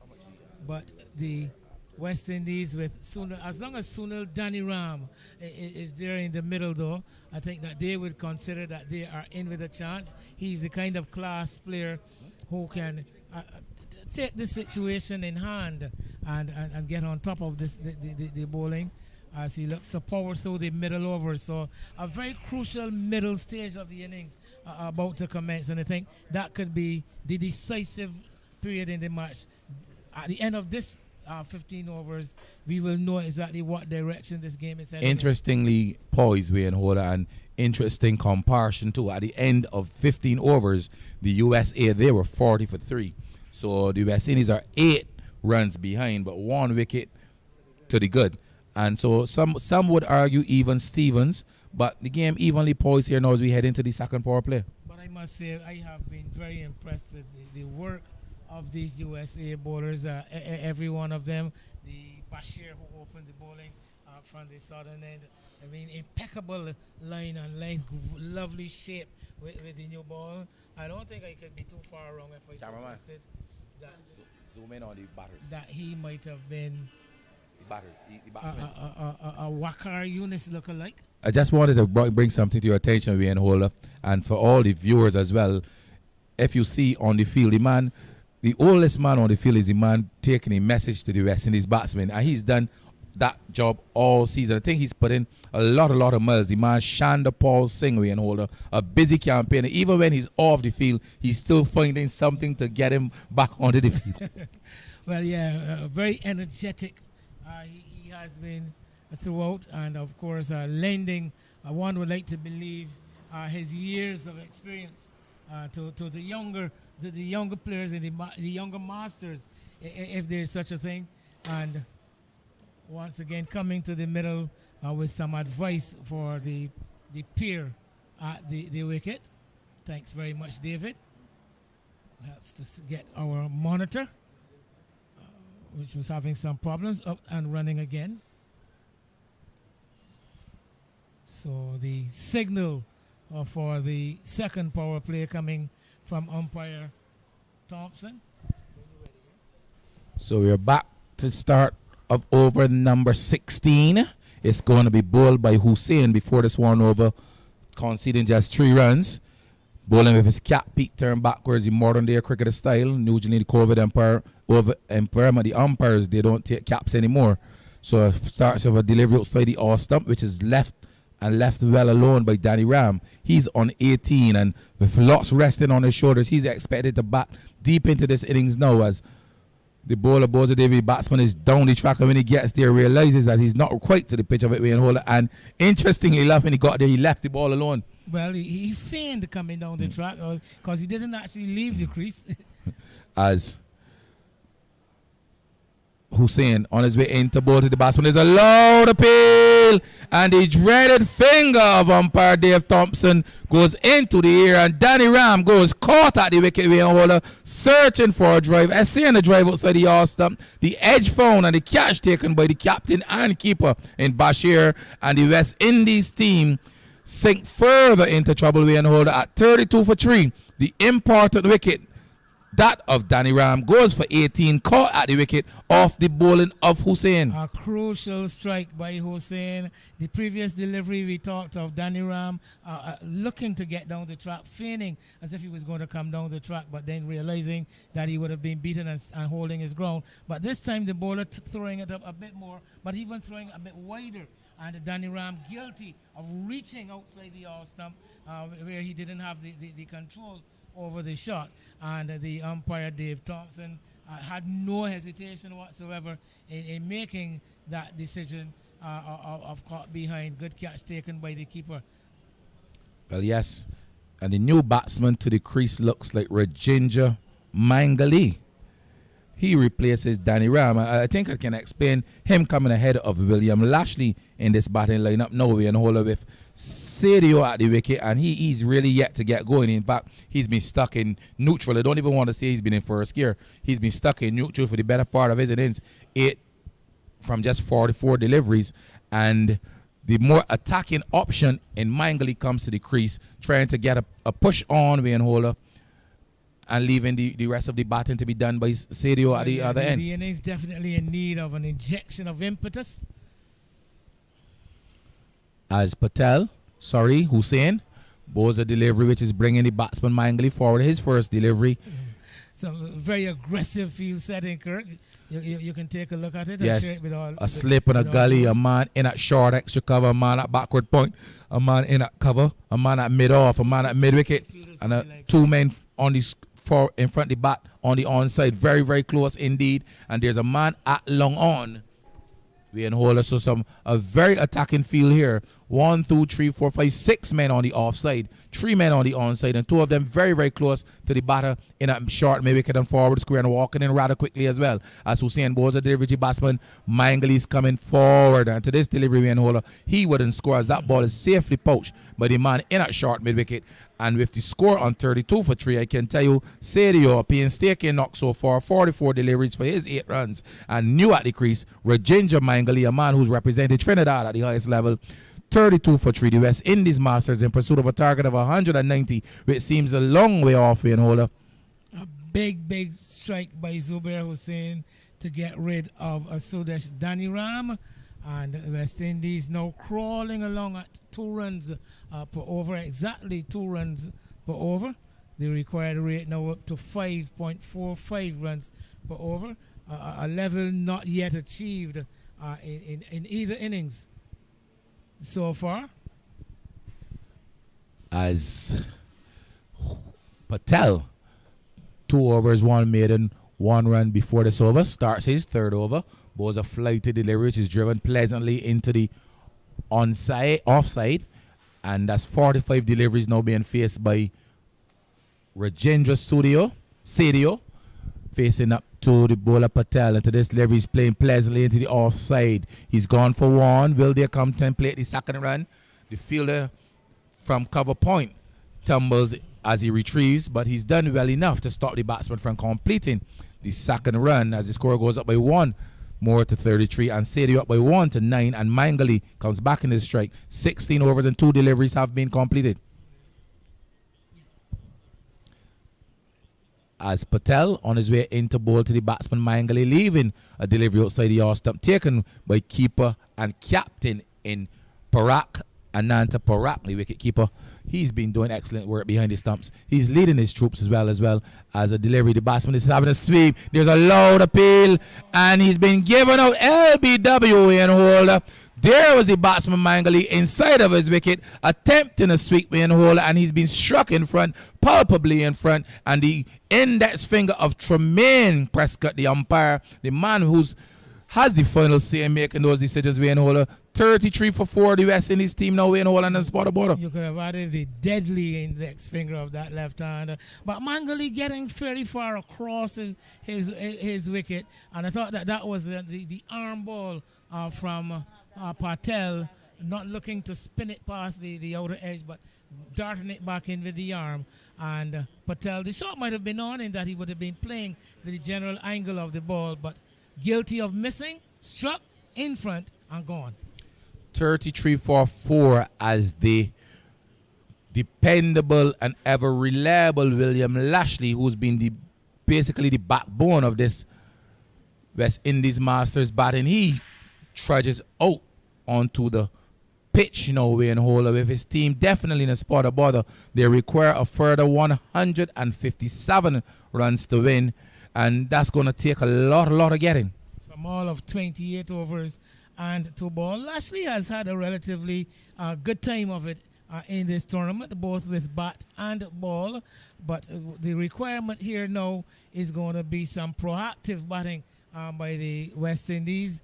He's going to call for a few of the batters to take some chances, carry the fight to the USA bowlers, and we will see what they are made of, if they really have what it takes to really haul themselves back into this game.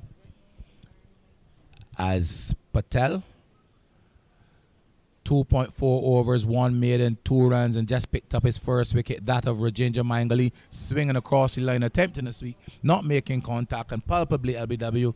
An easy decision for umpire Tremaine Prescott. We're in over number 17. 33 for 4, and definitely in a spot about the West Indies Masters. She has a target of 190.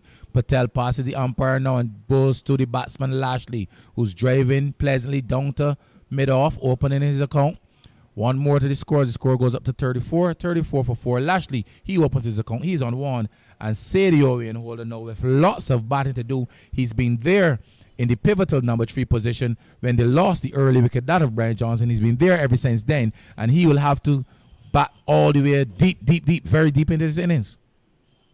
Yeah, you suggested it earlier, Kirk. If you're going to adopt that sheet anchor role, then you really have to go deep. You have to be the one around whom the rest of the batting revolves. But of course, you've also got to play your part by turning the strike over, picking up the singles, putting away the bad balls when they come along. Not that there have been a lot of bad balls sent down by the USA bowlers. One thing you couldn't say about them is that they have not been creating chances and putting, as I said earlier, lots of pressure on the umpires. 34 for 4 as we head into over number 18. It's going to be bowled by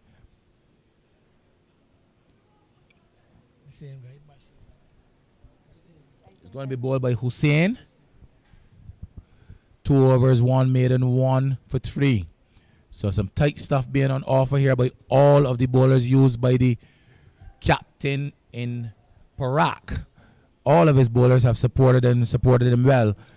Quickly endeavor to run through the bowling figures for you. Bashir, 4 overs, 2 maidens, 1 wicket for 6 runs. Pandya, 5 overs, 3 maidens, 6 runs, and he's yet to pick up a wicket. Moshin Khan, 3 overs, 1 wicket for 15 runs. Chintan Patel, 3 overs, 1 maiden, 3 runs. And Zubair Hussain, he's in his 3rd over. He's already bowled a maiden. I can tell you that so far there have been 7 maidens already in this innings. More maidens than boundaries. More maidens than what you would find in a Catholic church. 34 for 4. Delivery which is bringing the batsman forward. There is no run. 17.2 overs, or some people don't like to hear the .2, so 17 overs and 2 deliveries have already been completed. We're in over number 18 as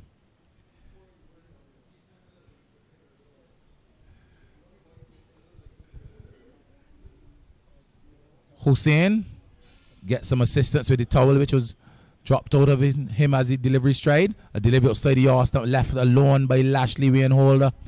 34 for 4.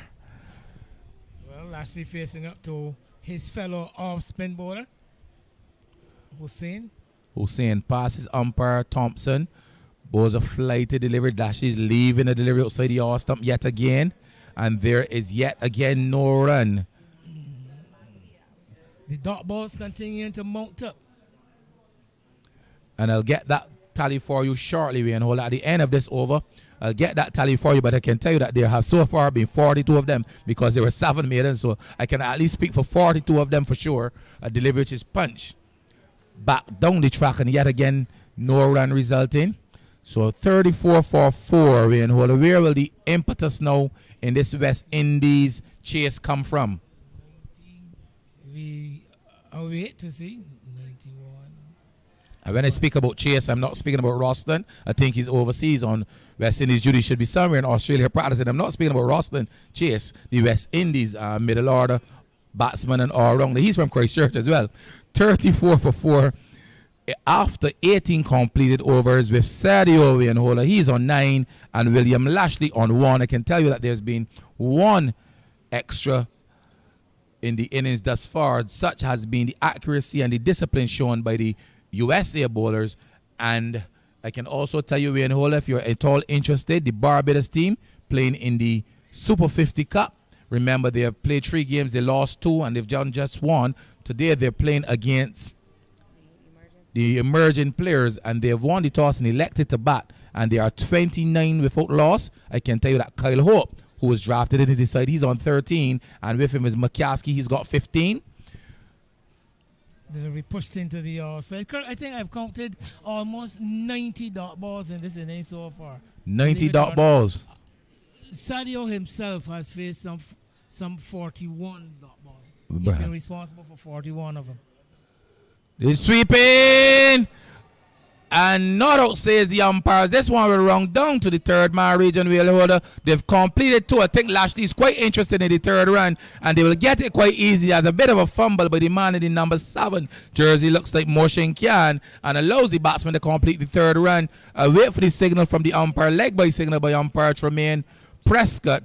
And there was the batsman getting outside the off stump. I think that is what would have saved him. Getting outside the off stump. So impact would have been made outside the off stump. Playing a shot as well as the score goes up to 37 for 4. Quite clearly, we are in a very advantageous position where we sit.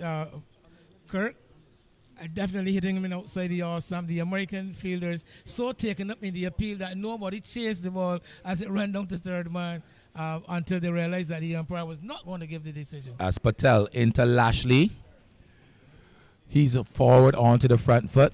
37 for 4 in over number 19. It's being bowled by the left-handed orthodox bowler in Chintan Patel.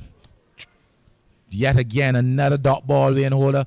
Our producer has told me not to use the word chase to describe what the West Indies are doing here. So I'll have to get a word from him. His vocabulary is much better than mine. I'll wait to see if I can get a word from him. But in all intents and purposes, this is a run chase. And they're trying to get up to a target of 190. But so far, they've been stuck in neutral Wayne Holder, still yet to get into first gear.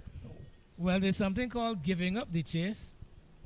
I think it would be too early in the piece to do that, but there's Lashley leaving the delivery outside the off stump, so he's given up all attacking intent, at least so far in this innings. 37 for 4. Some just 4 boundaries being struck in the innings, and 3 of them by the man Suresh Danny Ram. There's a delivery which is being driven into the onside to short mid-wicket, and yet again at the end of over number 19 Wayne Holder, the West Indies Masters in pursuit of a target of 190 after 19 overs with Sadio on 9 and William Lashley on 1. 37 for 4.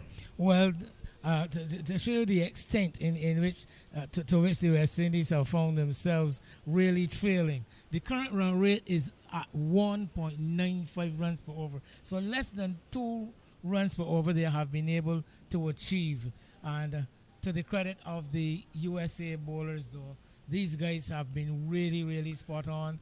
The intent from the West Indies hasn't really been there, except maybe for the short time that Suresh Danny Ram was at the wicket. But none of the other batsmen have really shown the kind of intent that would say that they are confident about going after this total. Remember, this commentary being brought to you, the stream being brought to you by Flash Drive Media and Anything Cricket. Let's talk.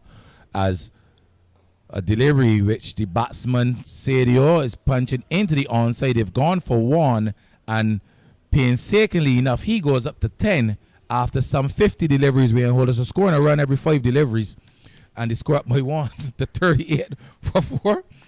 38 for 4. 10. He's 10 of some 50 deliveries. So a delivery which is punched pleasantly by Lashley back to the bowler as we head into over number 20, the 20th over of the innings. 19 overs and 2 legal deliveries have already been completed as Hussain on his way into bowl to Lashley. Lashley's back and punching pleasantly, but finds the man there on the edge of the circle there in that extra cover region and holder. No run resulting. That's Patel.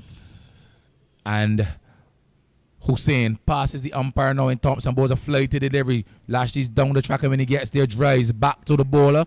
Not a lot of aggressive or attacking intent being shown by the West Indies batters. 38 for 4. Sadio at the non-strikers, and he's on 10. And he's really struggled. The shackles are on. We are not in St. Philip. He's not at Dodds, but the shackles are on here. 38 for 4. As Hussain was a delivery. Lashley attempting to dab a delivery into the onside, trying to get it more square or down to the third man region. Wayne Holder coming off the inside portion of the bat at the end of 20 overs. Wayne Holder in pursuit of a target of 190. Remember, the USA Masters, they were bowled out in 45 overs for 189. Well, 189 for 6. No, they were actually bowled out. I usually don't really speak on the correction. They were bowled out for 189 in the final over of the innings, and the West Indies Masters set a target of 190. They have struggled badly. We hold in a position of 38 for 4 after 20 overs, scored at a current run rate of 1.90 with a required rate of 6.08. Remember, the required rate would have started at 4.58. Well, we were talking about the comparisons between the two teams at the start of the innings, which showed that West Indies weren't doing too badly initially. But I think this game is now beginning to take on very much one-sided proportions. Well, Sadio with other ideas is driving pleasantly into the offside, but the man from around that extra cover comes around rather quickly to his left. The man in the number 172 jersey in Fazal Alam, and doing good work in there, Wayne Holder, as Patel bowls it with the batsman is sweeping, struck outside the yard stump yet again. If there's one thing about Sadio, when he sweeps, he does get outside the yard stump. And of course, he's looking to exploit some wide open spaces on the onside. Just 2 men, 2 men in front of the bat on the onside, the other one being at backward square. There's a delivery which is driven pleasantly straight to the man there at that straightish extra cover position. Wayne Holder. I can think of some men who batted at number 3 for the West Indies. People like Richie Richardson, Carol Best. There's Sadio having a sweep, top edge. Will the fielder from stick get back? He gets back, but he wouldn't get around in time to take the catch. So he's living a charmed life as well. One more for him. He goes up to 11. He's been there for quite some time. 54 deliveries for his 11 runs. Yet to strike a boundary as his score crawls up to 39. 39 for 4, the West Indies Masters. I'm going to ask you a question, Kurt. Were you on the field inside? Will you be keen to get Sadio out now? Nah, actually, would drop the ball every time he hits it in the air, to be quite honest. 39 for 4 as Patel is bowling a delivery which is being driven by Lashley to the man coming in rather quickly in that backward point region. We hold this USA team, the man in the number 7 jersey looks like Christian Patel. We hold doing some good work there. In fact, Motion Khan speaking on the correction, coming in at backward point. There's Lashley with some intent being shown. Strikes this one down to the fielder coming off the long on boundary. He's in, and the return already on its way. The batsman only have enough time at the end of over number 21 to complete a single, and at the end of over number 21, the West Indies Masters requiring a further 150 runs for victory. At the end of over number 21, 40 for 4. Sadio's on 11. William Lashley's on 2. Wayne Holder. Well, the United States team looking a very, very well drilled unit. Their ground fielding has been almost perfect. Good movers in the field, looking very, very athletic, quick across the ground. As far as this level of competition is concerned, and of course the discipline of the bowling suggests that this is a very well prepared outfit and quite suitably into the finals of the tournament, and looking like one of the better sides that you would have seen all tournament long. Well, yes. Well, they're from the inception when we saw them in the first game up at the Windward ground. We spoke about their level of professionalism, the way how they warmed up. They look as a team. They did everything together. Their level of fitness in the outfield as well. The standard of the feeling. It was a sight to behold for persons of such a vintage. I don't want to say old, of vintage age.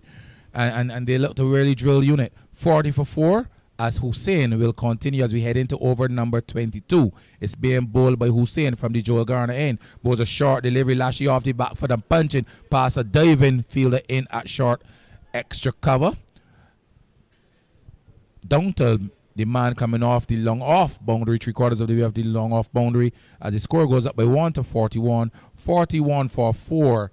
As we see the English making the way around the ground, down at the Malcolm Marshall end of the ground, Wayne Holder, just enjoying the ambience and the view here at the Kensington Oval. Of course, the game being watched by a number of the players from the other teams in the competition, and some of them taking full advantage to walk around and get a feel of the Kensington Oval. It's a ground that cricket fans all over the world would know of, some seeing it for the first time. And these guys getting to do this for free as well. We're walking around a historic Kensington Oval for free. So Barbados is we're known for that, our hospitality. I remember tourism is our business here in Barbados, so let's play our part. 41 for 4. Sadio, he's on 11. Lashley's on 3. As Hussein on his way into bowler delivery, when he gets there, has a quick word with Lashley, who seemed to be backing up a bit too far, and Hussein, eager-eyed, and stopped him dead in his tracks. As Hussein on his way into bowl to Sadio. Sadio playing for the West Indies but batting for USA. 11 of some 57 deliveries, 41 for 4. Well, it's beginning to become a bit painstaking now.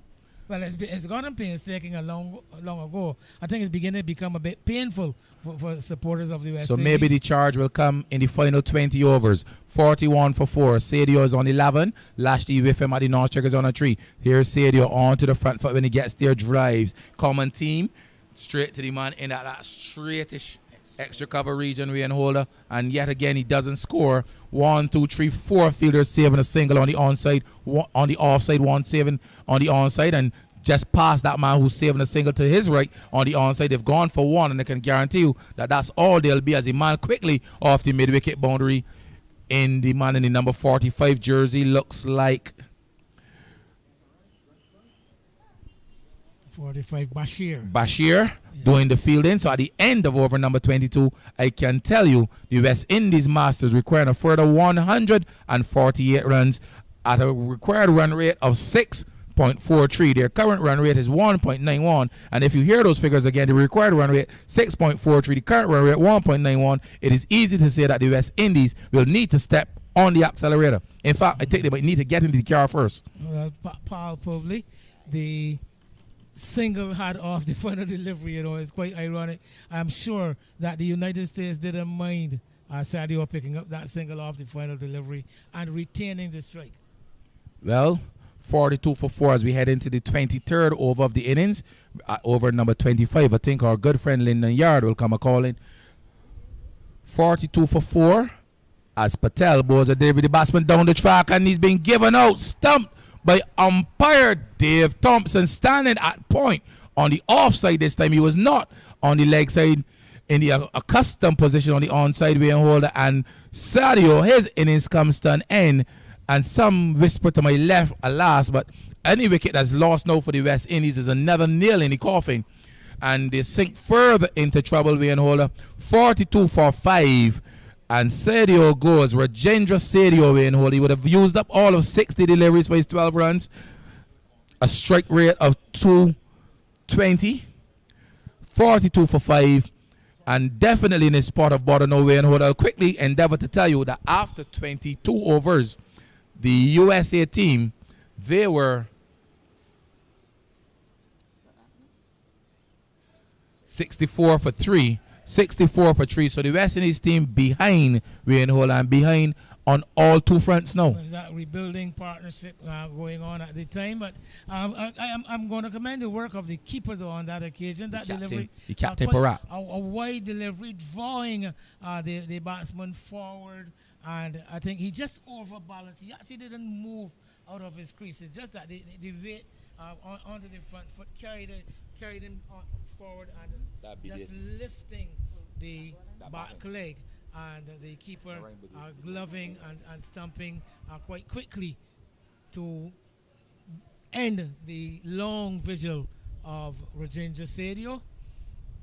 West Indies sinking into further problems. Well, yes, and the man now coming to the crease, Trinidadian by nationality, is Narain Bidesi, otherwise known as Buddy. We've been getting some raving reports and reviews coming from Trinidad as well. One Richard Suchan, he's told us he's watching the stream. You know Suchan, the former Trinidad and Tobago all-rounder. His claim to fame he would have gotten Greenwich, Haynes and Best out at the Oval in Trinidad way back in the Geddes Grant competition as a delivery which is bringing the batsman forward. Three big ones. I think Barbados still won the game though. I'm not sure the guy said he got the 3 W's out in a touring match in England. You know, he said when a delivery which is bringing the batsman forward, and he talked about Bidesi. He talked about the in swinger that he gives to Clyde when he had just passed 200. So Frank played down the wrong line at 190 yards, but he did get all 3 of them. A delivery outside the yard stump. There's a batsman grew up in searching for it. Luckily for him, he didn't make contact. It was taken cleanly by the keeper Parak Wainhola in the 79 jersey, standing up to the stumps. And Patel continues to be very, very economical before this. 5 overs, 2 maidens, just conceding 5 runs and picking up 2 wickets as well. A delivery which is bringing the batsman forward. Yet again, no run resulting. A further 148 runs are required. They look a distant way away now. Wainhola 42 for 5. Bidesi is yet to score. William Lashley on 3. A delivery outside the yard stump. He cuts and cuts well. They've gone for 1. That's all. There'll be the return on its way. Lashley will make it home safely at the striker's end. And at the end of over number 23, 43 for 5, the West Indies Masters in pursuit of a target of 190. Remember, they've got all of 45 overs in which to do so. And this current run rate heading in the wrong direction. Kirk is now down to 1.87 runs per over. And this match, I mean, this is cricket, and we all know cricket, this game of glorious uncertainties. The other adage that says it's never over till it's over. It's never over till the fat lady sings. But this one is heading in the wrong direction for the West Indies. And the USA team really continuing to turn the screws on this West Indies team. 43 for 5 as we head into over number 24. It's going to be bowled by Hussein. Zambir Hussein. Before this, some 5 overs, 2 maidens, 1 wicket for 6 runs. He's passing umpire Thompson now, bowling to the right-handed Bidesi. Bidesi swinging into the onside. Some sign of intent now being shown here by Bidesi. He goes up to 2, and the score up to 44. I make it? Mimi, 44 for 5. We're in over number 24. It's being bowled by the man Hussein. Impressive figures thus far from the Joel Garner N. Right arm off spinner. On his way once more. Into bowl to the batsman Lashley. Forward. Plays it pleasantly into the onside. They've gone for 1. Rotation of the strike rather important here. Wainhola. They need to do lots more of that if they are to really challenge this target. Wainhola. Lashley goes up to 4 and they score up to 45 for 5. Well, it's going to call for rotation of the strike. It's going to call for power. I think it's also going to call for divine intervention. 45 for 5. Nice cool conditions here at the Oval. Now I'm sure the players in the middle would appreciate the lack of the direct sunshine onto the field. Hussein Boza delivery. She batsman is leaving outside the all stump in over number 24. Remember, they've got all of 45 overs in which to challenge this target. So far, they require further 145 runs at a required run rate of 6.80. A delivery outside the all stump, the back on the back and punching straight to the man in there. That straightest extra cover position. They've gone for one. They will think about the second run. He's a long way down and then rightly sent back by Lashley as the return was already on its way. The score goes up by 1 to 46. Bidesi, he goes up to 3. William Lashley comes back in the strike. He's got 4. So far, there have been 4 extras in the innings. 46 for 5. In over number 24 as Hussein Boza David Lashley driving pleasantly straight through that man there operating as the team secretary. Everything so far this over has gone through him. So at the end of over number 24, 47 for 5, the West Indies Masters in pursuit of a target of 190, 47 for 5 win hold. I'll endeavor to tell you that so far they would have lost it because of Brian Johnson. He was LBW off Bashir for 4. Ishwar Miraj, he was caught Ananta off the bowling of Motion Khan for 1. Rajendra Sethi, a painstaking knock, 60 deliveries for his 12 runs before he was stumped off the bowling of Patel. Sudesh Dani Ram, he was caught Ananta off the bowling of Hussein for 18. And Rajendra Mangali, he didn't trouble the scores at all other than to signal his dismissal. LBW off the bowling of Patel without scoring. William Lashley's on 5. Nareen Badesi, he's on 3. And the West Indies Masters in pursuit of a target of 190 in over number 20. At the start of over number 25, they are 47 for 5. Well, the U.S. captain operating on a policy of leaving well enough alone. These two have been in operation in tandem for quite a while now, and no immediate thoughts of even making a change of the bowling. They have been effective in doing the job. Well, yes, Patel, 6 overs, 2 maidens, 2 for 6, and he's continuing. He's in his 7th over now, on his way past umpire Tremaine Prescott, bowling to William Lashley, and Lashley's forward. Bat and pad close together. No run resulting. One angry spectator here in front of us. A guy by the name of Leroy Leach, an old stager. He's played a lot of cricket. He's very knowledgeable about the game. He's not happy at all with the intent being shown by the West Indies batters. As Lashley's driving off the inside portion of the bat, the bowler in his follow through skips across to the onside. Does the fielding. The score remain on 47 for 5. We're in over number 25. 20 overs remain after this. 47 for 5. Lashley's on 5. Bidesi's on 3. He's at the non-strikers end. So far, this over, so far, we've had 3 dot deliveries being holder. Another 3 dot deliveries. 3 dot deliveries, and it will be interesting to play with some numbers from now, because as a contest, the game looks very much over. So at the end of this over, this pair would have sent down some 13 overs, and at the rate it's going, it will definitely be for less than 20 runs. At the moment, 16 runs conceded between the two bowlers in operation. And this is it. Patel bowls a flighted delivery. Lashley's steering it into the offside, into the short backward point region. 5 dot deliveries already in over number 25 win holder. And it would take a brave man to play an expansive shot at the end of a very tight over. So, let's see what is Lashley's intentions as Patel on his way into bowl team. Lashley's getting a short delivery, steering it into the offside, up to backward point, and he gets a single. So at the end of over number 25, 48 for 5, the West Indies Masters in pursuit of a target of 190. They are 48 for 5. Wayne Holder. Well, yes, at 48 for 5, West Indies are still not getting up to the 2 runs per over rate of scoring.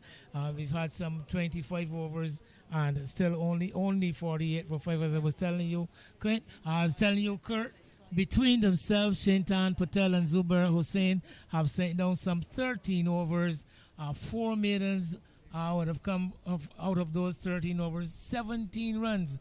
These 13 overs have yielded for 3 wickets. So no doubt the captain is quite satisfied to keep this pair going. Brilliant work by the two spinners in operation. One from the Malcolm Marshall lane, and Hussein operating from the Joel Garner end. He's been very, very economical, and he's picked up a wicket as well. So there's nothing more the captain can ask of the two of them. Basically, they've done their jobs and they've done it creditably. As Hussein on his way to bowler David is being hit down to the man at long on. They've gone for one. Will they contemplate the second run? No such thinking on the part of Bidesi, who's at the strikers end now after having completed that single. Good quick release by Shafiq coming around at long on, but not holding on to the ball, picking it up and getting it in the air quite quickly. 49 for 5 as Hussein on his way into bowl to Bidesi. Bidesi is forward. 25 overs and 2 deliveries have been completed so far in the course of the 26 overs. Being bowled by Hussein. On his way, passes the umpire, no balls a short delivery, so the off-stump and cut sweetly into the offside. They'll have to hurry. Not getting behind the stumps is the bowler and allowing the batsman to complete 2 as the throw came into the non-striker's end and 2 more to the score. And that's the 50, ladies and gentlemen. The 50 being brought up for the West Indies Masters side. Remember, they're in pursuit of a target of 190. This 50 came up off 153 deliveries, Wayne Holder. It took all of 94 minutes. There were 4 fours and there's yet to be a 6, Wayne Holder. The 50 being brought up. A long, long time in coming. Outside the off stump and through to the keeper.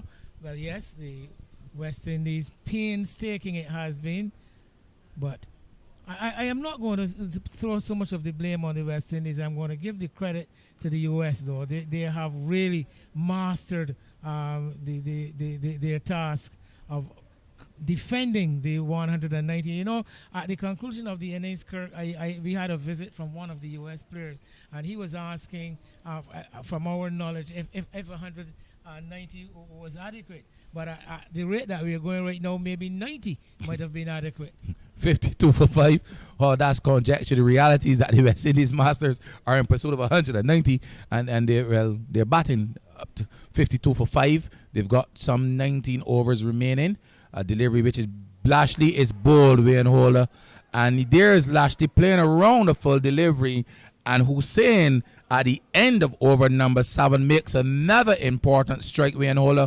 He picks up his second wicket, and the West Indies team have lost the dependable and reliable William Lashley, playing all around a full delivery and losing his off bail in the process. 52 for 6 though, Wayne Holder, and sinking further and further into trouble. Well, guilty of yorking himself, William Lashley, coming down the track to a full delivery, and as you said, playing all over and around the delivery, the ball dipping as it reached the batsman, and another victory for the off spinner Zubair Hussain, who has, as all the other USA bowlers, exercised excellent control with their bowling, and the West Indies palpably sinking to defeat into the doldrums with no sight of respite.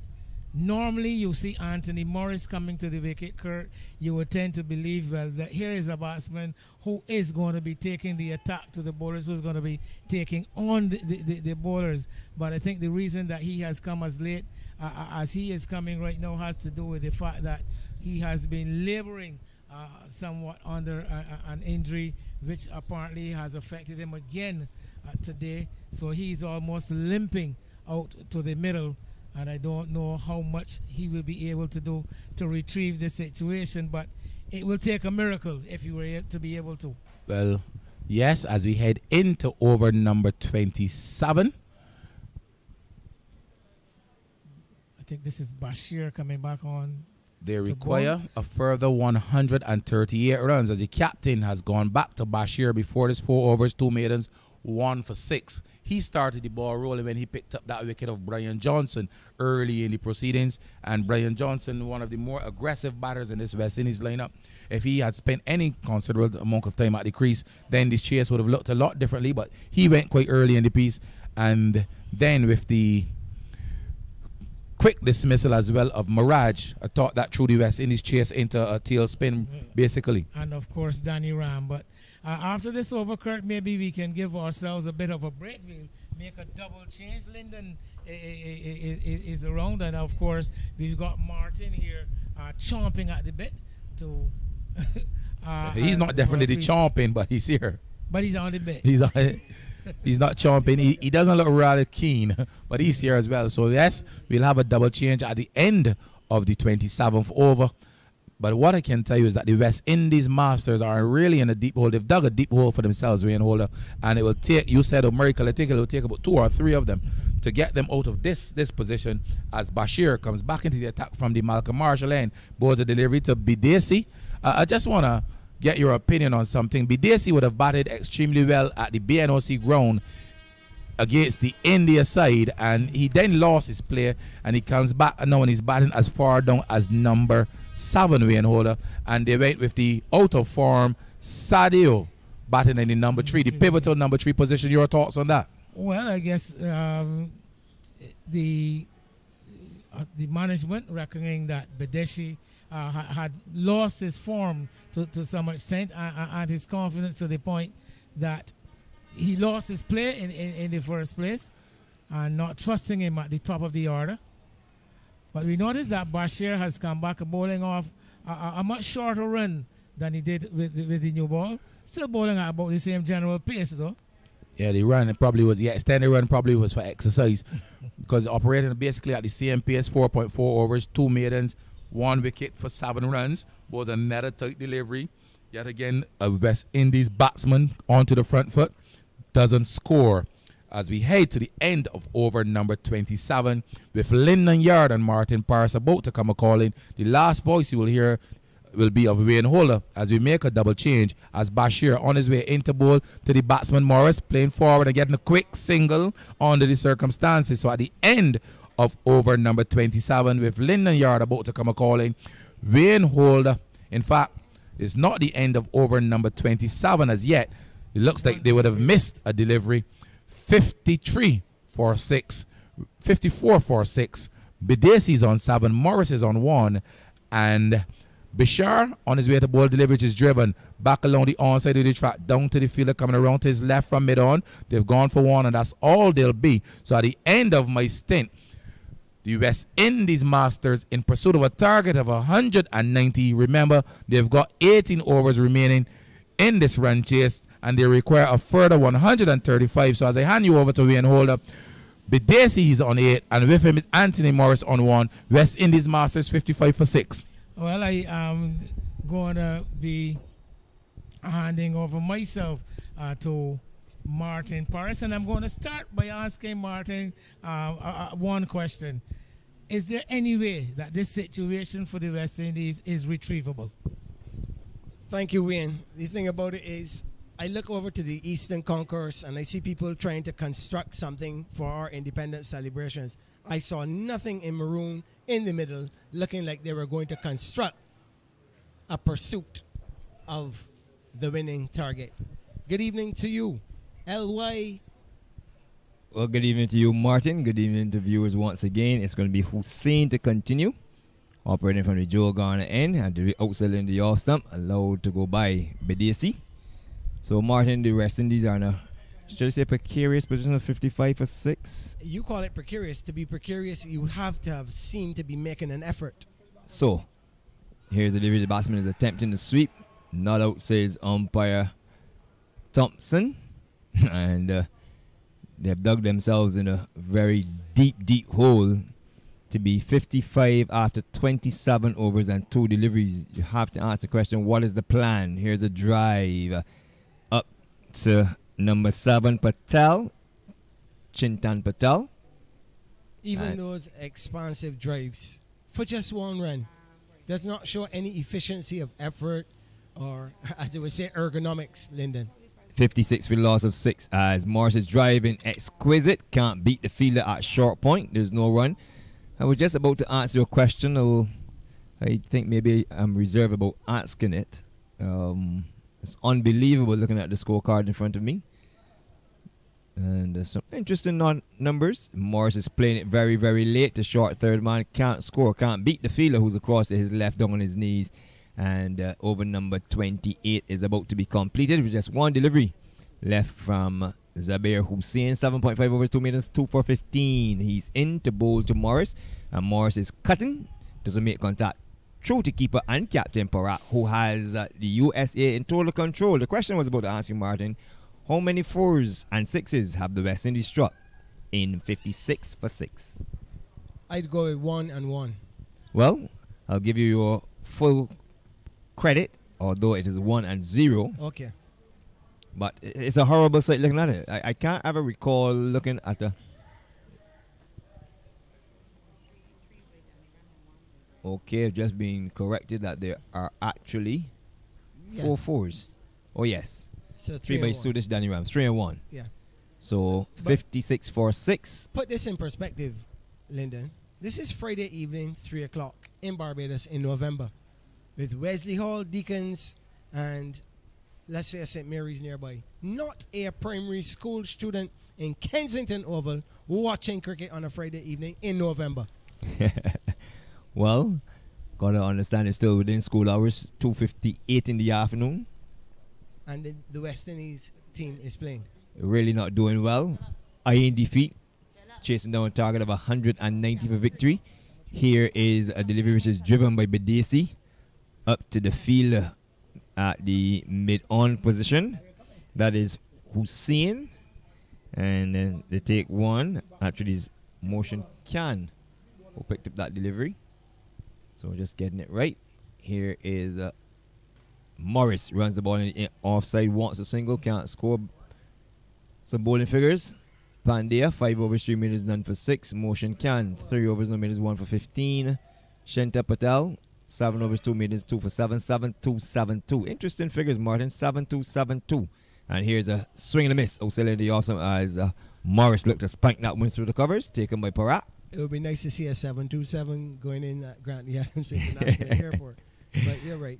I mean, there is a segment on Anything Cricket Let's Talk called What's Wrong with Martin. Here I'll get is into the some of debut, which is tucking Morris up, squirts out in the offside. Morris has to get back. He's halfway down the crease. The return comes in, direct hit, and he just makes it back. So, very big indecision between Bedesi and Morris. Morris was looking for a strike for a hurt man. He's now clutching at his hamstring. Bedesi had dropped anchor and was adamant he wasn't moving. And Morris, you would call that a complete run because he run half the wicket and run the other half right back up. 57 for 6 if you're just joining us. West Indies in its dire straits in search of 190 for victory to lift the big man cricket over 50s Caribbean Cup.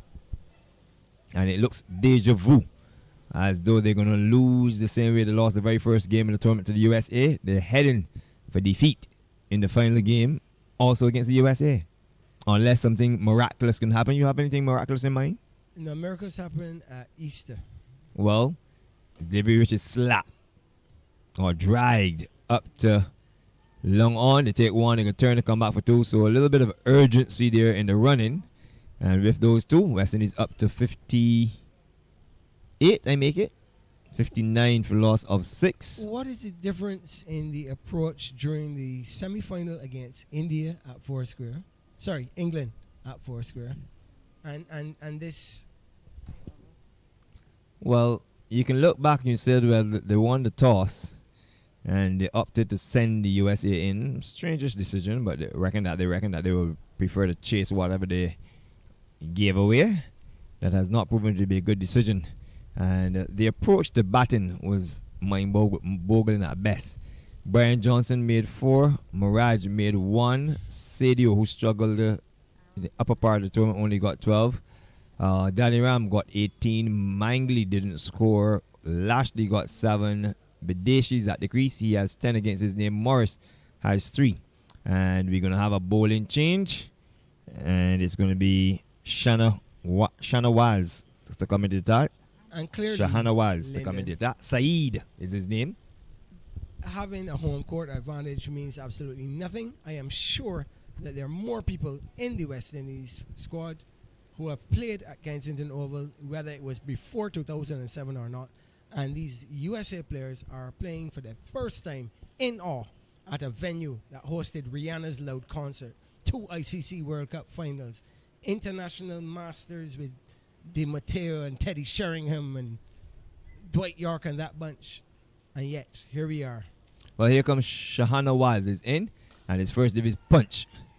and is taken. Unbelievable stuff. Punched and pouched. It has summed up the way they've gone about business all day long. The West Indies continue to perish, and the catch taken at cover, just trying to ascertain the fielder, caught by Patel, off the bowling of Shahana was in his very first delivery. So further trouble for the West Indies Masters. Let me make that clear. West Indies Masters, 59 for 7. Big man over 50s.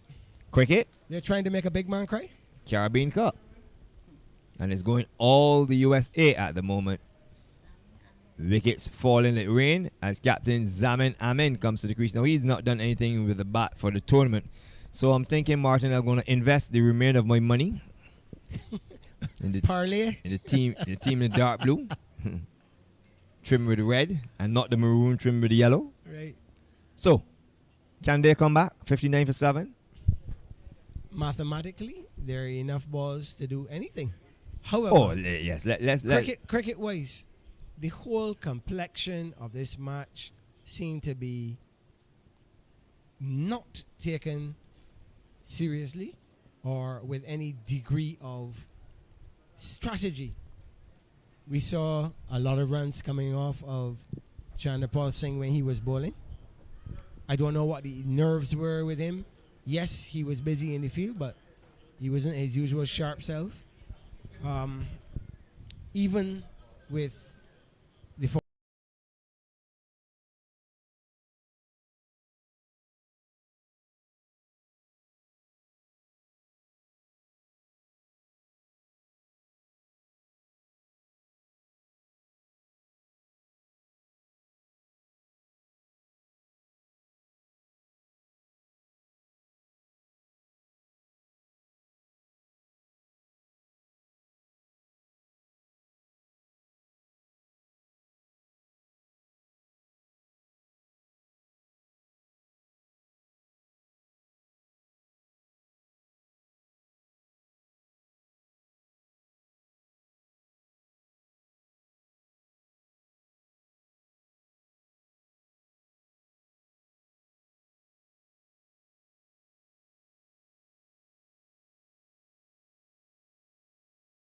to show USA that yes, you caught us rusty in the opening game, but now we're back rusty again. And all kudos to the USA squad. I don't want to say metronomically or military efficient, but they're actually displaying the same consistency that they did from game one. And that Impressive in the field. And that was played at the Rainbows Ground in Lucas Street, St. Philip, where they dominated the West Indies and won by some 8 wickets. We weren't missing any play as it was the second break for water, drinks break. The umpires are making their way back into the middle if you just joined us. Brian Johnson leg before wicket bowl Basar for 4. Ishwa Maraj caught wicketkeeper Parak off the ball of Motion Can for 1. Rajinder Sadeo, he was stumped by Parak off the ball of Chintan Patel for 12. Sudesh Daniram caught wicketkeeper Parak off the ball of Hussain for 18. Rajinder Mangli leg before wicket Patel without scoring. William Lashley bowl Hussain 7. Bidishi caught Patel off the ball of Shahana Waz for 10. Anthony Morris not on 3, and just joining him is Captain Zaman Amin not on no scores. The extras are 4, and all 4 are leg byes. And even from a batting perspective, if you stuck around and you played positively and not wafting at wide shots or trying to play across the line, the pitch has been true. Shahana was on the way into bowl to Captain Zaman Amin, who's ambidextrous. He bowls left hand, bats right. 15.4 overs remaining, and the target remaining another 131 runs. Yeah, it's one of those scenarios where at least both ends are playing the same way versus some of the other pitches. As here is a delivery ripped away off the legs. Beautiful shot into the gap at square leg. Magnificent shot for 4. So Zaman Amin brings some class to the lower half of this batting, and the West Indies move up to 63 for 7. that real estate was there when other batsmen were there. The same field. It's not changed that much. What is the difference in application? Maybe it's the No, bowler. This not is so his much first the battle. This is his first time. bowler. The line and the length, regardless of who is bowling, it's the same line, it's the same length.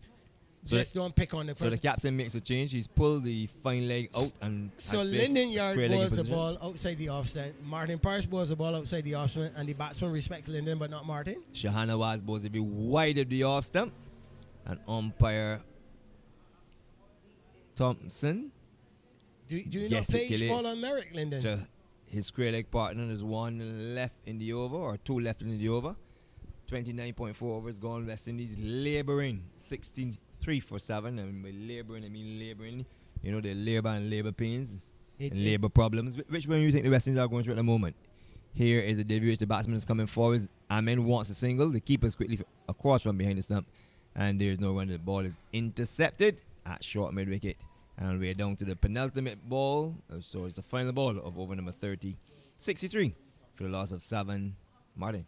Molasses coming up Horse Hill on Christmas morning. What a combination. Slow and dead slow. Well, West Indies 63 for 7. 29.5 overs gone. Here is Shahana Waz. There's a big drive over the fielder Hussein at the over the fielder Khan, who's feeling at that backward point position. And Zamin Amin, the captain, helps himself to 2 more. So he moves up to 6. He's gone past Morris, who's on 3. End of the 30th over. It is 65 for the loss of 7, Martin. If you're going to cut hard. The US field is basically only protecting a lofty straight hit, but anything behind the wicketkeeper would have been free real estate for runs. Once you pierce that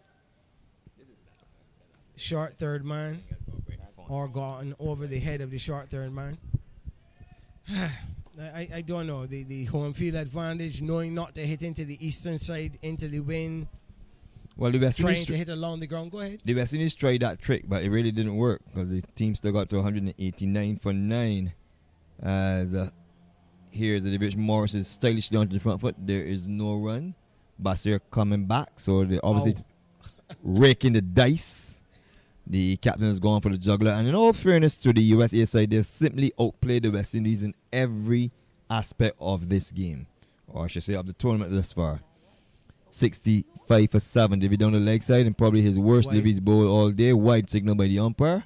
Another run to the West Indies. They'll take them how they come. 66 for loss of 7. 30 overs and 1 delivery gone. So the scoring rate is 2.19. And Wayne Holder, my good friend, complained of the USA scoring rate of 3.03. Unbelievable. Here's Morris. It's high in the air. Lovely shot. Very, very, very straight for 4. Basar is annoyed that the long off found himself at a deep mid-wicket position, and the only long off was out, and he banged it over the long on position for 4. So sweet shot coming too close, down in pace as well, and the West Indies with that 4 moves it to 70 for 7. And Morris held that pose like the statue of the excellent Sagari outside of Kensington Oval. Or even Suarez, coil. Uncoiled. So Morris with that 4 is up to 7. Amin is on 6. 77, 32.30 overs and 2 deliveries gone. Another 14.4 left to get 120 runs. So the game is very much on, Martin. 14 overs. Yeah, 14.4 overs. 120 runs. Basir is in and Morris is cutting. Oh. And there's a diving effort by the fielder at the backward point position. Morris is going to come back for 2.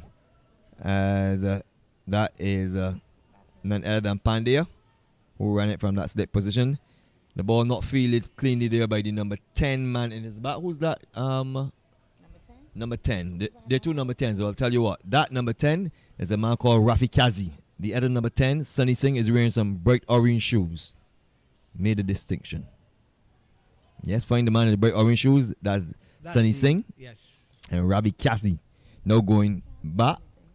This delivery is driven intended to go through the offside off the inner portion of the bat. Finds the fielder who just bowled the last over in Shahanawaz. This is the 31st over. 30.4 overs gone. And it means that Sunny Singh is off the field. And the substitute is on. This delivery is driven on the bounce up to the field at the long off position. And another run, another single to Morris. So he's into double figures. He's up to 10. Amin has 6, 73 for loss of 7. Some sign of urgency here, Martin. I know that the evening has become a little less bright. And a lot chillier. Rain? I don't think there's any threat of rain. I just think that the cloud coverage has taken over the availability of the sun. And it's that kind of day where the USA have taken over the West Indies. Here's a full toss. Interesting off shot. The open face to the bat. Down to Ravi Kazi on the short third man boundary, or actually third man boundary. Over number 31 is done and dusted. And it is now 74 for loss of 7. The West Indies Masters seeking to get a total of 190 after USA Masters invited to bat first. Rallied to 189 for 9 off their 45. Yeah, and we didn't see much of Ian Drake's bowling today during the West Indies innings. Well, I was reliably informed he was not in the starting 11. So there is a situation, the rules state that 12 will play, but only 11 will bat. And he didn't bowl. And they declared 11. Yeah, he wasn't in the The declared batting 11, the batting 11. So he definitely wouldn't bat and wouldn't be needed to bowl. Ian Drakes. So we was wondering how come we didn't see any overs of pace. So I've done my little research. And that Kensington at that No, he isn't hurt. He was replaced by squad rotation more than likely. Radindra Sadeo, who's done very little with the bat. Punch at number 3. Got 12 today. I think that might be a tournament high for him. And the West Indies with a scorecard of 4-1, 12, 18, 0, 7, 10. 10 although is Anthony Morris. And Zamin Amin is on 7.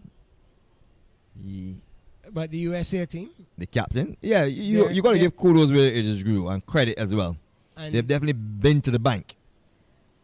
and they're enjoying their stint here at Kensington Oval. Shahanawaz from the Joe Garner end brings Amin forward. He wants a very quick single and gets it too. As the ball eludes the fielder who's backing up on the onside, and they eventually got 2. So a bad bit of backing up there by Pandya.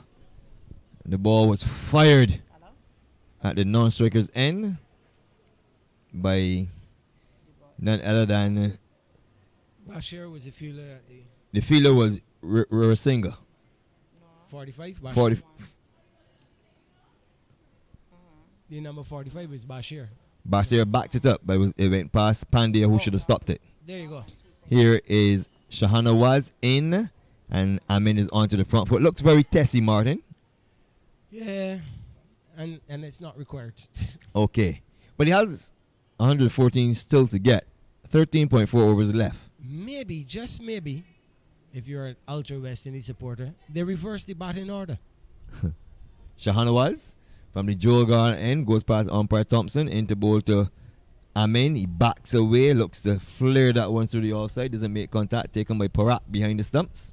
So take you around the field with some visitors just taking in some Kensington over by the Coppin Cozier Short Media Center. There's a deep third man. There's a backward point, a short cover, extra cover. Long off in position, and off the back foot goes Amin for the second time. He repeats the same shot and the same results. It's through to Parak. Long on in position. Pandya is at a straightish mid-on. There's a cow corner and a deep square leg in position. 76 for 7. Shahanawaz into bowl to Amin, and this time he reaches onto the front foot, strokes the ball up on the offside. There's no run. So if I had opened the face of my bat playing forward to that same stroke with a man wide and deep in third man, running it past the wicketkeeper who's up. And this will be outside in the off stump. Swing and a miss as he attempts to flare that one through the offside with all his weight on the back foot. The over comes to an end. The end of 32 overs. The West Indies Masters in the grand final of the Big Man Cricket Over 50s Caribbean Cup. Having invited USA Masters to bat first, they amassed 198 for 9 off 45 overs. In reply, West Indies Masters, they are tottering on 76 for 7. And get this, 32 overs have been delivered. Martin. And the others were talking about 7 maidens, 42 dot balls. If 7 maidens being bowled, 7 maiden overs. My little arithmetic is 7 6 still are 42.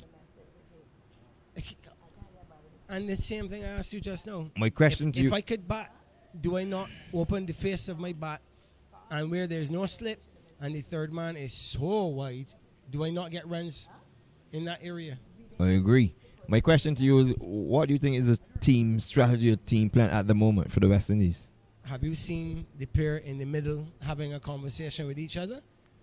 Have you seen someone from the dressing room come out in maroon speaking to the two in the middle, like what happened every over or so when USA was batting? So the difference is preparation and Or the, updates. and the execution. Right, match awareness and The updates. left arm spin of Pandya between the umpire and the stump. Morris plays this one very, very late.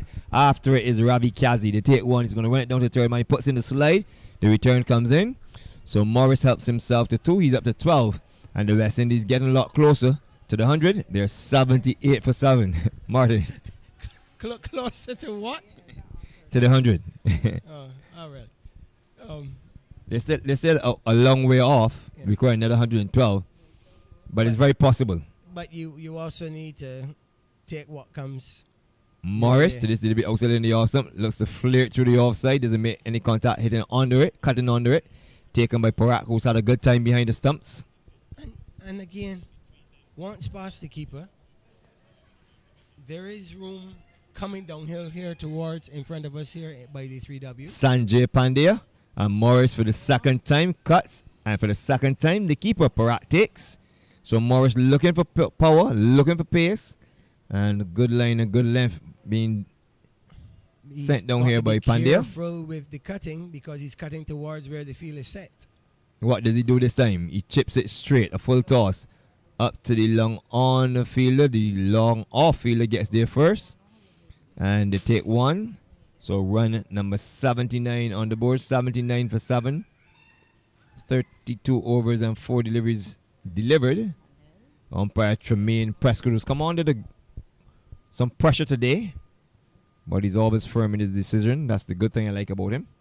As this delivery is played in the offside by Zaman Amin, not really intended. Took it from leg stump.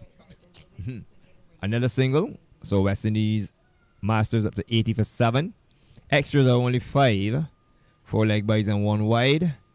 And Sanjay Pandya about to finish his 6 over, 5.3 overs, 3 maidens, none for 10. He's into bowl to Morris, and Morris hits it straight up to the fielder. Motion Khan, who patrols that mid long on position. He has it under his control. Morris gets what's for him. What's for him is number 14 run. Amin is on 10. 22 the partnership. The West Indies 81 for 7. Lyndon, has the leg glance gone out of fashion with corduroys? There was so much room just now when he attempted to, I don't know, and it ended up just pushing out to mid-on, where there was unoccupied room for an execution of a leg glance, no threat, more control, and he would have gotten at least 2 without that extra effort of hitting the ball hard, mishitting it, mistiming it, and only getting 1 run. So you're saying there are plenty of real estate or territory available? In the 45 on the onside, where there wasn't even a square leg at the point in time, the ball was going down leg. There was no threat of leg before because it was pitched outside leg. Well, And he went to manufacture something. There it's we going go. to be Shahana Walls into bowl to Morris, and Morris drives straight and parried away by the bowler. Onto it comes Basar, who's had a good spell. I'll give you his figures. 7 overs, 2 maidens, 1 for 21 bowled. Very impressive at the start of his innings. And Amin comes into strike. 82 for the loss of 7. Start of over number 34. Second delivery. Slightly different feel now. And there's even another adjustment. So there's a short third man in a deep backward point. There's a fielder at point, cover, extra cover, long off, long on. As here is Shahana was is in, and there's a drive in the air on the bounce to the fielder motion can, and he has it on his control. So good field positioning by Captain Parat. How good has Captain Parat done as a captain and as a keeper? We have seen the USA team getting some remarkable results from bowling to their field. As Morris is playing this one into the onside. Onto it is the bowler, Shahana Waz. And there's nobody in this ring on the onside. The bowler has to do the fielding. The wicketkeeper has to do the fielding. The rest of the men on the onside, long on, deep backward square. At one stage, the West Indies occupied employed the same field as well. Morris is driving straight into the stumps. It ricochets. They take one. Two. And they think about two. They don't get two. Injured Morris. And Wouldn't go for two with him. That one hit very hard, straight into the stumps. The fielder long off would have had some running to do. And Pandya retrieves. 84 for loss of 7. They brought the man all the way from short third man. Yes. So they've plugged. Short mid on. Yes, they've plugged the field. Short mid wicket. Short mid on. Short cover. As Shahana was is in, and there's a drive in the air down to the field on the third man boundary. Square's third man. The catch is taken, and it was in the air for a long time. And that's the second time that he attempted that shot in Zamin Amin, and his first attempt was his previous delivery. And the catch is taken, and we're just waiting. It seems to be caught by Motion Can. If it's caught by the fielder in the red cap, Motion Can took the catch. You did ask. Caught Can off the bowling of Shahana Waz. And if cricket is still cricket and the captain sets the field in Zubair consultation Hussain. So with caught by Hussain. the bowler, again, the captain has shown some cricket brain, as they say. So we'll make that correction. It's actually Hussain that took the catch. A good running catch. It was in the air for a long time. He opened the face and elevated with his right hand, so he got a lot more up in the air than he needed, rather than getting the extension with the left hand. So another West Indian wicket goes down, 84 for 8. The target remains 190. They require another 106. They have 11.1 overs to go. The current rate is 2.48. Just want to remind my good friend Wayne Holder, in comparison, that's 3.03. And the required rate is now 9.49. And they've just been reliably informed by the boss man that Morris will get that. I don't know. The last day I saw Morris Minor and Morris Marina. You're spot on. But these vintage vehicles. Vintage vehicles. Well, it's vintage cricket at its very best. The USA are dominating. Here's Shahana Waz on the way into bowl to Morris, and Morris strokes it elegantly into the offside. There is no run. So Anthony Sahadeo, the keepers, come out.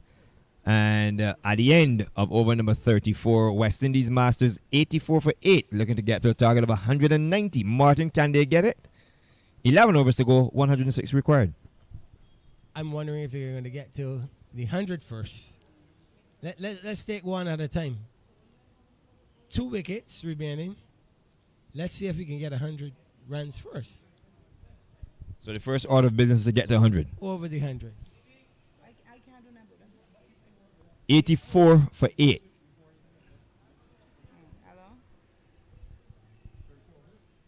34 overs gone, correct? Current rate 2.47. Morris has 16. Sahadeo is yet to score. This is Anthony Sahadeo, the keeper. So he will have strike right away. He's a left-handed batsman. And you are listening to coverage. We're going to have a bowling change. This delivery is full down the leg side and swept away. The fielder from square leg has a long run across, and he plays a little bit of football, does it well, has it under his control. That is Bashir, who's done a lot of work. And straight away, so Hideo is off the mark. He has 2 against his name. West Indies move up to 86 for the loss of 8. You won't see these facilities at Canarsie or Meredinkins Park. These USA Masters players are really relishing playing here at Kensington Oval. Here is Pandya bowls and the batsman is sweeping. That is Sahadeo. Again, Bashir comes into play. Another run achieved. 87, Martin, for 8. A cricket square with real turf pitches and not matting rolled out and pinned down, as you would also get in Canarsie and Meredinkins Park. Okay. For those of you or those of us not inclined, where's Meredinkins Park? That's in Queens, In Queens. In Where's New York. Queens? in USA. Thought you was referring to my Queen. We are coming up to a year that there wasn't any Queens involved in anything. Short ball, Cut. and there's Morris Cutton. Finds Ravi, who goes down. In slow Rafi motion. Kazi, sorry. Rafi Kazi has it under control. So Morris remains 16. Sahadeo on 3, 87 for 8. The West Indies in over number 35. Morris is driving elegantly up to long on. Will Dangerously, take not one. elegantly. And he's content with his 17th run. West Indies all 8s, Martin. Can you guess? His wicket keeper and batting partner had to take evasive action at that non-striker's end. And if it's scored 88 for 8. 88 for 8. Hop away if you wish. Umpire Dickie Bird will be dancing pretty. Somewhere. It was actually Shep. So the left-handed Sahadeo on strike. He has 3 West Indies, 88 for 8. Here is the left-handed Pandya into him, and he's driving up to the fielder, Rarasinga, who's patrolling that mid-wicket position. There's no run. Again. Short third man, backward point cover, and extra cover, long off, long on. Deep mid-wicket, and short mid-wicket, and here's the batsman going across the line. That is Sahadeo. And the question is asked in optimism more than hopefulness at the end of over number 35. West Indies looking to get up to a target of 190. There are 88 for 8. And it's strange again. I'm a bit of a purist. I look around first. I've been batting and had a rare occasion of playing with Hackett. And you look around and you realize, yes, Philip, there's a single there. Paddle it around. Paddle it around. Score it there.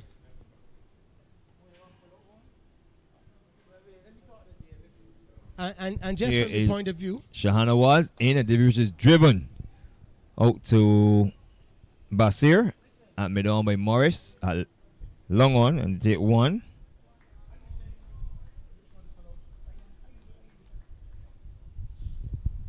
$89.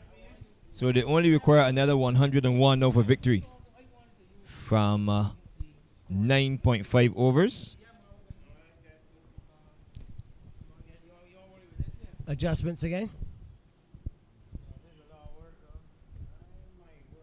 And I'm sure that this is not just run-saving field adjustments that they're on about. The skipper is making sure that he's putting, as he's going for the squeeze, going for the jugular. Let's finish this off. Let's bring this tournament to an end. As the left-handed Sahadeo is working this one to the fielder, Ravi Kazi. Actually, just trying to make sure it is him, is it? Get back to that. And Shahana Waz is in. And this leaves it square. Lovely shot. It will go out to the fielder off the cover boundary. The return comes in. And that is motion this time. So the total moving up to 90. 90 for the loss of 8. 90 for the loss of 8. The field change around for the right-hander. Deep cow corner, square leg. Mid-wicket dropping back. In Pandya. Shahana was 11. The mid-off is going to go back on the top of the circle, the 30-yard circle, so to speak. I'm sure there's a long off in position. Backward point is sweep on the square point boundary. Here's Morris driving. Shot. And the delivery, the fielder Patel has a shy at the stumps. Can't break the stumps, or doesn't break the stump. Another run achieved. Martin, we are 91 for 8, getting close to the 100. To that 100. Inching closer to that 100. And the left-handed Sohodeo will be in strike, as this delivery is on the line of leg, something whipped away. The fielder from square leg has a long run across the fine leg and can't get there. The ball goes across the road for a welcome 4 to the West Indies. And that 4 takes the West Indies up to 95 for a loss of 8. Of 35.5 overs, they require another 95 from 9.1 overs. Wayne Holder. Yes, some fight and some spirit being exercised here by the West Indies lower order. I mean, they could have just caved in and given it up a long time ago. But I think the captain, led by very good example, Anthony Morris, has come to the middle, and he has been willing to continue the fight, and now finding a good partner in Sahadio, the wicket keeper, who's also been showing some spunk. Well, Sahadeo with 8 against his name, Morris on 19. And here's the final delivery to Sahadeo, and Sahadeo is playing it to the fielder at the point region, who's down on his knees across his left to take 1. The completion of yet another over. And with that single, the total is 96 for a loss of 8 after 36 overs.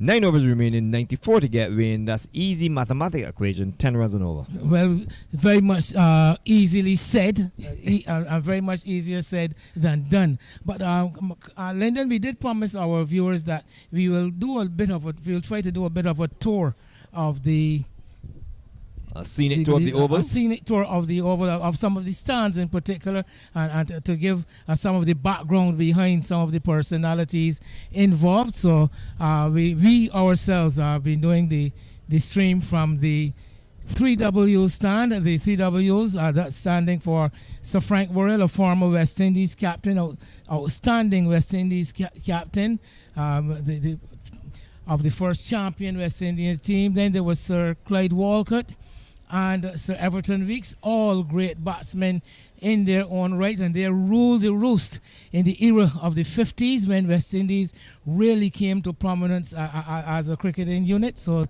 there is the 3W stand. As we look around to our right, there is the Sir Garfield Sobers pavilion, and I mean, you only have to ask one question: who is the greatest cricketer on Earth or Mars? Well, the Calypsonian Sparrow told us anyone can tell you. It's the great Sir Garfield Sobers, and the pavilion here at Kensington named after the great man, Sir Garfield, still alive, still a national hero, the right excellent Sir Garfield Sobers, national hero here in Barbados. We'll continue. I'll ask Lyndon to continue the ball by ball as we go through the rest of the tour. And that delivery just whipped into the mid-wicket region by Sahadeo. And he is up to 10 in the double figures quite quickly. Partnership already worth 13. Morris on 19. 97 for the loss of 8. And being reliably informed, that's the highest score for the West Indies thus far. The other double figures contributors were Sudish Daniram 18. Sadio, he got 12. 11 to Zamin Amin, and 10 not out to Sahadeo. It's also 10 for Bidesi. So quite a few batsmen getting starts, but no one carrying on. So Morris on 19 at 97 for 8. This delivery, he is driving straight over the bowler's head, hard into ground first, and allows him to get 1, which would be his 20th run. And the West Indies up to 98 for the loss of 8. 36.2 overs delivered of a possible 45, and 92 required from 9.4 overs, 8.4 overs, beg your pardon. The current rate 2.70, the required rate 10.62. Here is a delivery is played into the offside. There is no run. The fielder at cover has it under control, and there is no run. So Hideo, the keeper for the West Indies, is playing a cow swipe, and he almost falls over. But outside in the off stump, and he tried to hit it over a wideish mid-on or long-on region. Makes no contact, taken behind by Parak as the bowler comes in to bowl a delivery which the batsman is again coming inside of his line of this delivery and tucking it down to the field on the square leg position. So another run achieved, run number 99 for loss of 8. 7.5 overs, 2 maidens, 2 for 10 to Patel, and Shahana was 4 overs, no maidens, 2 for 19. Throwing the kitchen sink means that everything in the kitchen sink is being tossed out. On the threshold, simple. On the threshold of a milestone, West Indies. While you're at it, Wayne, we'll let you to give a description for the word cow swipe. Get back to that after this delivery. And Morris, this is not a cow swipe. This is hit or launch or drilled up to the mid-on position. The long-on fielder is in attendance. Another run is achieved. That's the 100 for the West Indies. So the 100 for the West Indies have come off 223 deliveries, 144 minutes, 7 fours and no sixes. 100 off 223 deliveries, 144 minutes, 7 fours, no sixes, 11 runs and over required, 90 off the final 8 overs. Win for your description of a cow swipe. A cow swipe, a shot played more in hope than intent. Just swing or hope to make a connection, and if it does connect, there it goes. If it doesn't, you've had a wild swipe. But why the word cow? That's the question. Why the word cow? Why the word cow? Imagine a cow batting. Imagine a cow batting. If a cow was to play a cricket shot, what would it look like? Exactly what we just saw. A good comeback, Wayne, because 9 out of 10 the cow is going to miss. So, we're going to have another bowling change, and it's going to be Shafiq Ali who's going to come into the attack. So, the Americans ringing the changes. Not taking any chances. This is now the 1, 2, 3, 4, 5, 6, 7th bowler to be used. 100 for 8. Wayne, go ahead. Well, yes, we were just continuing our little tour and going in an anti-clockwise direction. To the right of the Sir Garfield Sobers Pavilion is the Hall and Griffith stand. Now, Wesley Hall and Charlie Griffith represent 2 of the earliest really outstanding fast bowlers that West Indies would have had represented in them. These 2 became more prominent in the era of the 60s as an opening a pair of bowlers and struck terror in the rest of the world when unleashed by the late Sir Frank Worrell and later Sir Garfield Sobers, who took over the captaincy. So the Hall and Griffith stand, the next one away as we continue on our tour. And Morris is launching this one down over a wide mid-wicket position for 6. So Morris continues to take the fight to the USA attack, and 6 runs there. So he moves to 29. It's now 108 for loss of 8, Wayne. Well, Anthony Morris clearly showing that no one is going to spoil his own enjoyment of this occasion, and he has really laid in to that delivery. Shafiq Ali on the way into bowl to Morris, and Morris drives a very straight drive. The fielder at long off comes across and fumbles, and the ball goes right through him. And that is none other than Kian. Poor bit of fielding. 4 more to Morris. 10 in 2 balls. 112 for loss of 8. The West Indies are in pursuit of 190. 78 required from 7.3 overs win. And of course, the West Indies needing a rate of 12 runs per over. 10.40. So that is already it in those 2 deliveries. So very much still in the hunt. And anything now is bonus. Fantastic. Well, Saeed Shafiq Ali being taken to the cleaners in the 38th over. He's into bowl to Morris, who has 33, a top score for the West Indies. And he bowls a right full toss, which is drilled through the cover region. He'll take one to sweep off the cover boundaries onto it. Morris will turn to come back for his 35th run, as the return is underarm by Ravi Kazi. And 114 for loss of 8 wins. Is this to suggest that the West Indies have found new life? Yeah, I think they've gone into 3rd gear now. Well, here's Shafiq Ali on the way to bowl to Morris from the Joe Garner end, and Morris launches it straight down the ground. The fielder comes across and has absolutely no chance, and the ball bounces 1 bounce for 4. So the fielder at long off was screaming to the fielder at mid-on to come in, but he was unable to get it. The ball bisected both players and into the boundary for a welcome boundary. Another boundary in the over. Morris rushes to 39. He's faced some 35 deliveries. The West Indies on to 118 for the loss of 8. And suddenly, there's a amount of urgency in the approach. And also some entertainment for the spectators here, because the game had really gone into a lull as it tended to shape very much in the favor of the Shafiq Ali USA. into ball to Morris, and Morris drills it once again for the third time.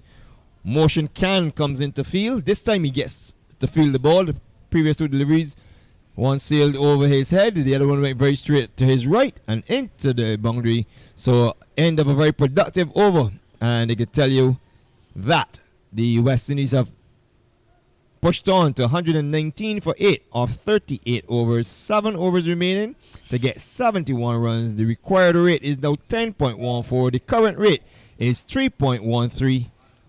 And the target 190 win. Well, the pressure, the scoreboard pressure is still very much on West Indies, but one begins to wonder if the USA may have turned it off a bit too early. I can't imagine that the bowler that Shafiq Ali would have been one of the regular bowlers in this USA team. So token overgiven by the captain and not recognizing that Anthony Morris is a very, very dangerous player. He always has been from his younger days playing at the local domestic level, known as a no-nonsense batsman and very, very equipped to score quickly.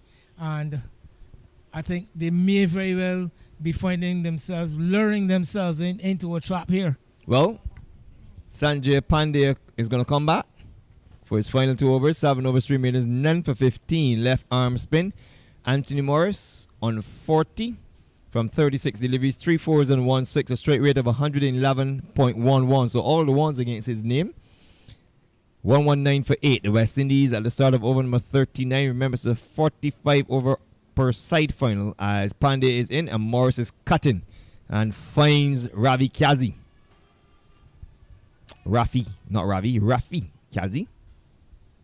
at that square third man position. There's no run. Ball number 2. Over number 39. Here is Pandey into ball to Morris.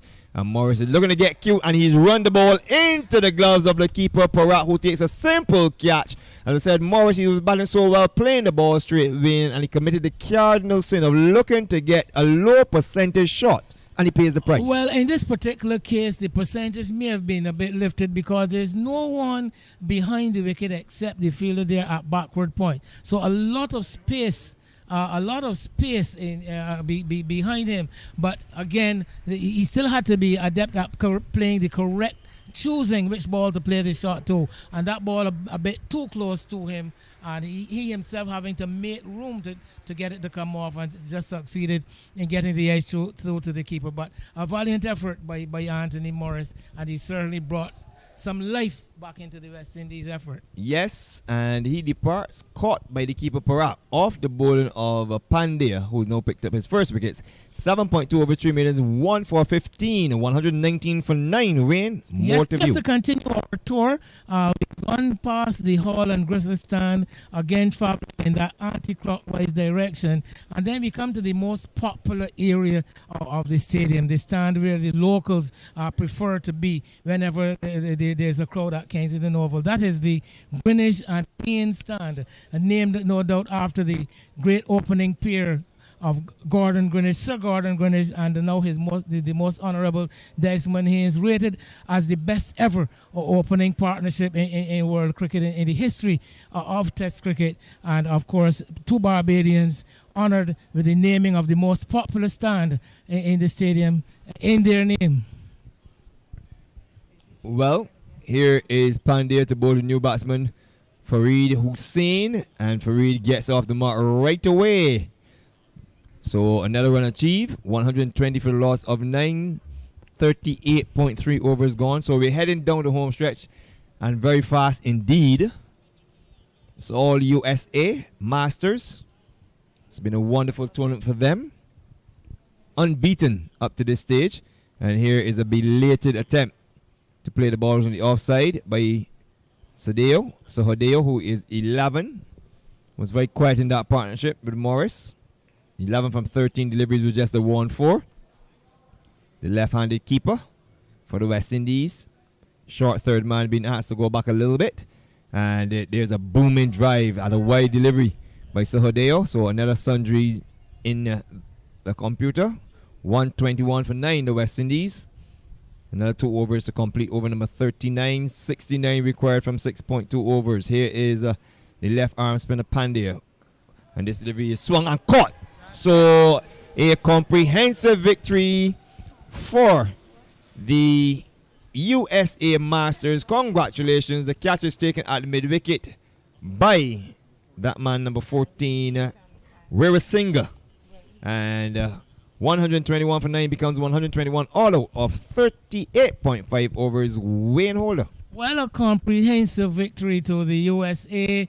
They dominated this match, not necessarily from the beginning, but in all the different facets, whether it be batting, bowling, fielding, and even tactics. The USA team very much on top. I don't think the result was in any doubt once the West Indies went into such a terminal decline during those middle overs, although there was a bit of a flutter there during that partnership between Sadio and led by Anthony Morris. But the United States deservingly coming out on top, bringing back one of their main bowlers after the experiment of giving a token over here and there to occasional bowlers, but bringing back one of his main bowlers in Sanjay Pandya, and he doing the work, doing the job for them, getting rid of Sahadio, and the quite by a wide margin of some 68 runs, a wide margin of some 68 runs, a victory to the United States of America, who would be the champions of this inaugural tournament, the first of its kind, and one that was very, very successful. We would hope that we will see this continued in the future. Only the Cricket West Indies Masters Association would be able to answer us as to whether we will see this again. But congratulations to the USA. Well done to all the other teams who would have been part of this competition. The competition starting out with some 8 teams from seven countries being represented. We had the West Indies and the West Indies A. There was the United States, India, the United Arab Emirates, Canada, England, and Wales. And I'm sure that a wonderful time was had by all the tournament. It's plagued, hampered, I would like to say, by the weather for a long way, but that didn't take away from the spirit and the desire. One would have noticed coming from all of the teams involved. I thought these guys showed that hunger to get on the field for men of their vintage. Everybody here at least over 50 years of age, and some even bordering in the regions of 70 years. But the kind of keenness and willingness and that desire to get on the field of play was most becoming. So again, well done to all and to sundry. Congratulations to the winners. And in the end, I guess cricket was the eventual winner. And again, many congratulations to the USA Masters for a comprehensive 68 runs victory over West Indies Masters. Most importantly, when they remain unbeaten in the tournament, and the games that they didn't win was interrupted by rain. So I can go through the scorecard for you. Brian Johnson leg before we get to Basir for 4. Ishwar Maraj, he was caught by Parat, the keeper of the bowling of motion can, for 1. Rajinder Sadeo was stumped by Parak off the bowling of Patel for 12. Sudesh Daniram caught Parak off the bowling of Hussain, 18. Mangli leg before wicket ball Patel, no score. William Lashley bowl Hussain, 7. Narain Badishi caught Patel bowl Shahana Waz, 10. Anthony Morris, a pugnacious 40 before he was caught by keeper Parak off the bowling of Sanjay Pandya for 40, 38 deliveries, 3 fours and 1 6. Zamin Amin caught Hussein off the bowling of Shahanawaz for 11. Anthony Sahodeo caught Sanjay caught Weber Singer off the bowling of Pandya for 11, leaving Farid Hussein not out on 1. 6 extras, 4 leg byes, 2 wides, 121 all out of 38.5 overs. Bowling for the USA Masters, Yumin Basir, 7 overs, 2 minutes, 1 for 21, 7 2 21 1. Sanjay Pandya, 7.5 overs, 3 minutes, 2 for 17, 7.53 17 2. Motion Khan, 3 overs, no minutes, 1 for 15, 3 overs, no minutes, 1 for 15. Shinta Patel, 8 overs, 2 minutes, 2 for 11, 8 2 11 2. Zabir Hussain, 8 overs, 2 minutes, 2 for 15, 8 overs, 2 minutes, 2 for 15. Saeed Shahanawaz, 4 overs, no minutes, 2 for 19, 4 0 19 2. And Saeed Shafiq Ali, 1 over, no minutes, 19 runs, no wicket. As said, West Indies Masters falling for 121 all out of 38.5 overs to lose by 68 runs. To the first half of this innings, I can tell you when the USA batted, they got up to 189 for 9 of their 45 overs, where Ravi Kazi caught by the keeper of the bowling of caught by Sadeo of the bowling of Zamin Amin for 9. Sunny Singh, he went bowl Amin without scoring. Saeed Shafiq Ali made 5, and Sanjay Warasinghe made 51, 68 deliveries with 4 fours before he was legged before wicket to William Lashley. Motion Khan was stumped by the keeper Sahideo of the bowler of Sudesh Daliram for 30. Fazal Alam was caught by Amin of the bowler Farid Hussein for 46, 52 balls, 1 4 and 2 sixes. Then Humayun Basir was legged before wicket to Zamin Amin for 12. Shinta Patel, he was stumped by Sahideo of the bowler of Hussein for 14. Shahanawaz was legged before wicket to Rabindra Mangli for 1. Parat, the keeper, not out for 5, and Zahir Hussein 2, not a total of 189. I'm going to go upstairs to Wayne, and then I'll come back and give you the bowling figures. Wayne? Well, just to continue our scenic tour of Kensington Oval, as we come around now to the Hewitt and Innes stand. Now, these gentlemen, the great Mitchie Hewitt and Eric Innes, were not any great cricketers of any repute, but these were fantastic administrators of the game in Barbados. Eric Innes served long for the Barbados Cricket Association, and Mitchie Hewitt was credited with the formation of the Barbados Cricket League, a league formed for the lesser advantage in the society back just after the war. And it is from the Barbados Cricket League that a number of the great legendary icons of Barbadian cricket would have had their early foundation. Now, if we can start with Sir Gary himself, the right excellent Sir Garfield Sobers, he would have been one of the first products of that Barbados Cricket League. So Mitchie Hewitt and Eric Innes, 2 of the outstanding administrators of the game, and in their honor and in their memory. And then the final one directly ahead of us at the southern end of the game is the Coppin Courier and Short Media Center, and as is quite apt, all 3 were outstanding journalists, commentators on the game.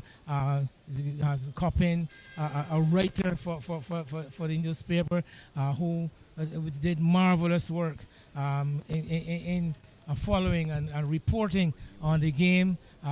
The late Captain Peter Short, who doubled as a cricket commentator and also one of the administrators of the game. He actually president of the Barbados Cricket Association and of the West Indies Cricket Board when it was so named Cricket West Indies. And last but not least, the legendary Tony Cole, known for his but his voice known across the landscape of the cricket world, respected throughout the cricket fraternity, and before he was laid to rest, regarded as one of the greatest ever cricket commentators among all that the world had to offer, and certainly the best ever in the West Indies. And of course, Malcolm Marshall and the Joel Garner ends. Malcolm Marshall and on the southern side of the ground, Joel Garner on the north. And of course, this pair, another two of the outstanding fast bowlers produced by Barbados for West Indies, and their records speak for themselves. Some argue, and I've heard this come from the players themselves, that Malcolm Marshall probably regarded as the greatest ever fast bowler at all time. We have this iconic ground here at Bridgetown, Barbados, Kensington Oval, one of the legends of the game of cricket worldwide. So as Wayne comes back to me, and just give me the opportunity to finish off with his bowling figures for the West Indies team, having allowed you to know that the USA Masters amassed 189 all out of 89 for 9 of 45 overs, with the extras being 14, 3 byes, 7 leg byes, 2 wides, and 2 no balls. Zamin Amin, 9 overs, 2 minutes, 4 for 27, 9 2 27 4. Sudesh Daniram, 9 overs, 2 minutes, 1 for 23, 9 2 23 1. William Lashley, 5 overs, 1 minutes, 1 for 26, 5 0 26 1. Anthony Morris, 5 overs, 1 minutes, none for 23, 6 overs, 1 minutes, none for 23, 6 0 23 0 to Anthony Morris. Shanda Paul Singh, 5 overs, 1 minutes, none for 21, 5 0 21 0. Fareed Hussain, 9 overs, 1 minute, 2 for 46, 9 1 46 2. And Rajendra Mangley, he had 2 overs for 13 runs without bowling a maiden, but he took a wicket. 2 0 13 1, the figures of Rajendra Mangley. So news here from Kensington in the grand final, the inaugural Cricket West Indies Masters Association Big Man Cricket over 50s Caribbean Cup. The champions, the United States, as they trashed the West Indies by a comfortable 68 runs for the first time in quite a few days. A game not interrupted by Duckworth Lewis. For his quick comments, Kirk Strawn has the West Indies folded for 121 off 38.5 overs. Kirk? Yeah, Lyndon, a disappointing end here, but the West Indies team in the final, they didn't quite come to the party in the finals. The top early in the proceedings from a position of 19 for 3 when they really had the USA team on the cush at 19 for 3 early in proceedings. They allowed them to forge that 4-wicket partnership worth some 60 odd runs between Khan and Veera Singh. And I thought from the time that partnership developed, the West Indies team, they looked flat until the introduction of Hussain and William Lashley, who would have come back into the attack after 2 very expensive overs. And in their turn at the crease, basically, when Lyndon, there was not a lot of intent shown in the run getting. And I always felt that if they were really going to mount a challenge, Danny Ram, Brian Johnson, and Ishwar Miraj would have had to do most the bulk of the scoring along with Anthony Morris. And they would have lost Brian Johnson quite early in the piece, and then Miraj quickly behind him, and that really threw their innings into a tailspin. Yes, it did, and unfortunately, what is interesting about the game is that the West Indies opted to go with the all-spin attack, along with the Mangley to bowl a little medium pace. His 9 overs went for 46, so it proved that the spin was the right thing to do. But when the USA replied, apart from Basir, who bowled exceptionally well at the top, 7 overs, 2 maidens, 1 for 21, and he was very impressive in his opening spell, and that put the pressure upon the West Indies side, for which they never recovered. And after that, then the all-spin attack, and the West Indies simply did not respond because it seemed to be stuck in no man's land, like a bus trying to get over the hill, but you're not using first gear. You're still in neutral. How are you going to get over the hill? Because they were just pushing and prodding without looking to score. But remarkably enough, we would have been critical of the not played by Rajendra Sadio. He made 12 off some 60 deliveries, but cricket is a game of margins, a game of glorious uncertainties. You can imagine that even although he used up all of those deliveries in the yard, the West Indies team still didn't bat out their full allocation of overs. They still have 6.1 overs. As I look at the laptop here, 6.1 overs still remaining. Yes, and a lot of time in the innings, and the innings only got some impetus when Anthony Morris strode to the crease. He's been injured throughout the tournament, and as a matter of fact, that's one of the areas where the West Indies would have suffered as well, in that they had 1 or 2 players who were injured. as we look downstairs, and the presentation will be going on momentarily, and they will get going momentarily. And as I said, the Indies only got some impetus towards the end when Anthony Morris slammed a few deliveries wrong, looked apart, and as I said, he's one of the players for the West Indies side who was carrying an injury. I think that's one of the areas where the West Indies can look back and would feel that. Today was a interesting match.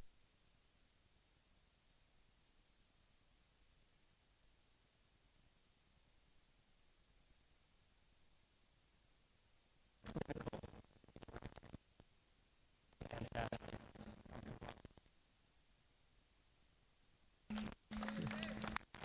At the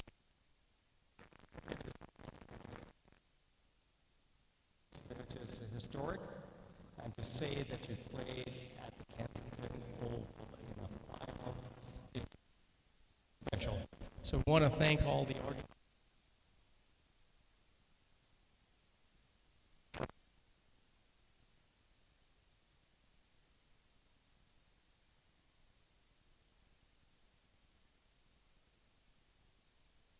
Right now, to say a few words. I'm going to start the to the player of the West.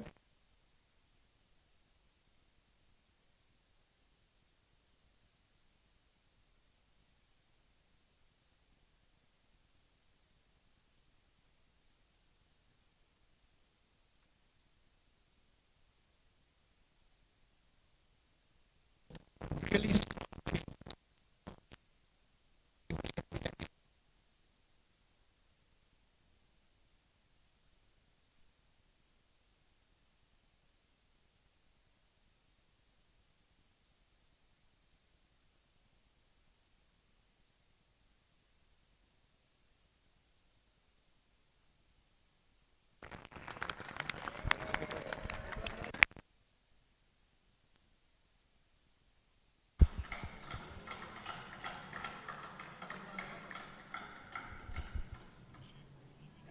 Yeah, before I hand over the mic, really want to thank our support staff, the ladies who are visiting, and all the crowd. Thank you very much, guys.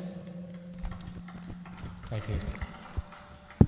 I'd like to now call on the skipper of the West Indies team to say a few words.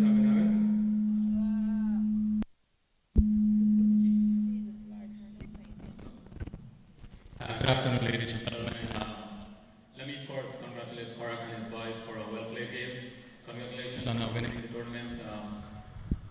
And congratulations to all our guys. I know we gave it all we got, but still didn't get there. So we learn from this, and we move on, and hopefully, we do better. Let me first thank the management of Komi for allowing us to play in this world-class facility here. And I want to thank Raj, our manager, for his dedication, his hard work that he put in to get us here, to this facility here. So Raj, thank you very much.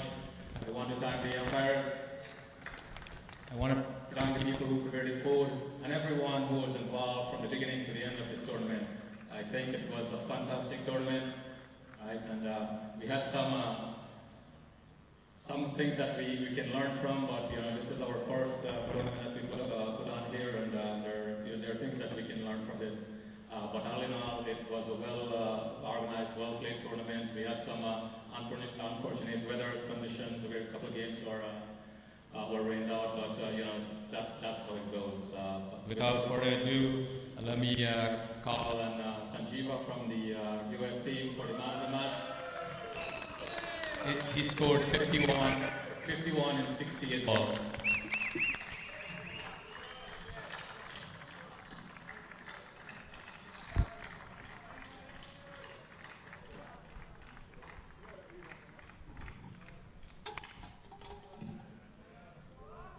All right, gentlemen, that concludes our event for tonight. The trophy will be awarded at the official closing ceremonies, so we hope to see everybody there, and that's it. So good night, folks.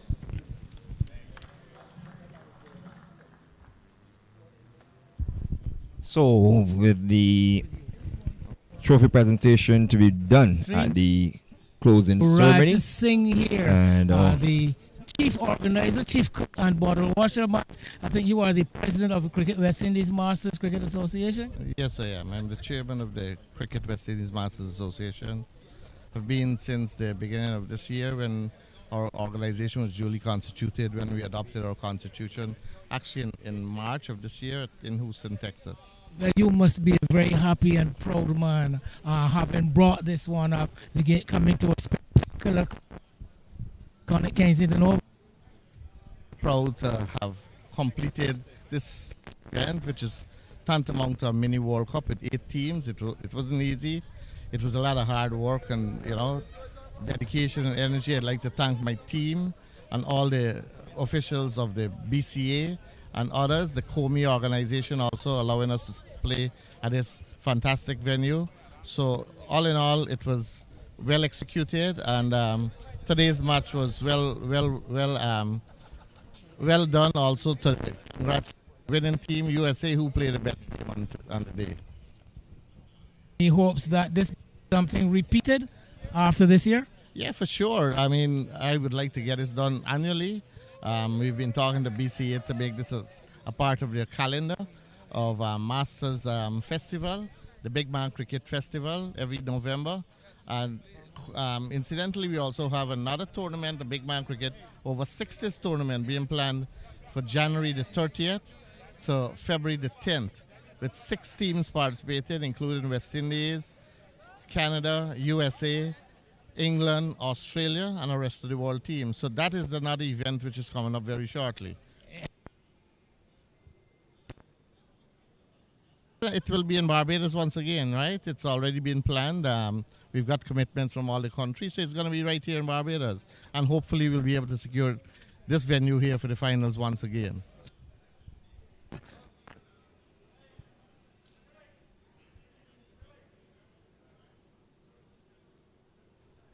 Here again. Definitely. We're looking at the same time period because this seems to be the best time period for most of the countries. This particular one was done, we planned it because the tournament, the World Cup was going to be held in South Africa. It was planned originally for November, and when that was called off, we decided to host this tournament here in the West Indies, in Barbados, more particularly. Raj, once again, congratulations to you and your team. I know you've got to head off and prepare for the official presentation ceremony later in the evening. A job really, really well done. And we look forward to seeing you here in Barbados again come January. Thank you very much. Thanks again. That's the chairman of Cricket West Indies Masters Association, bringing to this inaugural Big Man Cricket Festival over 50s, a Caribbean Cup and Caribbean Plate to a climax. As I hand you back to the guys upstairs. And thank you very much, main desk. Wayne, as we have come to the end of what has been a fantastic tournament got going on November 2nd, concluding today with a fantastic final between the West Indies Masters and the USA Masters. They played the first game at Windward's Ground. The USA Masters got home by 8 wickets on